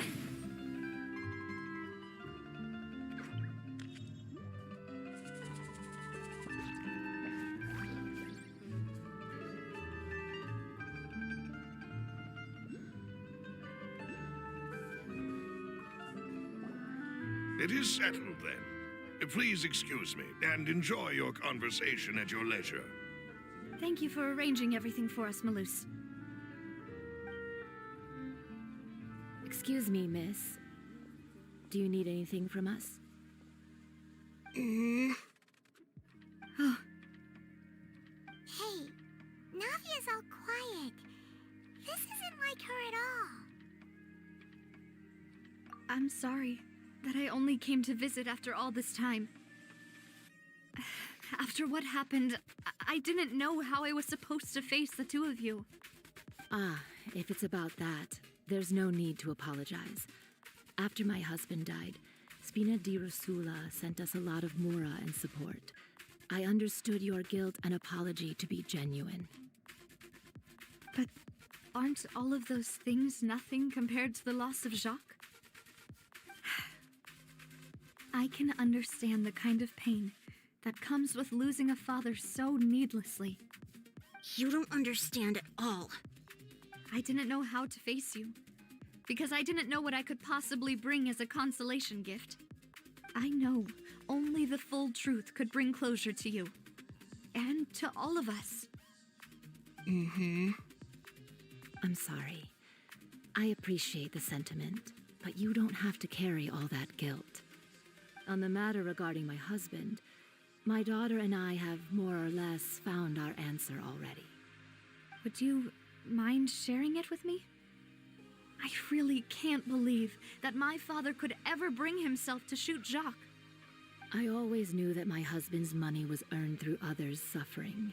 He told me countless times that if he could turn back the clock, he would never go into the synth business again. He had many regrets, and felt that he took the idea of providing for his family too literally.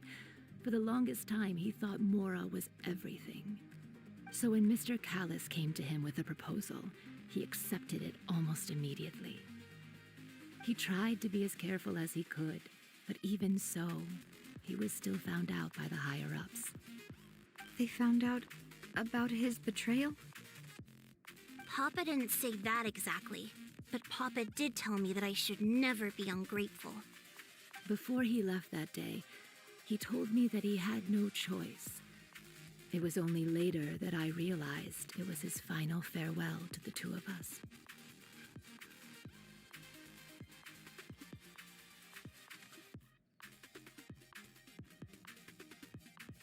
I don't know that for sure, but you could say that's the conclusion I eventually came to. Which is why I'm the one who should feel guilty. Callis had always taken great care of us, both when he was still alive and after he passed away. Even if he fired the shot that killed my husband, it was likely in self-defense. It is impossible for me to hate him for what he had done. But Mama, why is Papa still the bad guy if he did the right thing?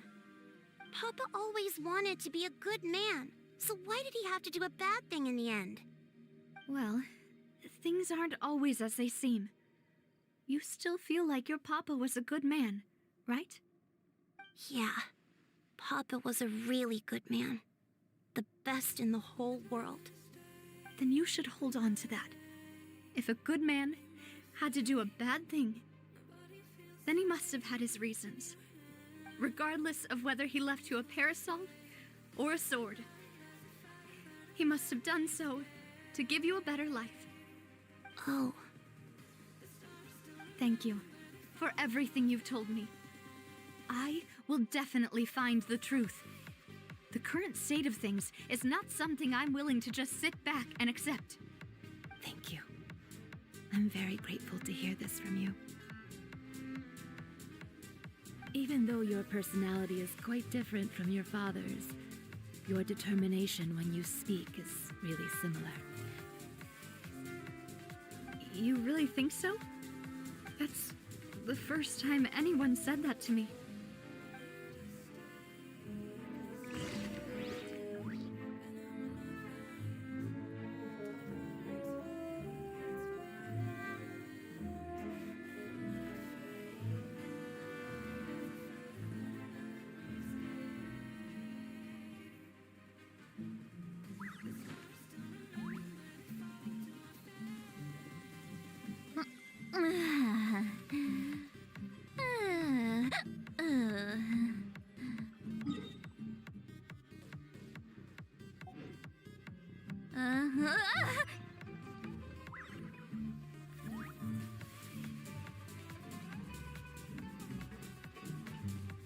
Are you okay, Navia?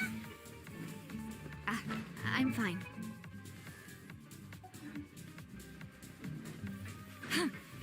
Laurent should be nearby, and we should be able to find Thierry and Uncle Marcel in the city. I'll get myself together on the way, so please don't worry.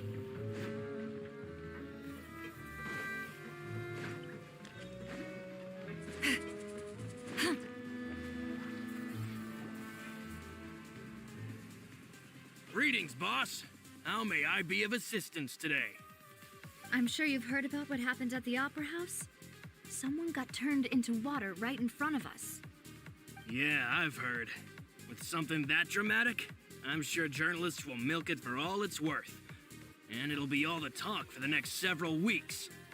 It also reminded me, on the day that the incident happened with my father, it was raining outside, and we found some clothes left at the scene. After my partner here put the dots together for me, I feel like we should try to reopen his case. Can you do me a favor and try to recall what happened that night? Let me think. Mr. Callus was feeling pretty upbeat that day. So he was drinking and bantering away with us at the table. After that, he told us that he wanted to go get some fresh air. So we let him go without thinking much of it. My first reaction was that Mr. Callus's life was in danger. So I grabbed my holster and made a mad dash toward the scene. But when I got there, it was already too late. Mr. Callus was standing over a dead body with a gun in his hands. All we could do was look back and forth at each other, not knowing what to say. So you also remember 2 gunshots then? Indeed. The guard said that the first shot didn't hit anyone, while the second killed Jacques. But I've never really bought that explanation. Reason being, Mr. Callus had left his gun on the table. I even made sure to confirm that before running to the scene. But according to the guards, that doesn't mean he couldn't have had other guns on his person. About the clothes left at the scene that you mentioned, do you think there was a third person there who was turned into water? At least from our perspective, my father had no reason to kill. So he would also have no reason to bring an extra gun with him. The gun he was holding probably belonged to Jacques, or a third person on the scene. Yeah, that makes a lot of sense. So you're saying Mr. Callus ended up with the gun because he seized it from one of the other guys? But hold on. If that's what had happened, then why didn't he share the truth with any of us? He didn't even want to face the Oratrice machine, and chose instead to prove his honor in a duel. Did he lose all faith in the courts after seeing someone dissolve right in front of his eyes? About that, Malus told me a thing or two. So, I think I can understand why he committed to the duel. I'll tell you everything once the whole truth has been revealed. I understand. Then I'll leave Mr. Callus's honor in your hands, boss. And if I may just say one more thing. The whole Callus the Unfaithful epithet has been a thorn in my side since the day it was invented. Many people have laughed at me for still calling him Mr. Callus, even after so many years have passed. But it was Mr. Callus's trust that allowed me to rise through the ranks of Spina di Rosula and live the life I lead today. No matter what others might say, he'll always be the man I respect the most. And he'll always be my boss. Don't worry. I will definitely find the truth. You and all our other comrades at the Spina deserve to know the truth as well.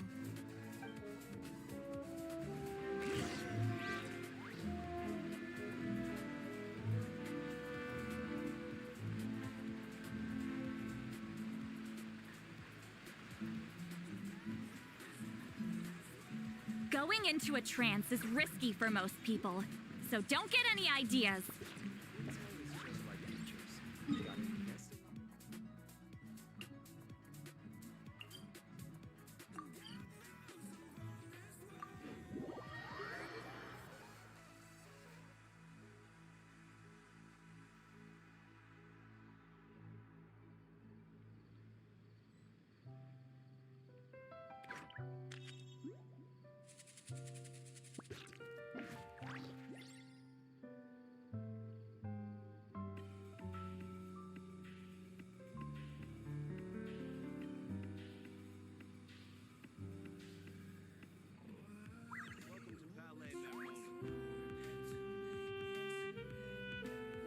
Here's to a life where the drinks keep flowing and the Mora keeps rolling. babbling.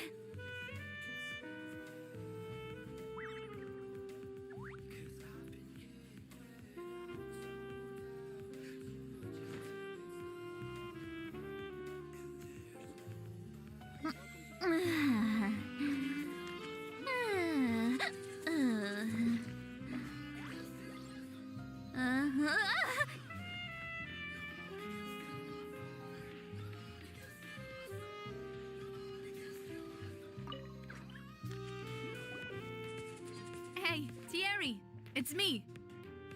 Oh, now, what brings you here, Miss Navia? I've heard that you made quite the name for yourself at the Opera House. Oh, so you've got news of that already. Oh, okay.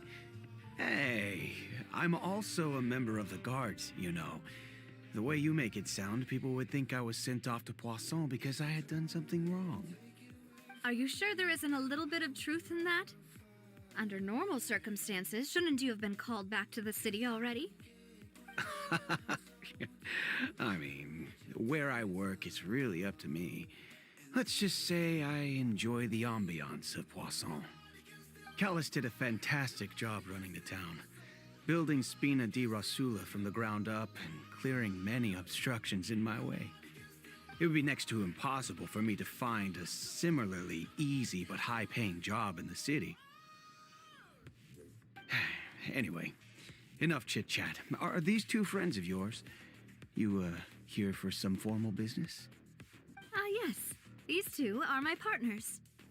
What happened at the Opera House made us realize that Linny's case and my father's may be related. We're trying to reinvestigate the details of my father's old case. Ah, I get it. You think there might be more to the case now that we know people can be dissolved into water, right? I was also flabbergasted when I first heard of it. If you want to go through the original files from your father's case, I can help you look for them. That'd be much appreciated. Thank you. Actually, I have another question. Do you have the authority to dispatch Gardamex? Of course. Without them, I couldn't possibly handle Poisson on my own. Why do you ask? We definitely can't use them to forcefully get more evidence for your father's case. Well, you see, just recently, we were attacked by a horde of unnumbered Gardamex in the city. So, if you hypothetically wanted to do something against me, all you would need to do is get rid of the mecha serial numbers and send them after me. Then you think too highly of my abilities. Dispatching mecha is very different from controlling them. If I had to make an analogy, when you order a dish, the chef will make it for you. You can ask the chef to cook, but not to massage your shoulders or carry your baggage. If you try to make unreasonable demands, the chef would just think you're out of your mind and ignore you completely. The same goes for me and my Gardamex. Removing a serial number is also not as easy as you might think. There are a lot of complex steps to it, and it's almost impossible to keep it a secret. So I can promise you, those mecha were definitely private units. They're certainly not cheap. So, whoever their owner is must be super rich, powerful, or both. Now that you mention it, though, being in the synth business would definitely be profitable enough to afford this. Oh, then you're officially in the clear, Thierry.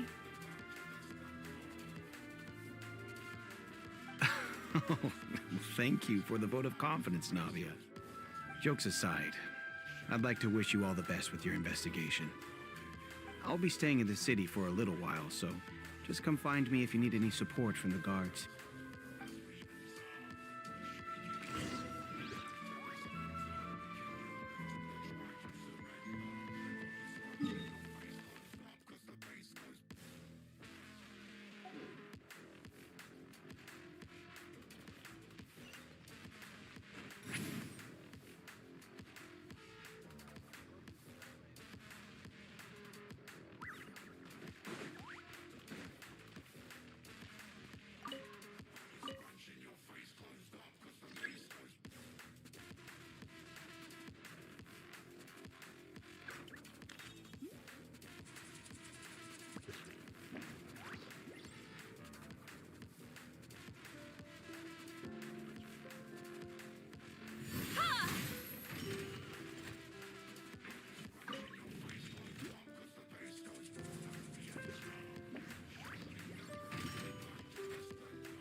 Hello. How may I help you? I'm here to see Marcel. Could you please let him know? You can just say Navia's looking for him. Sure. I will let him know right away.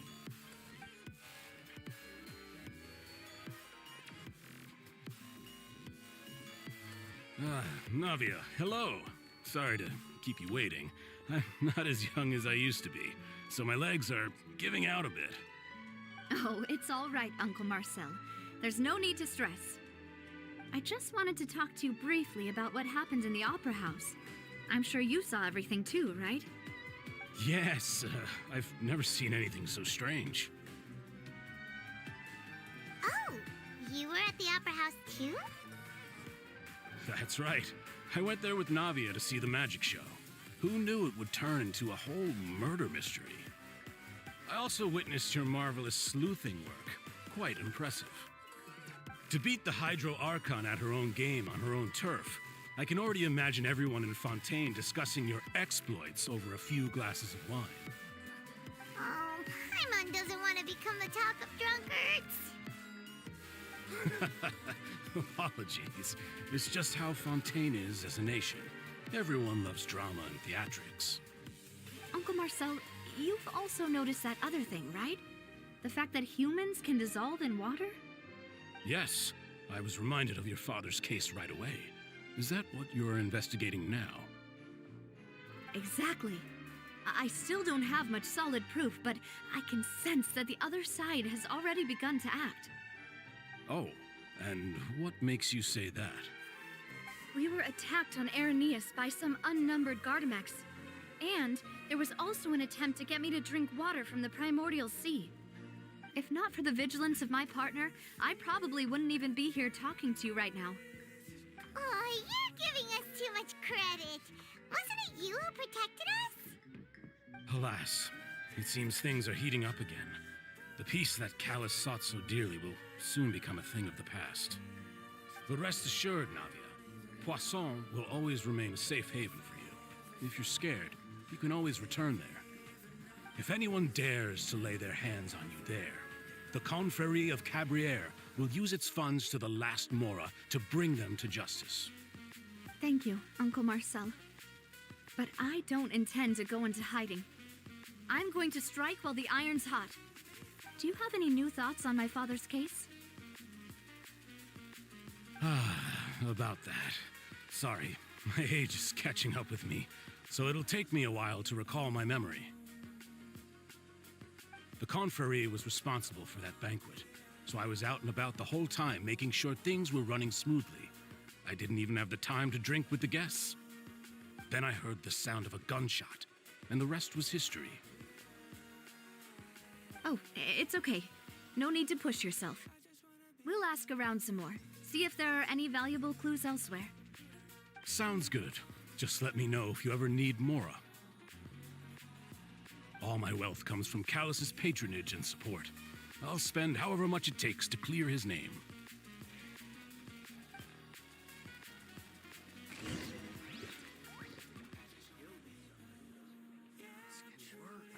I'll just treat them as new samples.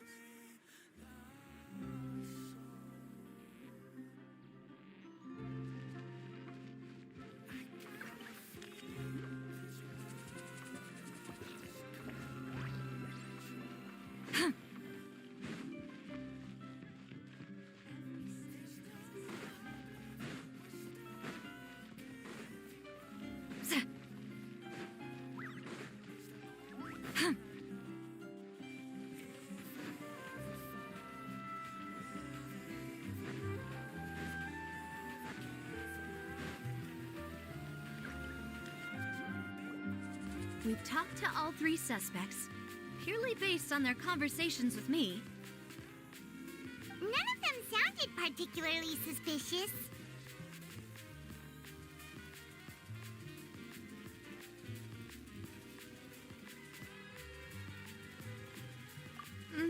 I suppose that's to be expected, though. If a single conversation's all that's needed to find them out, then my father wouldn't have needed to investigate the case for so many years. Anyway, even though we didn't make a breakthrough, let's still compile what we were able to find. But Where should we start? Ah, you're right! Flora mentioned that Callus probably only ended up with the gun because of circumstance. That makes sense. According to Jacques' family members, he already told them that he had been discovered and that he had no choice before he left home that day. If I had to guess, he probably received an order from the synth boss to kill my father.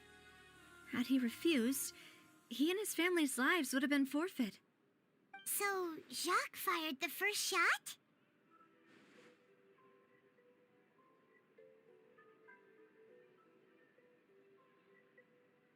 Oh? And why is that?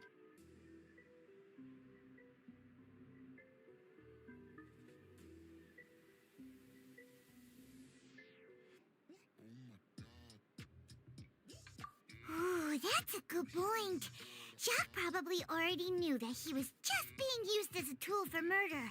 And once he had completed his mission, he'd be of no more use to his boss. Huh. So, what would make more sense from his perspective would be to turn his back on the Order and seek protection from my father. Makes sense. But without evidence, that's still just a theory. Besides Jacques, the attack from the Gardamex has been bothering me quite a bit as well. It's obvious that our enemy has become more antsy after the secret of the primordial seawater was revealed.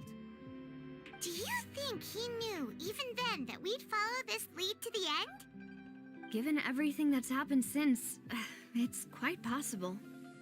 But who among the three suspects would have the ability to control privately owned Gardamex?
Florent? It is true that he was closest to my father, and thus had the best chance of learning about his dealings with Jacques. But as Spina di Rosula's advisor, his work mostly deals with personnel and security, so he shouldn't have much means when it comes to finances. So you're saying he's too broke to afford a mecha army? Exactly. He can't. And even if he could, I don't think he would be able to dispatch a whole group so quickly. Uncle Marcel? My father did really trust him. And they worked together on a large number of projects. Maybe that's how he got to know Jacques. And with funds from the Confrérie, he could also afford a large number of Gardamex. It's still really hard for me to imagine, though. After all, Uncle Marcel has been around since I was just a child. Also, wouldn't this mean he has been spending a whole lot of mora and energy to fight his own synth business? Thierry, you say? Huh. It is possible that he's figured out a way to convert the Gardamex for personal use. But I didn't feel like he was lying when he was talking to us about the mecha. I also don't think he'd be able to keep that kind of tampering under wraps. Yeah, Had he actually tampered with the mecha, we'd be able to prove it with a simple check of the guard's inventory. If the mecha were taken from the guards, it should be pretty easy to find out when and how that happened. Who could it be?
You know, if you think everything through, Uncle Marcel is indeed the most suspicious of them all. Could we be missing other suspects? Malus didn't know about the people turning into water thing when he narrowed it down to these three, did he? Malus has always been very reliable, and his judgment of others' trustworthiness has been fair and well considered. When he laid out his case for the three, the rationale he gave me made a lot of sense as well.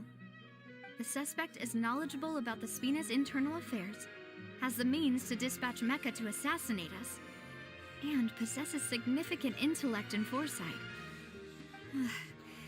Even if I don't want to believe it, I'm starting to see how things could all tie back to Uncle Marcel.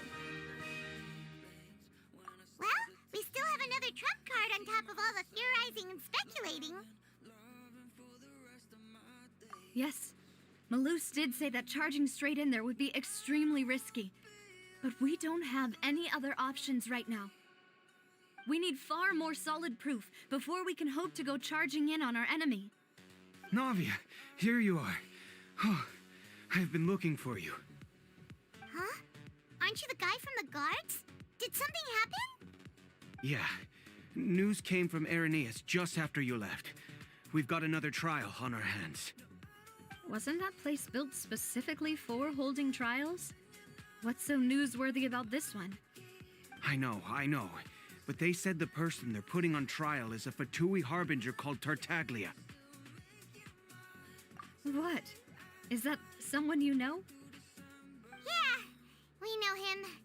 Maybe even a little too well.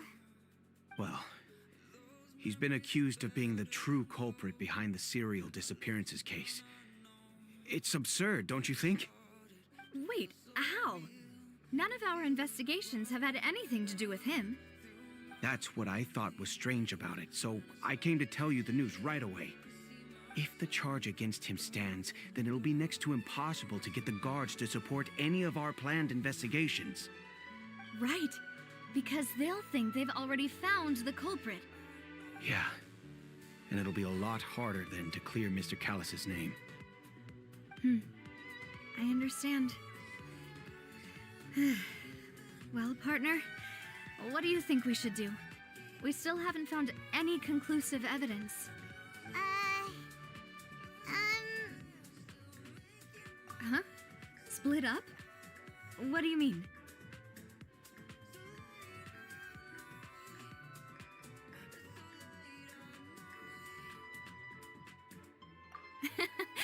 Just as expected of my partner.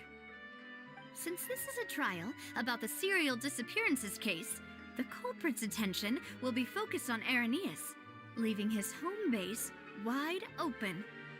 You're right. This is our best opportunity. All right then, let's do this. I'll stall them at the Opera House and charge Marcel as the true culprit. I won't have any chance of making that charge stick, though, unless we find more evidence. It'll be up to you to make it back in time and hand the decisive evidence to me. We'll help you, just like you helped us in Lenny's trial. Demoiselle, please allow us to accompany you. I'm ready. Ah, Malou, Silver. When did you two get here? We heard that you'll be leaving Poisson and figured that you might require our assistance. It's our hope that your confidence will be bolstered with the two of us by your side. Thank you so much. Then, let's make haste for Arrhenius. Paimon, Traveler, I'll see you at the Opera House. See you then!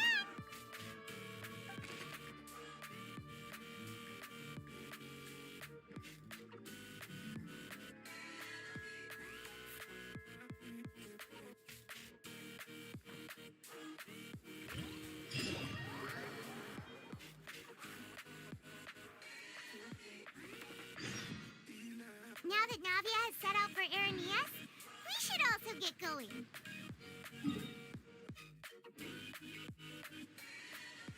The location has already been marked on the map, so let's head over.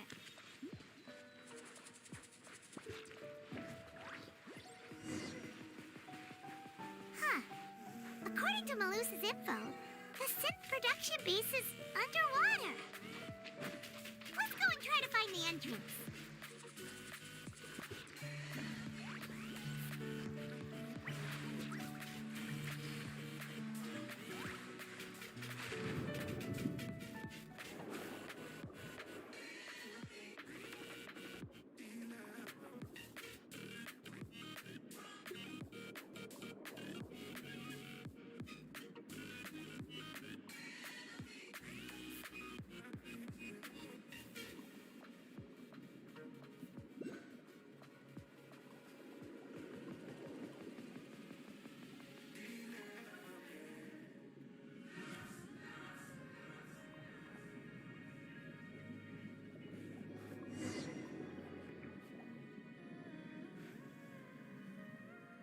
Finally found it! Huh. So this is the entrance that leads to the synth production base. It sure doesn't seem out of the ordinary at all. Ah, you're right. An important place like this is bound to have a ton of protective measures and mechanisms. Navia's probably arguing up a storm right now to stall for us.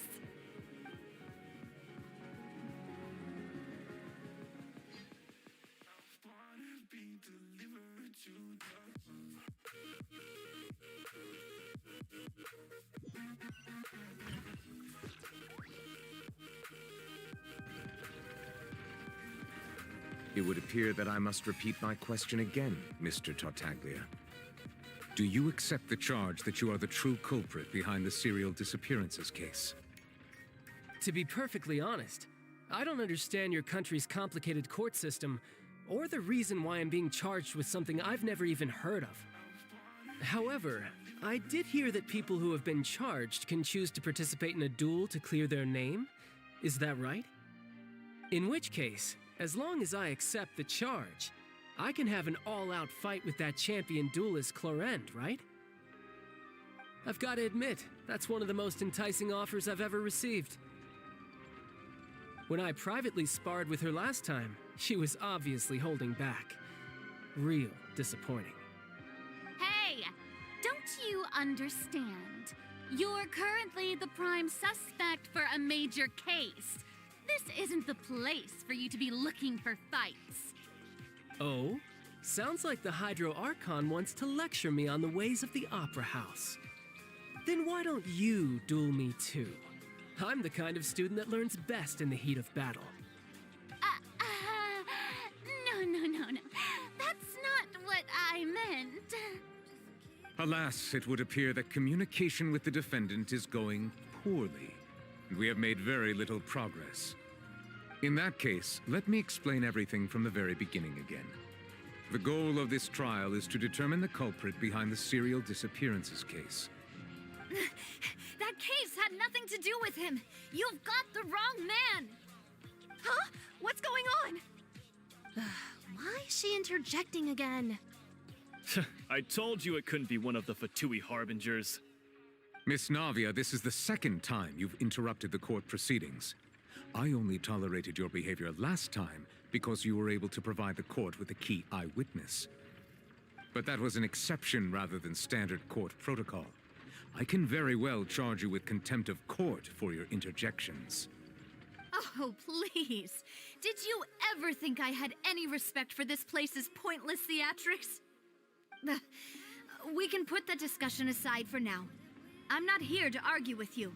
I'm here to charge the true culprit behind the serial disappearances case. And if my charges prove true, then Tartaglia here will be proven innocent by default, correct? Oh, a young lady has charged in and offered to clear my name. How fascinating. Well, I'd gotten half bored to death by all these rules and procedures anyway, so I'll take you up on that offer.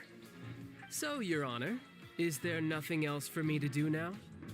You may take a seat for now in the audience, but that doesn't mean the suspicions against you have been lifted.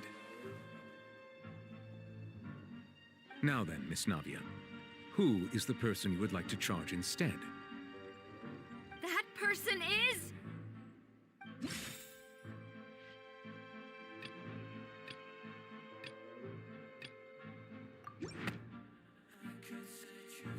Marcel, the head of Confrérie of Cabrières.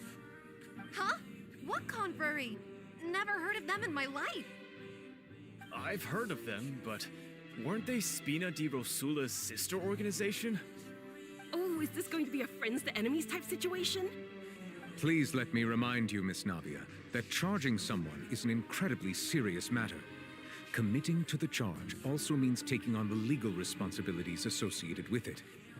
And if the charge fails, depending on the circumstances, you may also be charged with the crime of making a false accusation.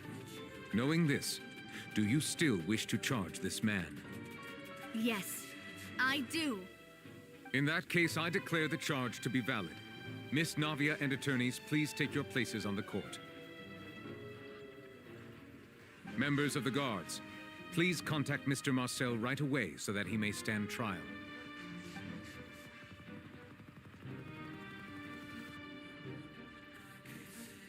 Mr. Marcel, you will not require an attorney. Is that correct? Apologies. It all just happened so quickly. I still haven't figured out what's going on. I think an attorney won't be necessary. This is probably just a misunderstanding between me and Navia. Very well. In that case, since both sides have now arrived, Miss Navia, please present your charges. I would like to take everyone back to 3 years ago, to the case of Callus the Unfaithful. Only through elucidating what really happened in that case can we connect all the dots for the serial disappearances case. Navia, do you really think that I was the one who killed your father? Come on, why would I do that? Callus was my benefactor, and remember, both you and I only ran to the scene when we heard the sound of a gun. If that's enough to make me a suspect, wouldn't that make everyone at that banquet a suspect as well? I think there's no point in getting into the specifics right now. The audience doesn't even have the big picture yet. Even I'm struggling to remember some details of that case. Exactly correct, Your Honor. I must refresh everyone's memory about that case before I can explain my charge and reasoning. I see. In which case, I will recount the findings about that case as originally recorded by Maison Gardiennage.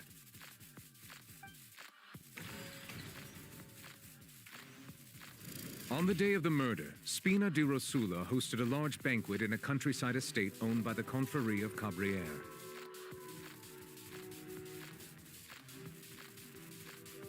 During the banquet, all attending guests heard 2 gunshots from the courtyard. When the guests arrived at the scene, they found the primary suspect, Callus, holding a gun, while his acquaintance, Jacques, lay dead from a gunshot wound. The guards' investigation did not recover any other firearms from the scene. As a result, they concluded that the suspect's first shot must have missed, while the second must have taken Jacques' life. The suspect did not dispute this conclusion, and also declined to defend himself in court. Instead, he chose to prove his innocence through a duel. Callus was defeated by champion duelist Clarand in the ensuing duel, and soon succumbed to the injuries. These are the known facts about the case.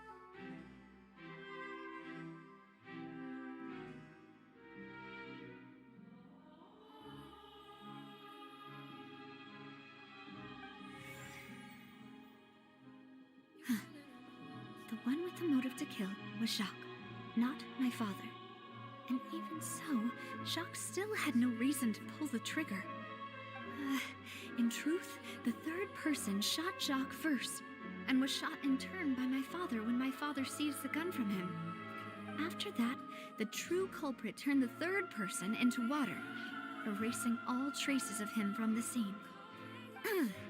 Thank you for the summary, Your Honor. Of course, the guard's conclusion appeared quite sensible to us at the time. However, we should revisit the case now that we've gained new information about the abilities of water from the primordial sea.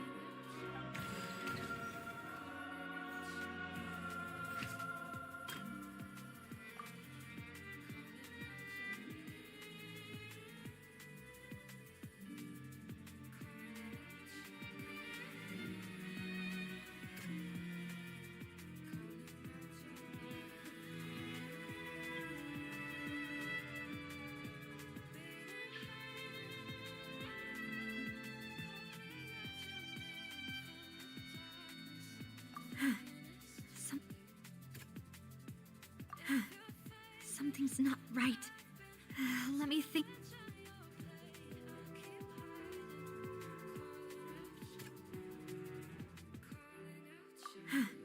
Something's not right. Let me think for a little while longer.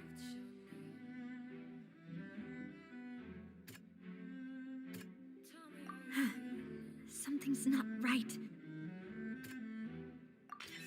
The testimony of the victim's family confirms that Jacques had thoughts of assassinating Callus when he set out for the banquet. However, in the end, he reconsidered, and instead shared everything with Callus, hoping to seek the latter's protection. Unfortunately for Jacques, the true culprit had already considered this possibility, and had sent out another assassin.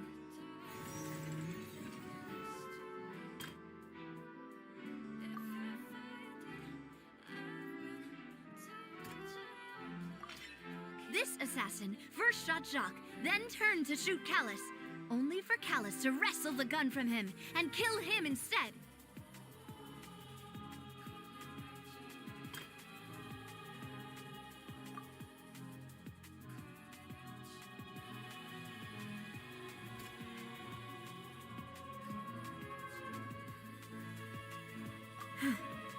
Something's not right.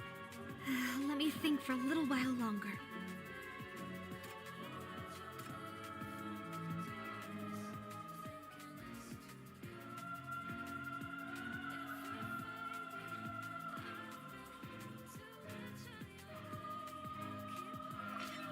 A pile of clothing was found at the scene. The guards once believed they were used by Jacques as a costume to disguise himself. But now, it is clear that the clothes were proof that there was a third person at the scene, and that they were turned into water after committing the murder. Since it was raining that day, the culprit was confident that they could use the rain to wash away all traces of their dissolved accomplice. Realizing this, the true culprit caused the hired assassin to dissolve into water, leading everyone to believe Callus was responsible for Jacques' murder. This is the true version of events.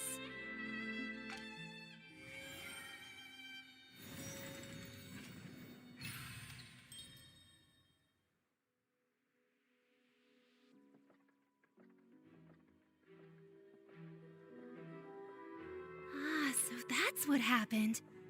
Wait, you're telling me something as dangerous as water from the primordial sea has been used for all these years? What a great theory. It also explains Callus's and Jacques' respective motives. I guess they didn't shoot each other after all. Mr. Marcel, you are the one being charged with the crime. You should provide a rebuttal if you wish to prove your innocence. But I think I agree with everything Navia just said. In fact, there was nothing in her speech that directly implicated me. Then, may I ask some questions? In my opinion, we primarily need to determine two things. One, Do you have the evidence to back up your claims? I'm afraid not. At least not at this very moment. Boo!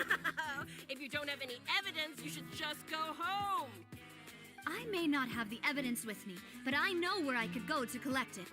If we look up the deserted clothes against a record of people who went missing around the same time, we should be able to find a match. Considering the serial disappearances case, the guards probably kept careful records of all missing persons from around that time, regardless of age or gender. That makes sense to me. Monsieur Neuvillette, I would consider this to be a reasonable investigative direction. Why do I feel like Farina's acting a little differently today? Maybe she's scared of embarrassing herself again? Alternatively, she's become more diligent after charging an innocent citizen in the last trial. My second question has to do with the ensuing duel. If the truth is indeed as you described, then why didn't Mr. Callis explain himself in court? If he had testified that a person had been dissolved, he could have at least mounted a defense. I thought about this too, and the answer is actually pretty simple. He felt there were things that were more important to him. The dissolving power of water from the primordial sea is an important secret for the true culprit of the serial disappearances case. My father could have exposed it for all to see, but he chose to take it to the grave. At that time, Spina di Rosula was in dire straits, and his reputation had already been shattered. He had no guarantee that going forward with the truth would allow the culprit to be brought to justice. What was certain, however, was that it would paint a gigantic target on my back. Boss once told me that Demoiselle had already been selected as the next target of the serial disappearances case. What? If the secret had gotten out, the culprit would have fought an all-out war with Espina right there and then. I wouldn't have been the only one in danger. All of us would have stood to lose our lives. Of course, the guards might eventually figure out the truth of the matter and determine that we were in the right. But what good would that do? How can a hollow verdict protect anyone? Had this opera house ever given my father any kind of confidence in its brand of justice, Spina di Rosula would have had no reason to exist. But by staying silent, we retained the ability to deter our opponents and continue the stalemate. I was able to become Spina di Rosula's president, which made me harder to target, as well as giving me more time to grow and learn. And once I have figured out the truth and stepped up to the challenge, I will do what this opera house cannot and restore my father's truth and honor back to him. So, you mean to say, your father intended to die in the duelist's ring? That's right. Do you have any proof? Of course. All you need is to ask his opponent, Clarand. I don't need your apology, your guilt, or your support from the shadows. You don't have to do anything for my sake.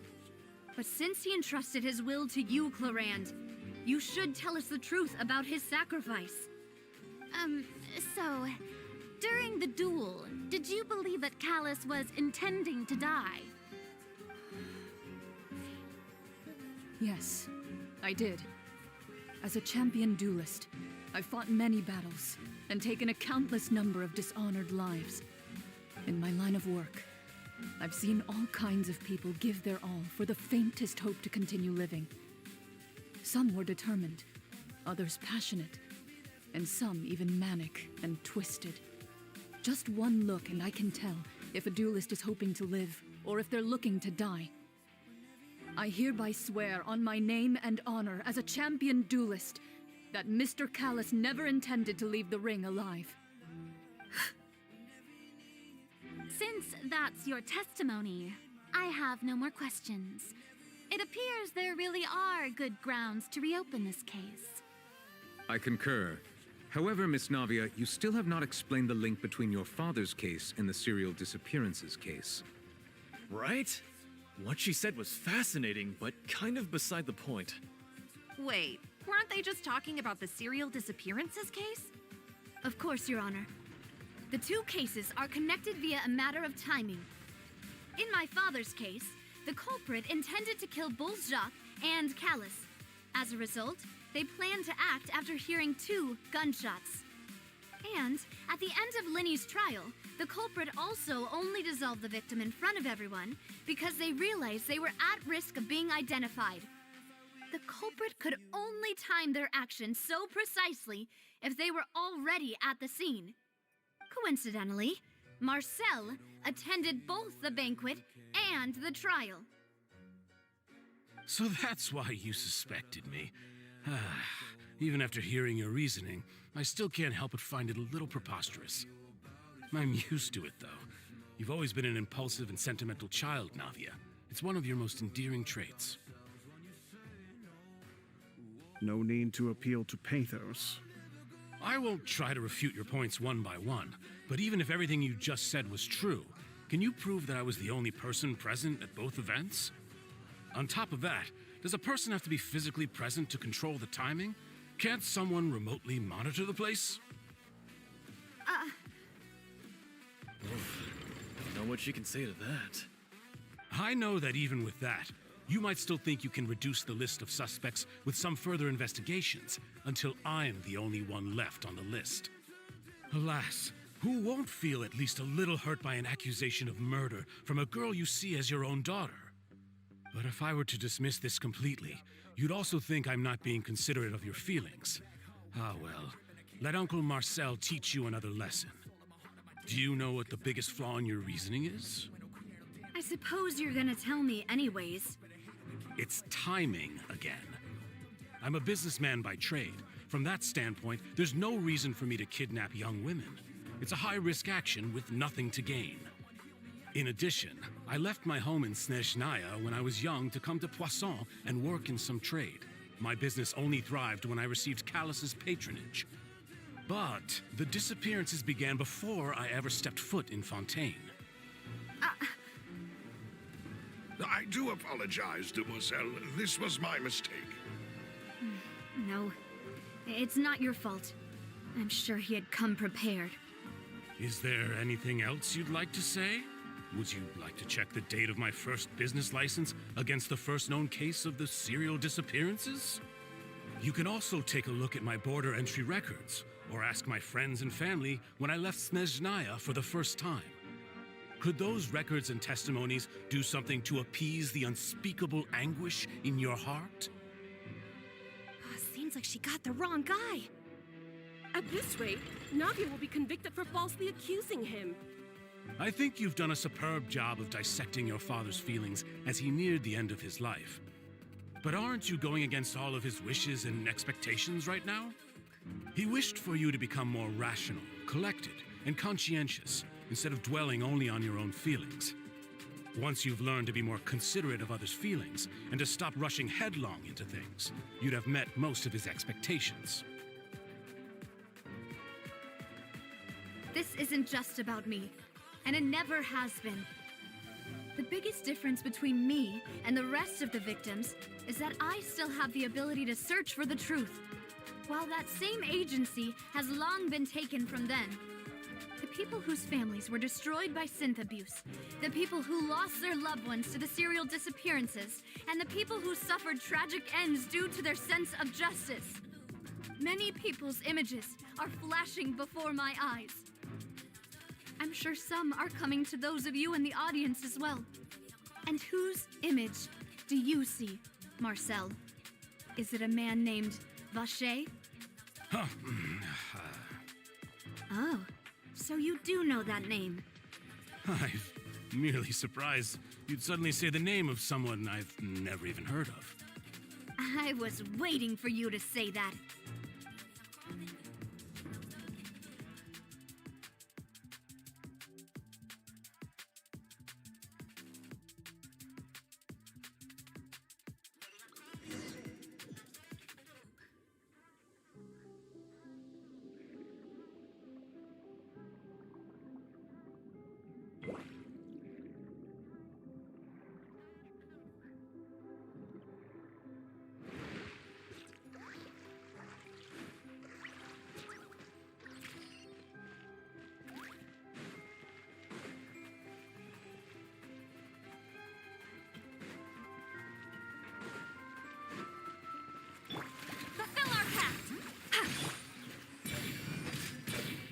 Out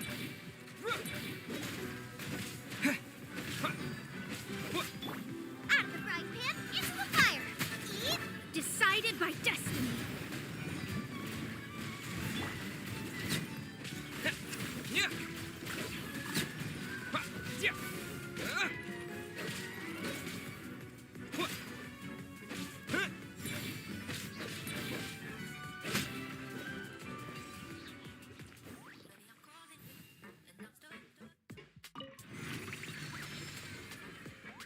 Whoa!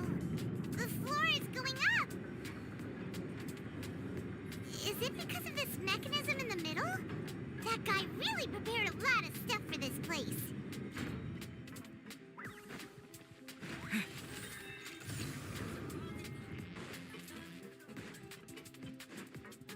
Paimon thinks we need to go up, but Paimon doesn't see a way. Let's take a look around. Maybe we'll find a hidden mechanism that'll show us the way up.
The water level is rising. Now we can swim to the top. But this is still a ways away from where we need to go.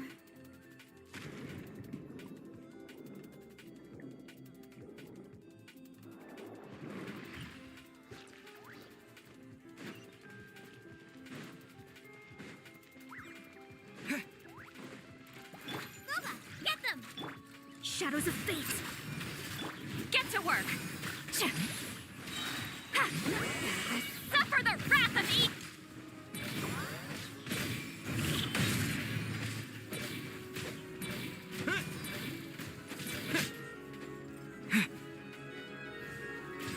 Nice and spicy. Delve into destiny.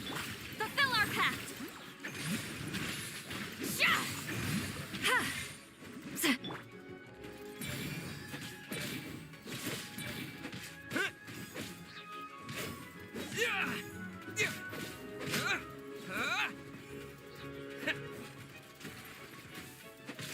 Boba, get them!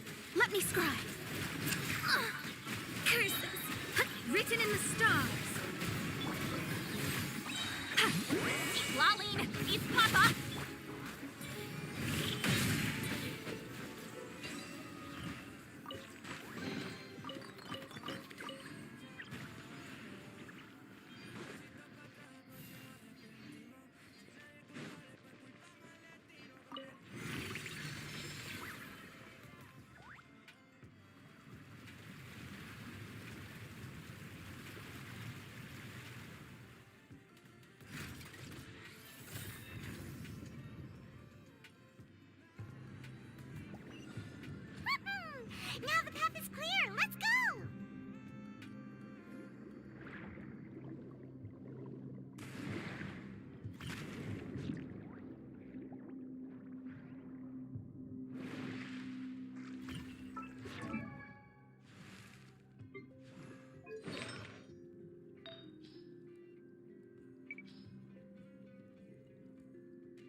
shadows of fate.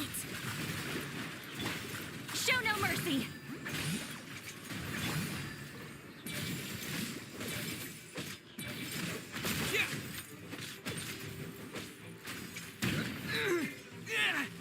Nice and spicy. That really hurt. Let me scry. Decided by destiny. Get to work! You two! Time to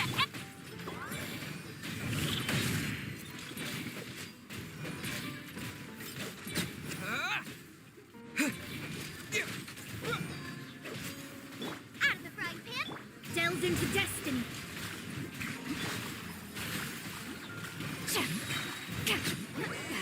suffer the wrath of Eastling!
After all that, we finally made it to the innermost sanctum.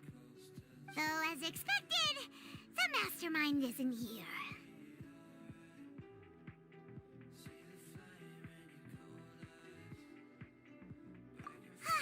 That's right.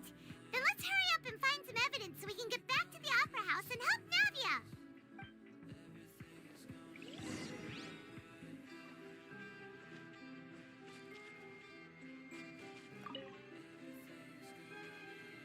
What's all this? Aw, it's a bunch of really cute things. Pink accessories, a hair tie, a necklace, even a makeup box. Oh, Paimon sees it too, but why are all these cute things labeled with different girls' names? Huh? You mean the girls from the serial disappearances? They were brought here? And then they were turned into water.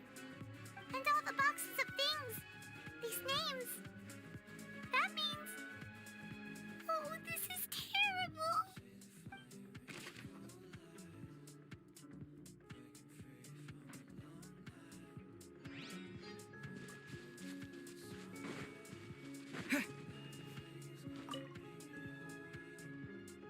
Let's see what's written here. Nothing escapes Detective Paimon's eyes. Callus. Navia's father. Oh, this seems to be an investigation report on him.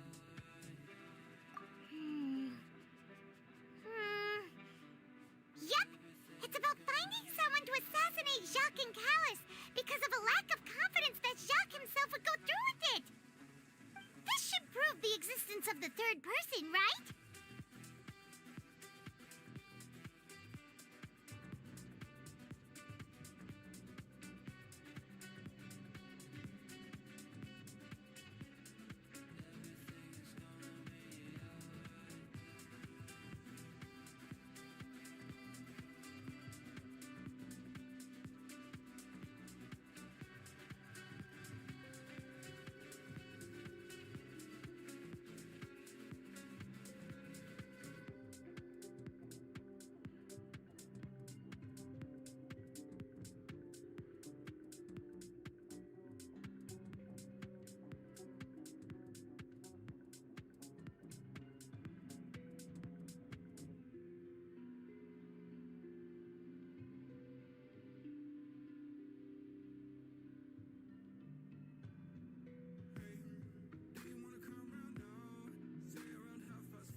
We still have not determined the exact content of the key information Callus has passed on to certain members of his organization.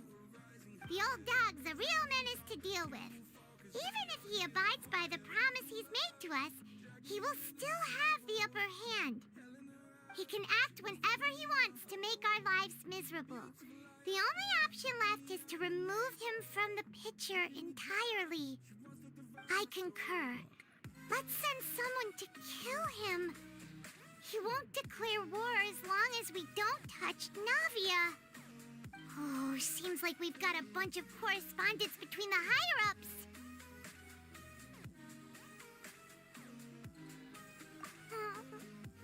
They're all just so evil.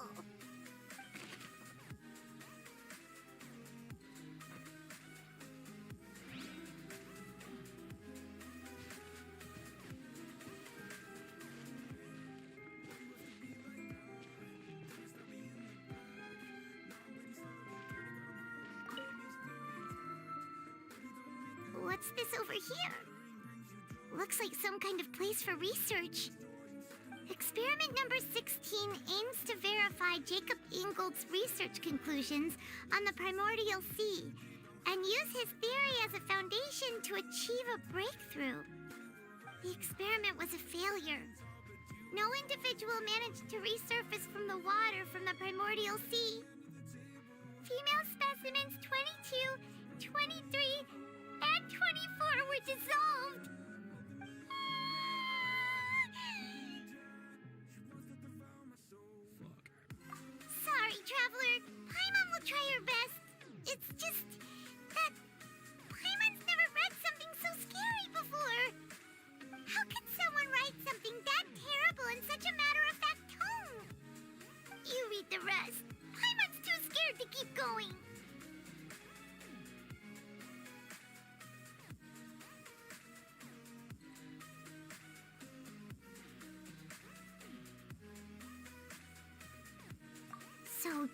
That's why he did all of these experiments.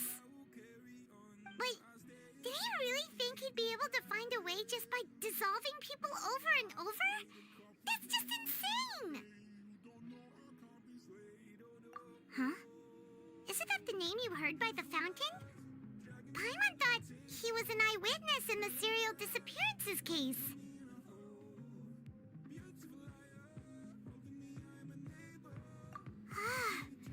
You mean Vache is the one who did all of these... experiments?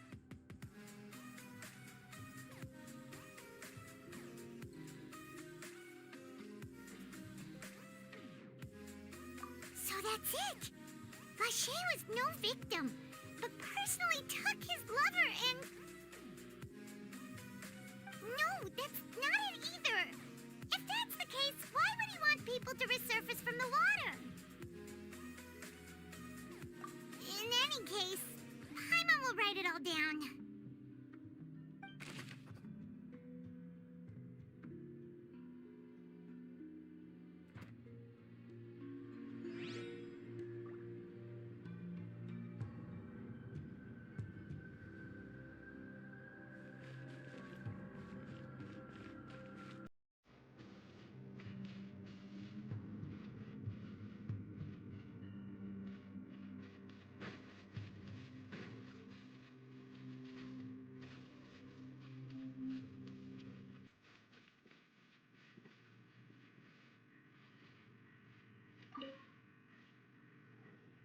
Whoa! There's so much synth here! And so many bottles of ingredients that probably just contain the waters of the primordial sea. Mixing in progress? Ready to drink? Stock sample? Huh. They've also got all the synths pretty clearly labeled. Whoa! There's even fruit-flavored synth? Yep, it's super obvious.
Basin over here, and it's full of water.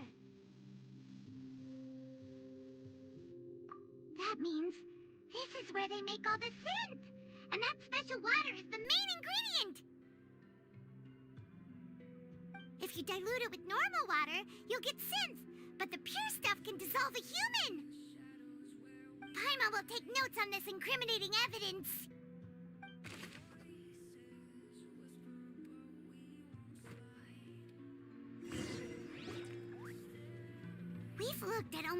everything here, and it seems like our theories were spot on.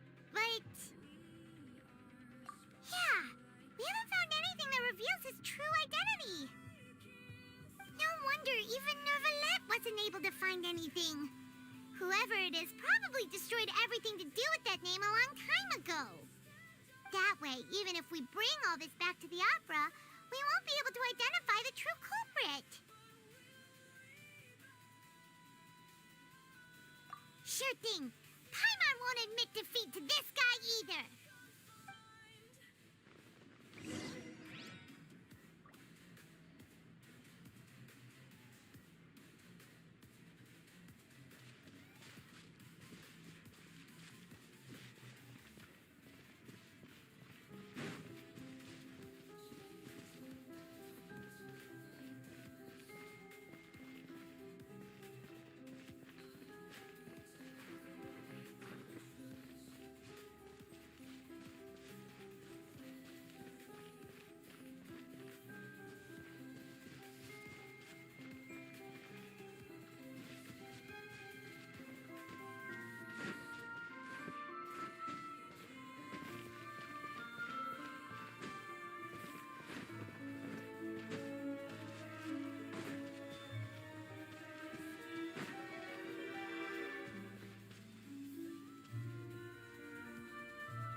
You take that side and Paimon will take this side. Check everything carefully. We'll find something for sure.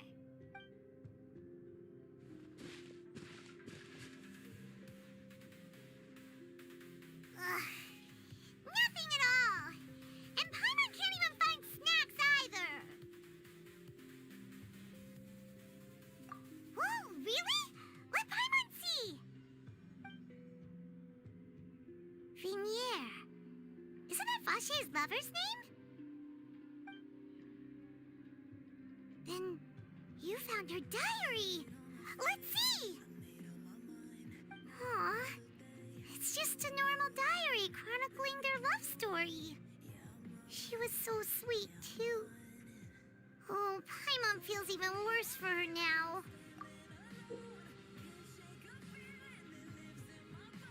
So many! A whole page's worth!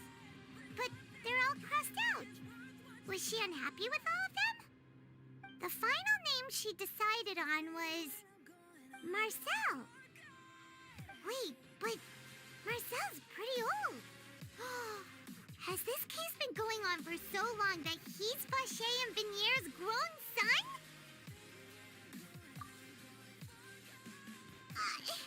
Hey! Paimon still hasn't figured it out yet.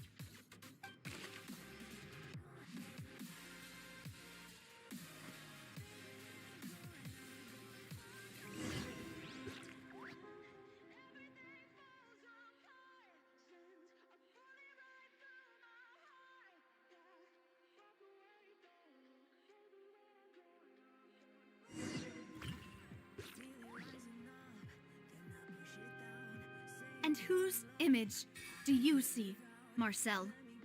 Is it a man named Vacher? Huh. Oh, so you do know that name. I'm merely surprised you'd suddenly say the name of someone I've never even heard of. I was waiting for you to say that. Navia! We're back! As expected of my partner. I just knew you'd return in the nick of time. Just how often do you intend to flout the rules of this court? It's all right, Monsieur Nervalette. Given their confidence, I expect they've found the crucial evidence.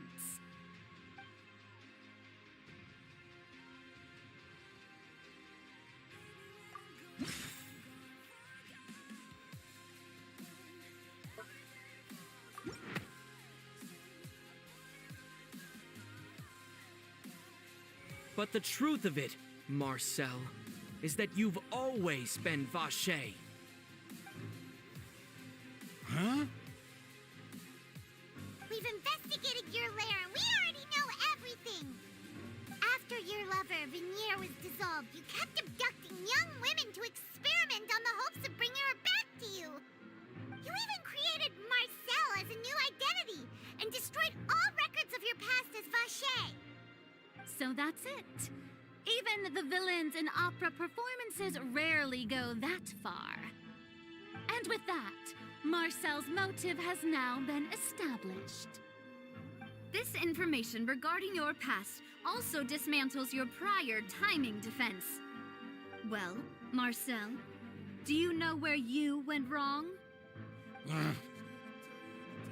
You fixated your gaze on the lover that passed away, instead of paying attention to the living people around you.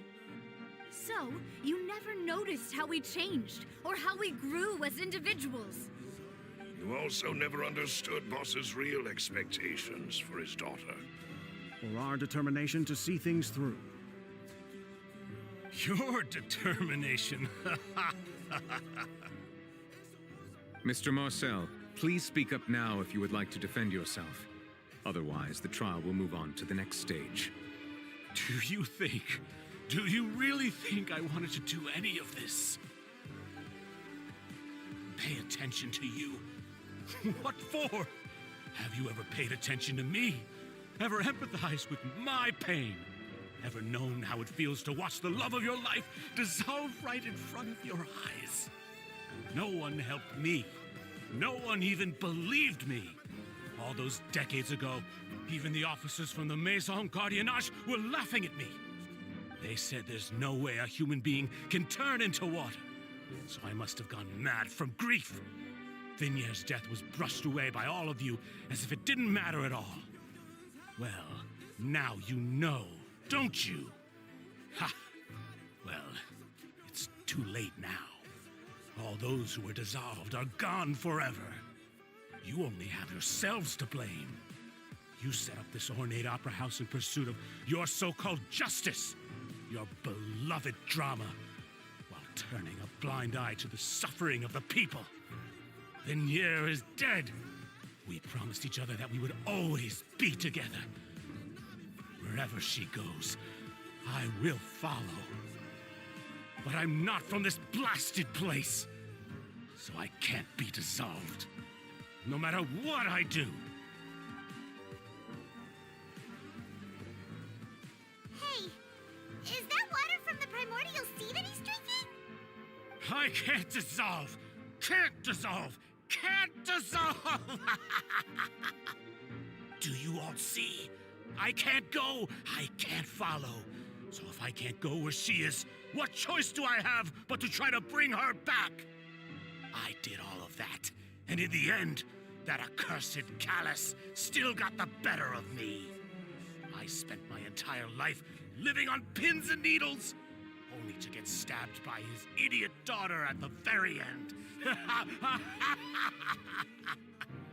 The suspect is exhibiting signs of mental distress. Guards, please restrain him. Don't touch me! Don't anybody come near me! I still need to save Venier. I promise. We made a promise. Venier. Please, Vignere, don't think badly of me. All I want to do is fulfill our promise. At this point, the verdict of this trial is clear. With Mr. Marcel's conviction, the charges against Mr. Tartaglia no longer have any basis. Fine by me. I was in a bad mood, but after a show like that, I'm actually feeling pretty good. Traveler, please submit all the evidence you have collected to the guards, so that I might review and summarize the truth behind the serial disappearances case. The man now known as Marcel was originally named Vacher and worked as an adventurer with his partner and lover Vignere. During an underwater expedition, Vignere accidentally came into contact with water from the primordial sea and was dissolved in front of Vacher as a result. Vacher learned of the primordial water's existence through the work of others and began to kidnap young women for research, with the goal of discovering a method to restore Vignere back to life.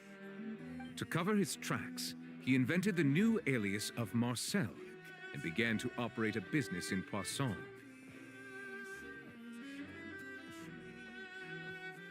During the course of his research, Vacher discovered that a diluted concoction of water from the primordial sea can induce feelings of euphoria, and began to manufacture and market synth.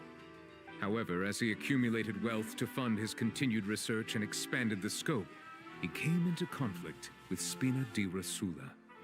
After exchanging blows with Spina di Rosula for many years, Vacher decided to assassinate their president Callus at a banquet. Although the assassination did not go as Vacher expected, he was able to turn Callus into the murder suspect by dissolving the assassin he sent to the scene. And just recently, Vacher attempted to frame Linny as the culprit of the serial disappearances case, using a similar method. However, his attempt to frame Linny failed, and the power of water from the primordial sea became public knowledge. This case also exposed enough of Vacher's machinations that he was eventually successfully charged in court. Thus concludes the enigmatic history of the serial disappearances case, with the truth revealed to all.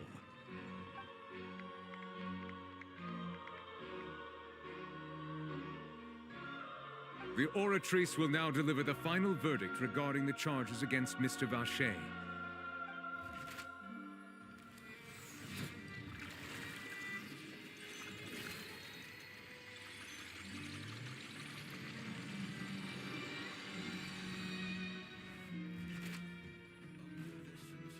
According to the judgment of the Oratrice Mécanique d'Analyse Cardinale, Mr. Vacher is guilty. Guards! Take Vacher away.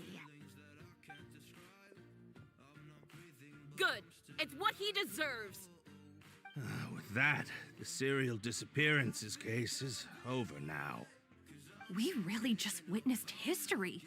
Who would have thought the true culprit would be such a polite and well-spoken guy? Yippee! We helped Navia bring the bad guy to justice! He's hurt so many innocent people and now he's finally getting what he deserves. Huh? Are you okay? Demoiselle, you were absolutely brilliant. The day our late boss had always hoped for has finally come. You can rest easy now, knowing justice has been served. Yeah. It's finally over. It's all thanks to you guys. And my partner. See, Papa? Spina di Rosula's still doing well with me at the helm. Well now, hasn't this been a most delicious piece of drama? The villain has been caught, justice has been served, past wrongs have been righted, and it's a big ol' happy ending. Since it's been such a great show, I'll just let the false accusations against me slide. Either way, I've still got some business to attend to, so if you'll excuse me... Please wait just one moment, Mr. Tartaglia. What now? None of this has anything to do with me. According to court protocol, since this trial was initiated due to a charge against you, a verdict must also be made regarding the initial charge before the trial can conclude. Oh, come on. Is this really necessary? Haven't you already caught the real criminal? Isn't it time for side characters like me to exit stage left? Please respect the laws of Fontaine. This has always been the rule. All right, but this sure is a lot of hassle. All I need to do is stand over there, right? Let's just get this over with. Through evidence presented in the public trial that was just held, it has been established that Mr. Tartaglia has no direct connection to the serial disappearances case. The guilty party has been identified, and thus it is logical to suppose Mr. Tartaglia is innocent of the charges. We now turn to the Oratrice Mécanique d'Analyse Cardinale to render the final verdict on the charges.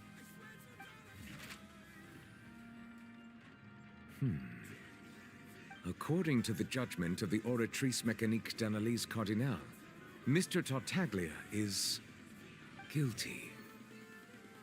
What? Hey! That's not funny! Didn't you just say I'm supposed to be innocent? What's with this verdict?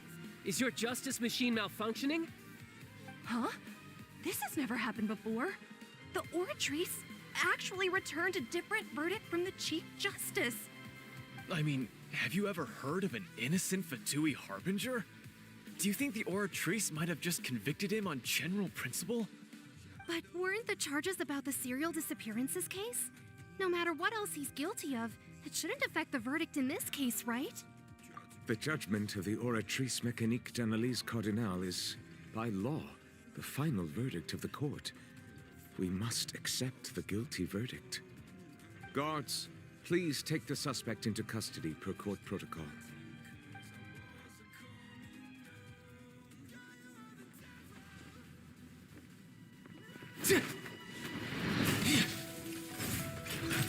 So this is how justice is done in Fontaine. What a joke. You've got your rules. Well, I've got mine too!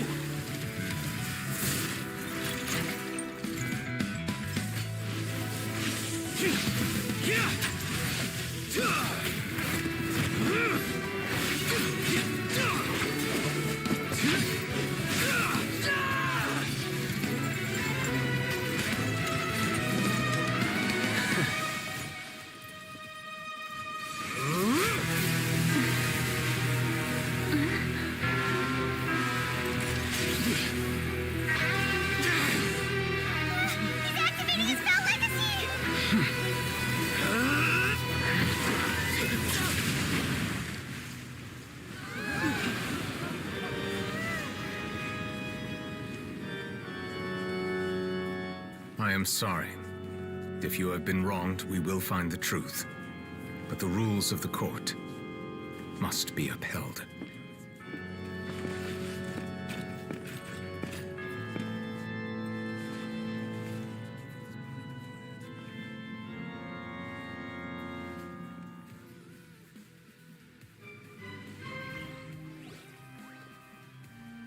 Hey, Monsieur Novelette, what's going on? Shouldn't they have been cleared already? Apologies. This is also the first time I've encountered such a situation. However, according to the rules established at the conception of Fontaine's court system, the Oratrice's judgment is the final verdict of the court. All I do is follow court procedure. As for why the Oratrice arrived at the conclusion it did, you should probably ask someone more knowledgeable than me.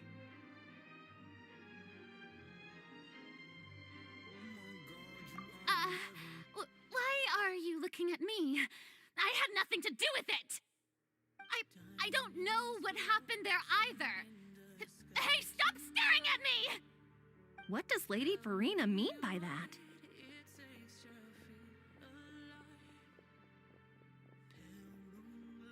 She says she has no idea either? But that's impossible. Didn't she create the Oratrice herself?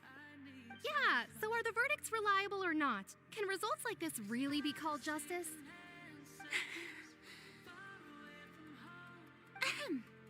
My dearest citizens, did you really think we'd allow an incorrect verdict to be handed out in this court? Did you really believe that the judgment could be mistaken or be the result of some sort of random mishap? Don't tell me you thought even I had been blindsided by the Oratrice's result. But the way she looked just now, it was pretty obvious she had no idea what was going on. However, given the state of things, I shall give you an explanation. Everything that just took place, including my supposed shock and bafflement, was a part of an elaborate performance, with every action meant to stir up drama and excitement. And, of course, for every performance, there is a script. Everything has unfolded exactly as I expected from the very beginning. As the embodiment of the very concept of justice, the Oratrice shall never render an arbitrary judgment! If you thought Child had nothing to do with the serial disappearances case, it is only because you've been blinded by the superficial appearance of innocence. Everything he's done, not to mention the danger he poses, are beyond ordinary comprehension and completely unforgivable. All shall be revealed in time. You will come to understand my noble intentions, as well as the absolute correctness of the Oratrice's verdict.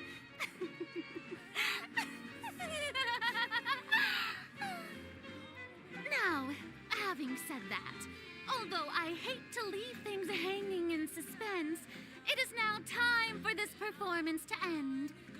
As the lead actress, I shall be the first to take my leave. Toodaloo!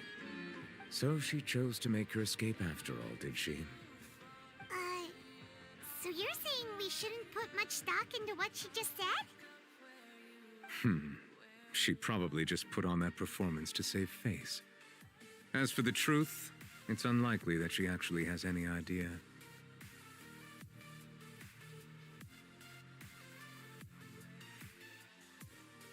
However, please be assured that I will continue to investigate this case in a personal capacity.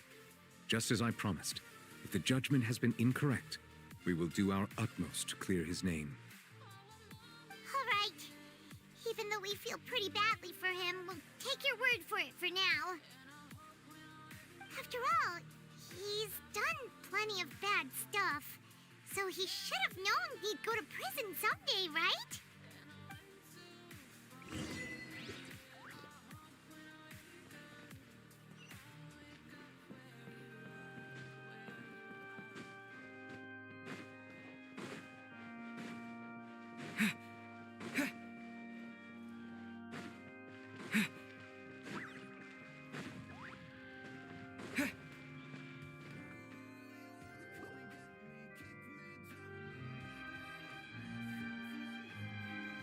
Hey, what are you doing? Quick, stop him!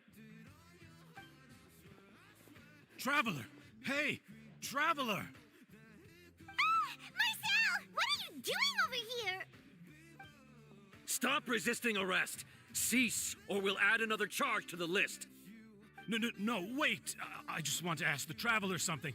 I'm not looking to run away. Please, just let me ask this one small thing. Go on. Thank you. I was being led away when I finally realized something. Where did you first hear the name Vacher? I erased all records of that name. So, unless... Are you still trying to prove your innocence? Give it up. You've already been convicted. Really? You did? You're sure? You met her? The Fountain of Lucine? Then she's been so close to me all along. And I just never...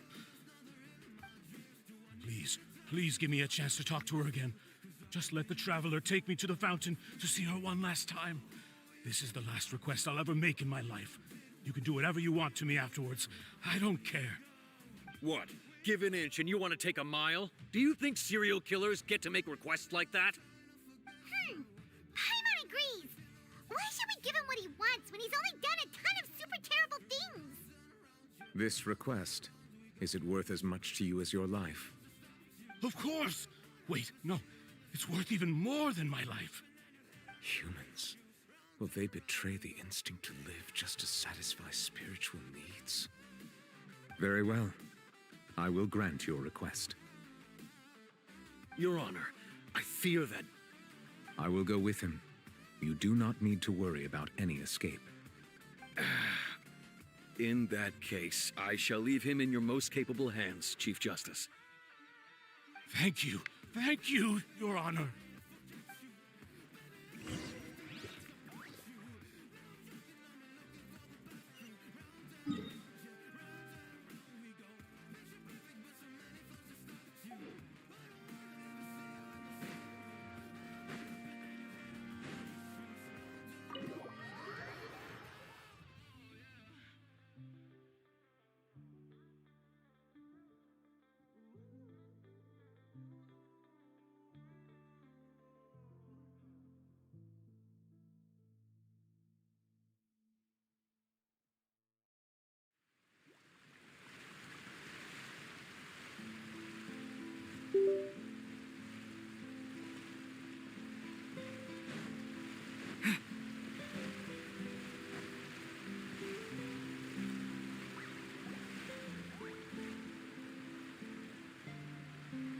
Is this the place?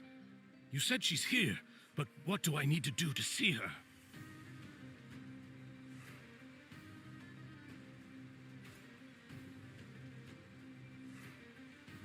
Yeah, and even Paimon could hear her after drinking that thing.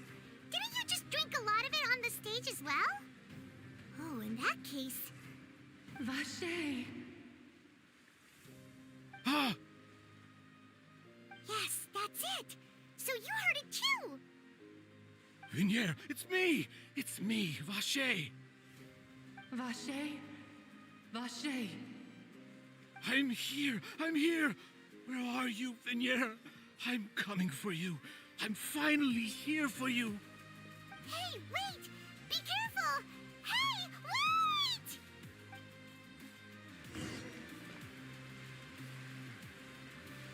Vignier, is that you? It's me, Vache! Vignier! Vache? Why did you come? Didn't I say? You don't need to look for me.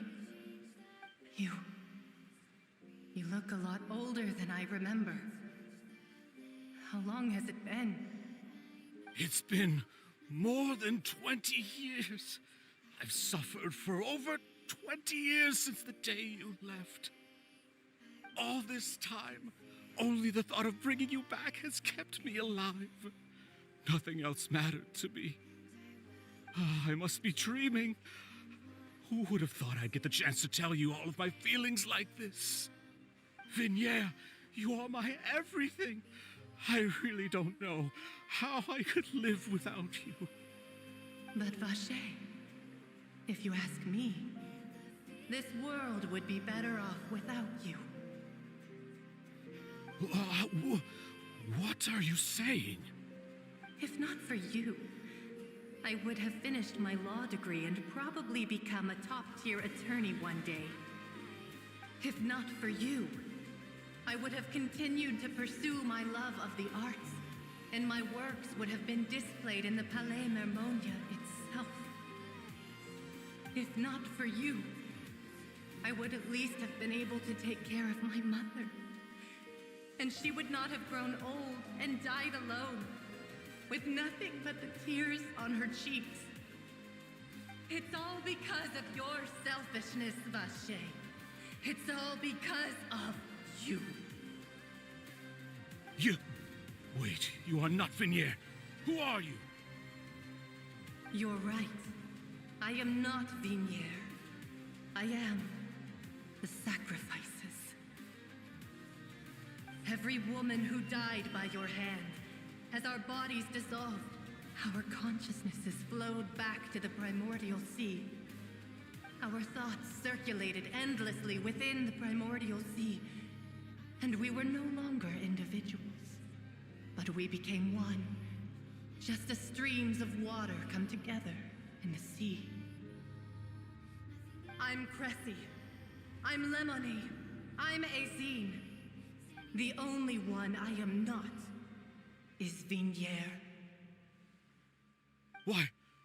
But then, where is Vignier? She doesn't want to see you anymore. Every tendril of her consciousness is avoiding you. This is what you get for your selfishness. Your selfishness robbed us of our lives and our futures. You said time and time again that you'd do any and everything for her. But did you ever consider whether she'd want to see you do the things that you did? If she would despise you for what you became?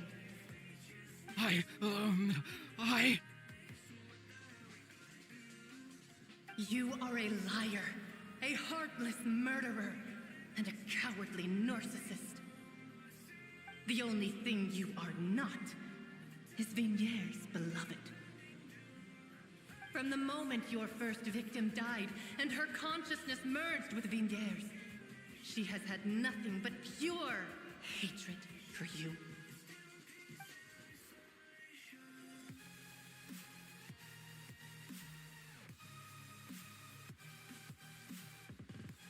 No! Yeah! She can't hate me. Let me see her. Please! Have mercy!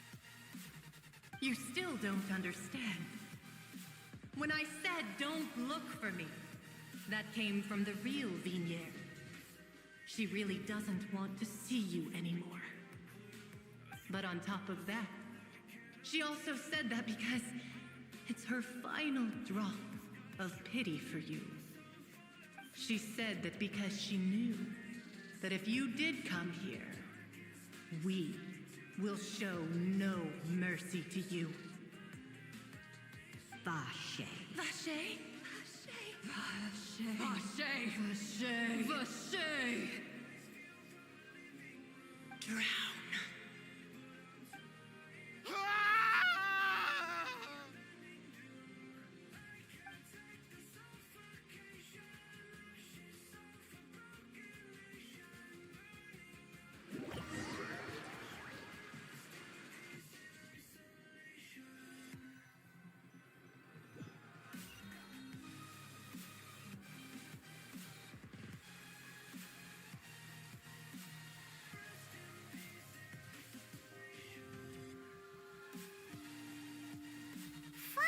We have some time to do shopping.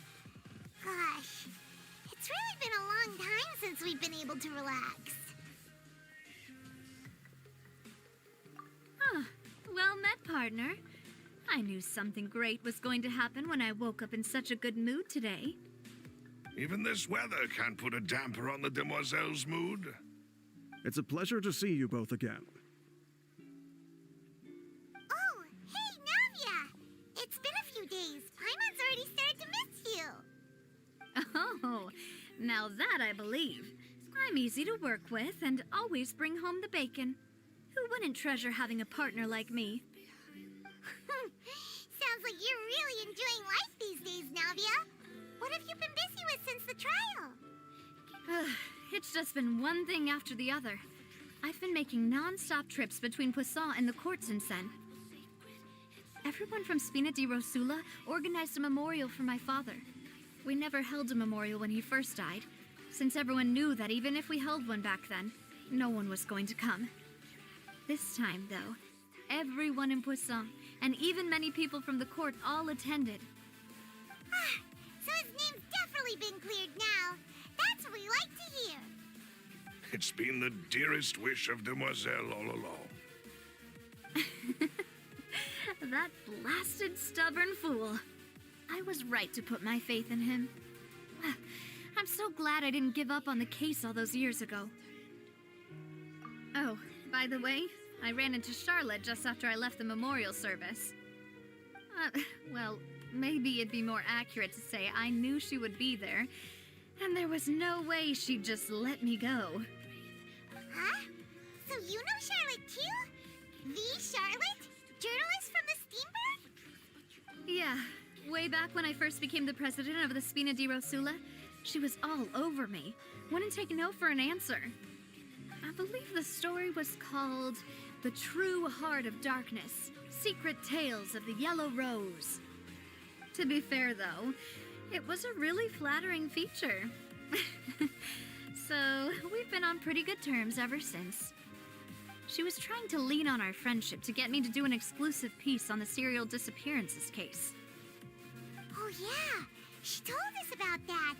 She's always been super interested in that case, so now her wish has finally come true too. Anyway, I told her to make sure that when she writes about you guys entering the opera house with the critical evidence, that you both sound really cool. Now that's another thing to look forward to. We trust Charlotte's skills with a pen for sure. Oh, and in other news, I also took Clorand out for a meal. Oh, are you two on better terms now? While you were investigating Vache's headquarters, Clorand gave testimony on my father's behalf. It was thanks to her that we were able to turn the tide. I wanted to thank her. I mean, there's also no point in being awkward all the time, so we took the chance to reconcile with each other. Oh, that's great. Paimon also thought Clorand wasn't actually a bad person. It's always good to have more friends. Anyway, now that the case has finally been solved, perhaps it will slowly begin to fade from the public consciousness. Oh, actually, there's still one last thing I need to do. What is it? I should pay a visit to my father's grave and tell him the truth of what happened, as well as how it all ended. And on top of that, just how much people still look up to him to this day. Miss Navia. Indeed.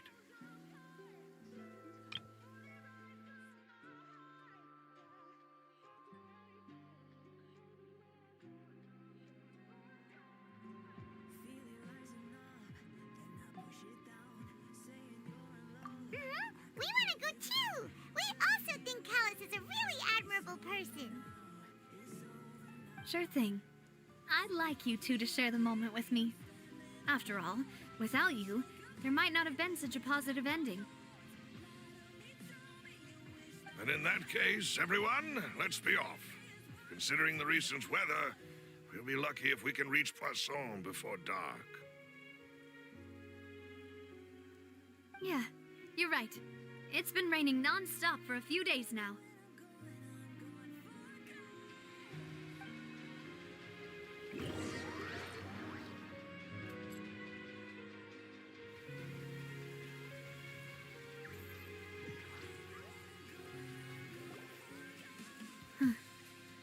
This is where my father's grave is.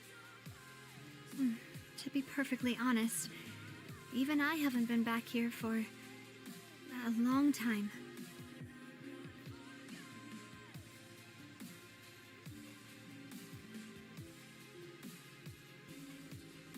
Huh? There's someone there already.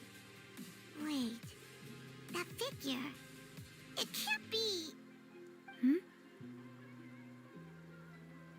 Isn't that Nervalette? Why would the Chief Justice be here? Huh? Navia?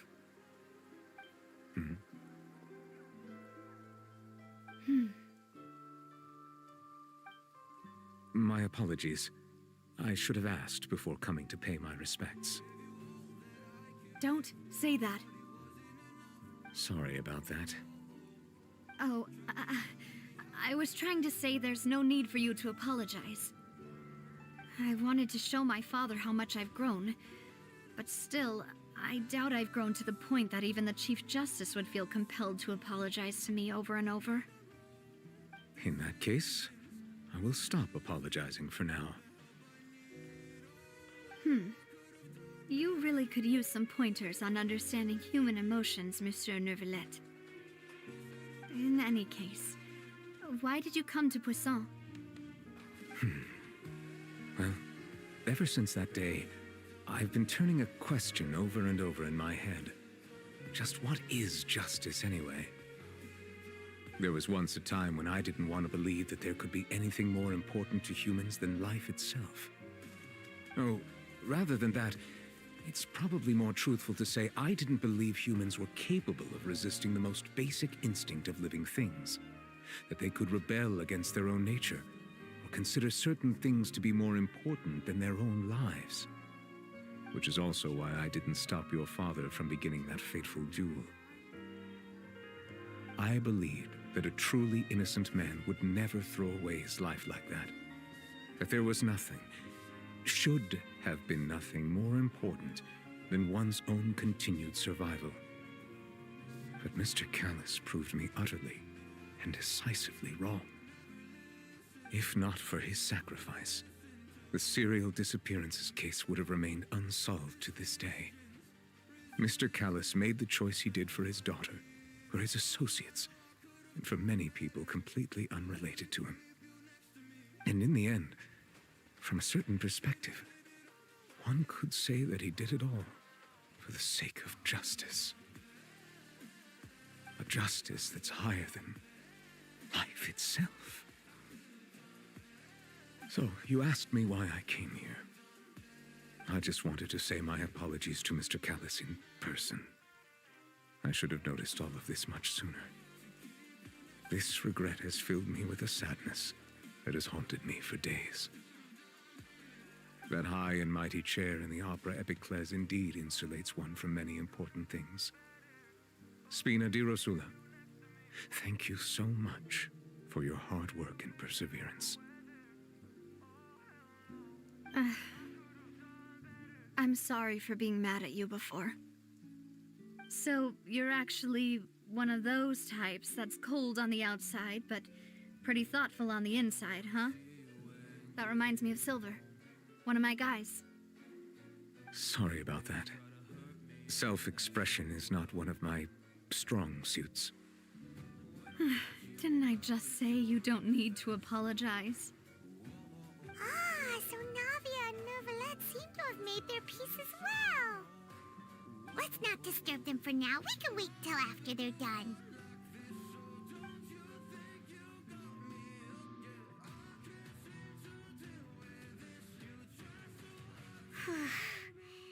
Paimon's never paid respects at someone's grave before. Did Paimon do anything rude there? Huh? Oh, Paimon didn't know that was a thing. Paimon doesn't know what she would do if she can't fly. Oh no. Paimon hopes Miss Navia won't be too mad. Anyway, Neuvillette is still standing around there. It's not often that we can catch him alone like this, so why don't we go talk to him for a bit? If we can't talk to Lady Farina, we can at least talk to him, right?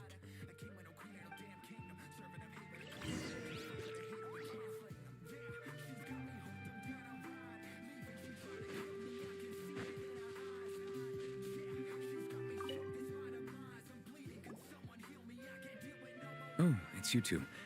Did Miss Navia invite you to come pay your respects to her father? Mm-hmm. We ran into Navia on the streets today, so we just followed her here.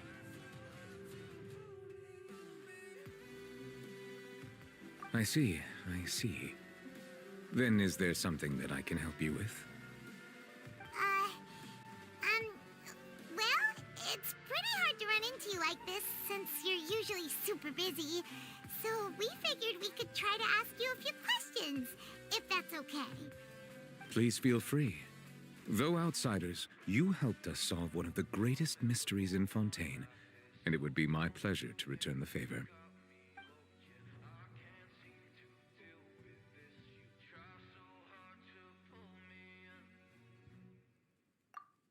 Your sibling? Another blonde-haired traveler? I'm sorry, but I've never seen anyone who matches that description. If she ever stepped foot in Fontaine, I'm sure she followed our laws to the letter, and had no reason to appear on the stage of the opera Epicles. Is there anything else you'd like to ask me about?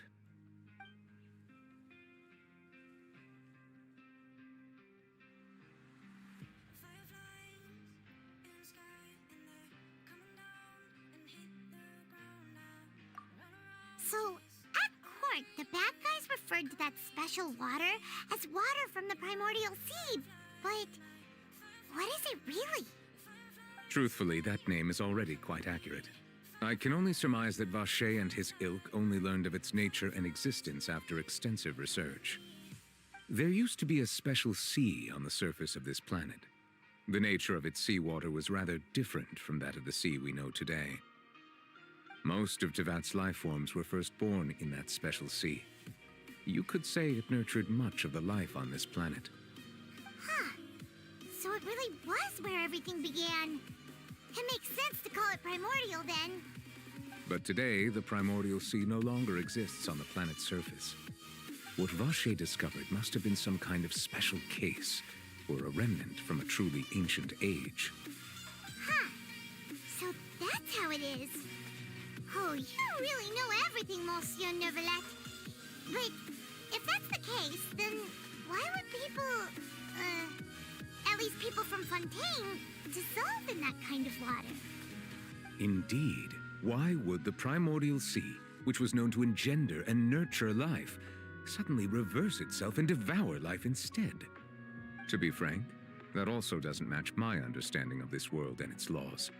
There must still be some unknown secrets around the people of this land. Is there anything else you'd like to ask me about?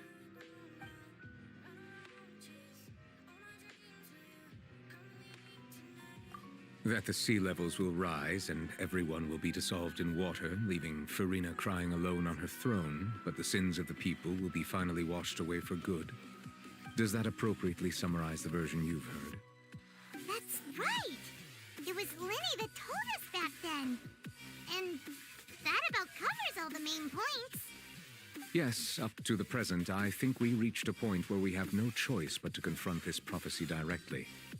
Rumors have it that this prophecy is rooted in the last words the former Hydro Archon left to the world before she passed away. A prophecy? Of the former Hydro Archon? Wow. This is the first time that we've ever heard of it. Two parts of the prophecy have already proven correct. The rising sea levels and the ability of the people of Fontaine to be dissolved. We should be more vigilant and stay on the watch for further signs. Speaking of the prophecy, Farina has also always taken it quite seriously. Indeed, she has been collecting information and intelligence from across Tevat for this purpose. If the rumors were true, then perhaps this prophecy is the conundrum left to Farina by her predecessor. But with Farina being the way she is, can we really trust her to solve it? Is there anything else you'd like to ask me about? My apologies. My investigation has still not reached its conclusion. However, I still believe the judgment of the Oratrice was not rendered arbitrarily. But you also said you thought he was innocent. For many years, I have been quite aware that the Oratrice does not simply mechanically repeat the verdict that I give on each case. As a divinely created mechanism, the people's unified faith in the concept of justice is integrated into it. Not only can it produce the incredible power of indemnitium, but it likely also possesses other traits, such as self-awareness. Which is all to say, I have been prepared for a situation like this for a long time. So when Lenny told us that he heard a human voice from the room where the Oratrice's core is stored... I was not aware such a thing had occurred. Perhaps that could serve to prove my conjecture. I will add that to the list of items to investigate. In any case, I am inclined to believe that the Oratrice does have a methodology all its own. We just do not have enough information. Based on Farina's reaction, I doubt even she had any idea what was going on. She managed to bluff her way through it, though. The time-tested twin tricks of bravado and drama. While we do intend to get to the bottom of this, for now, we regret to say that the Fatui Harbinger will just have to bide his time in the fortress of Meripede. If we did incorrectly convict him of crimes he did not commit, we will most certainly compensate him to the fullest extent allowed by the law. If you ask Paimon, the only compensation he'll want is a no-holds-barred fight with you. Is there anything else you'd like to ask me about? Very well. It was my honor to provide you with what answers I could. I very much enjoyed conversing with you. It will soon be time for me to leave this blissful tranquility behind and return to Palais Memoria. busy, Monsieur Neuvillette. Paimon thought you only came here to pay your respects today because you had the day off. Crime and villainy do not have the day off, and so justice must work around the clock as well. This is merely the nature of a justice's work. All right. You've got a point. Huh? Paimon just noticed that the rain has stopped.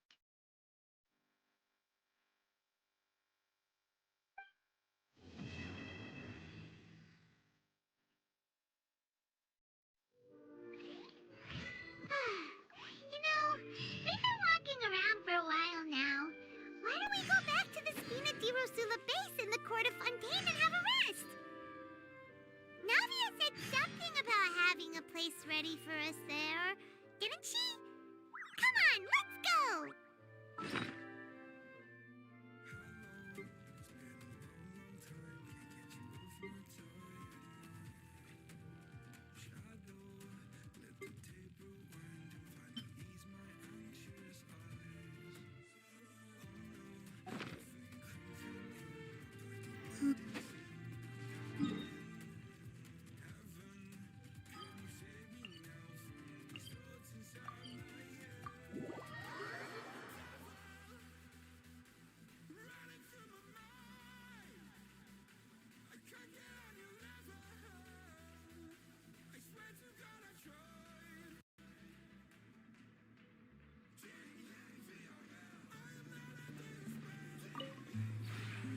Would you care to...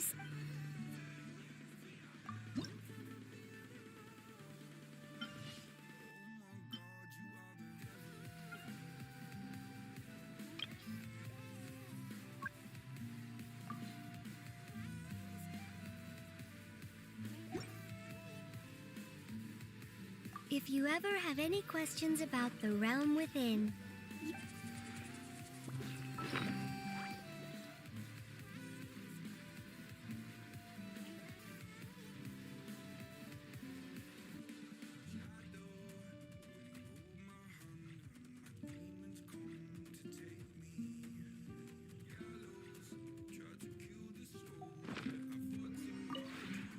Would you care to sit...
If you ever have it...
Would you care to...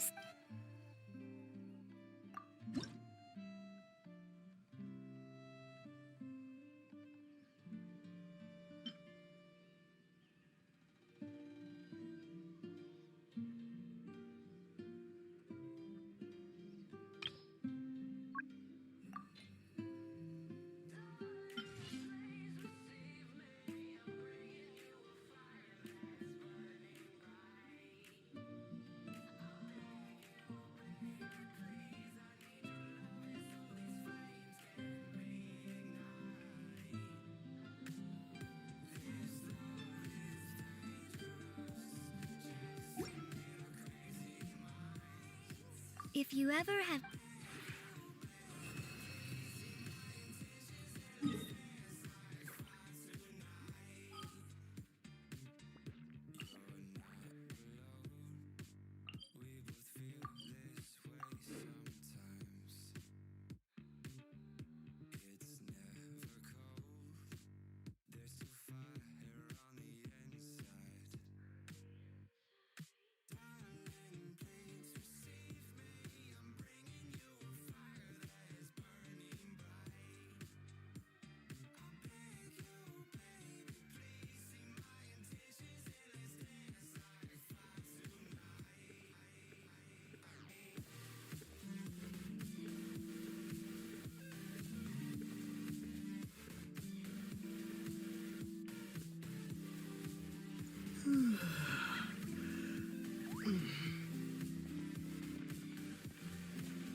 Mama said you're meant to burn as bright as a star among the midnight sky.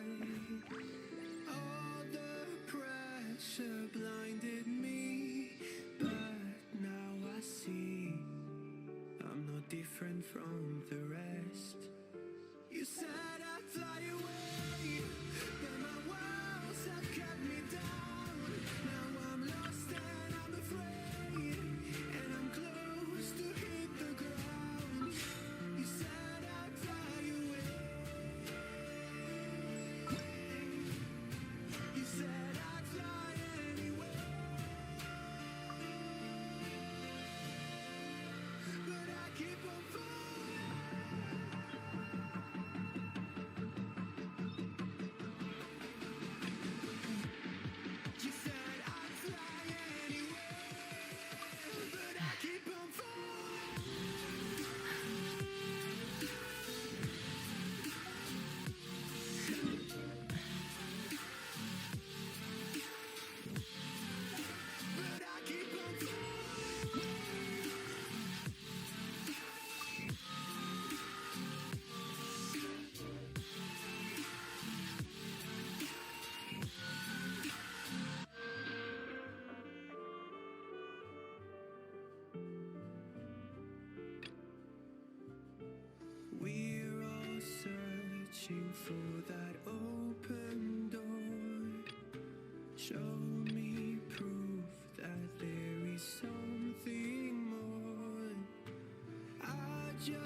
the choices I make. Maybe then I'll understand. You said I'd fly away.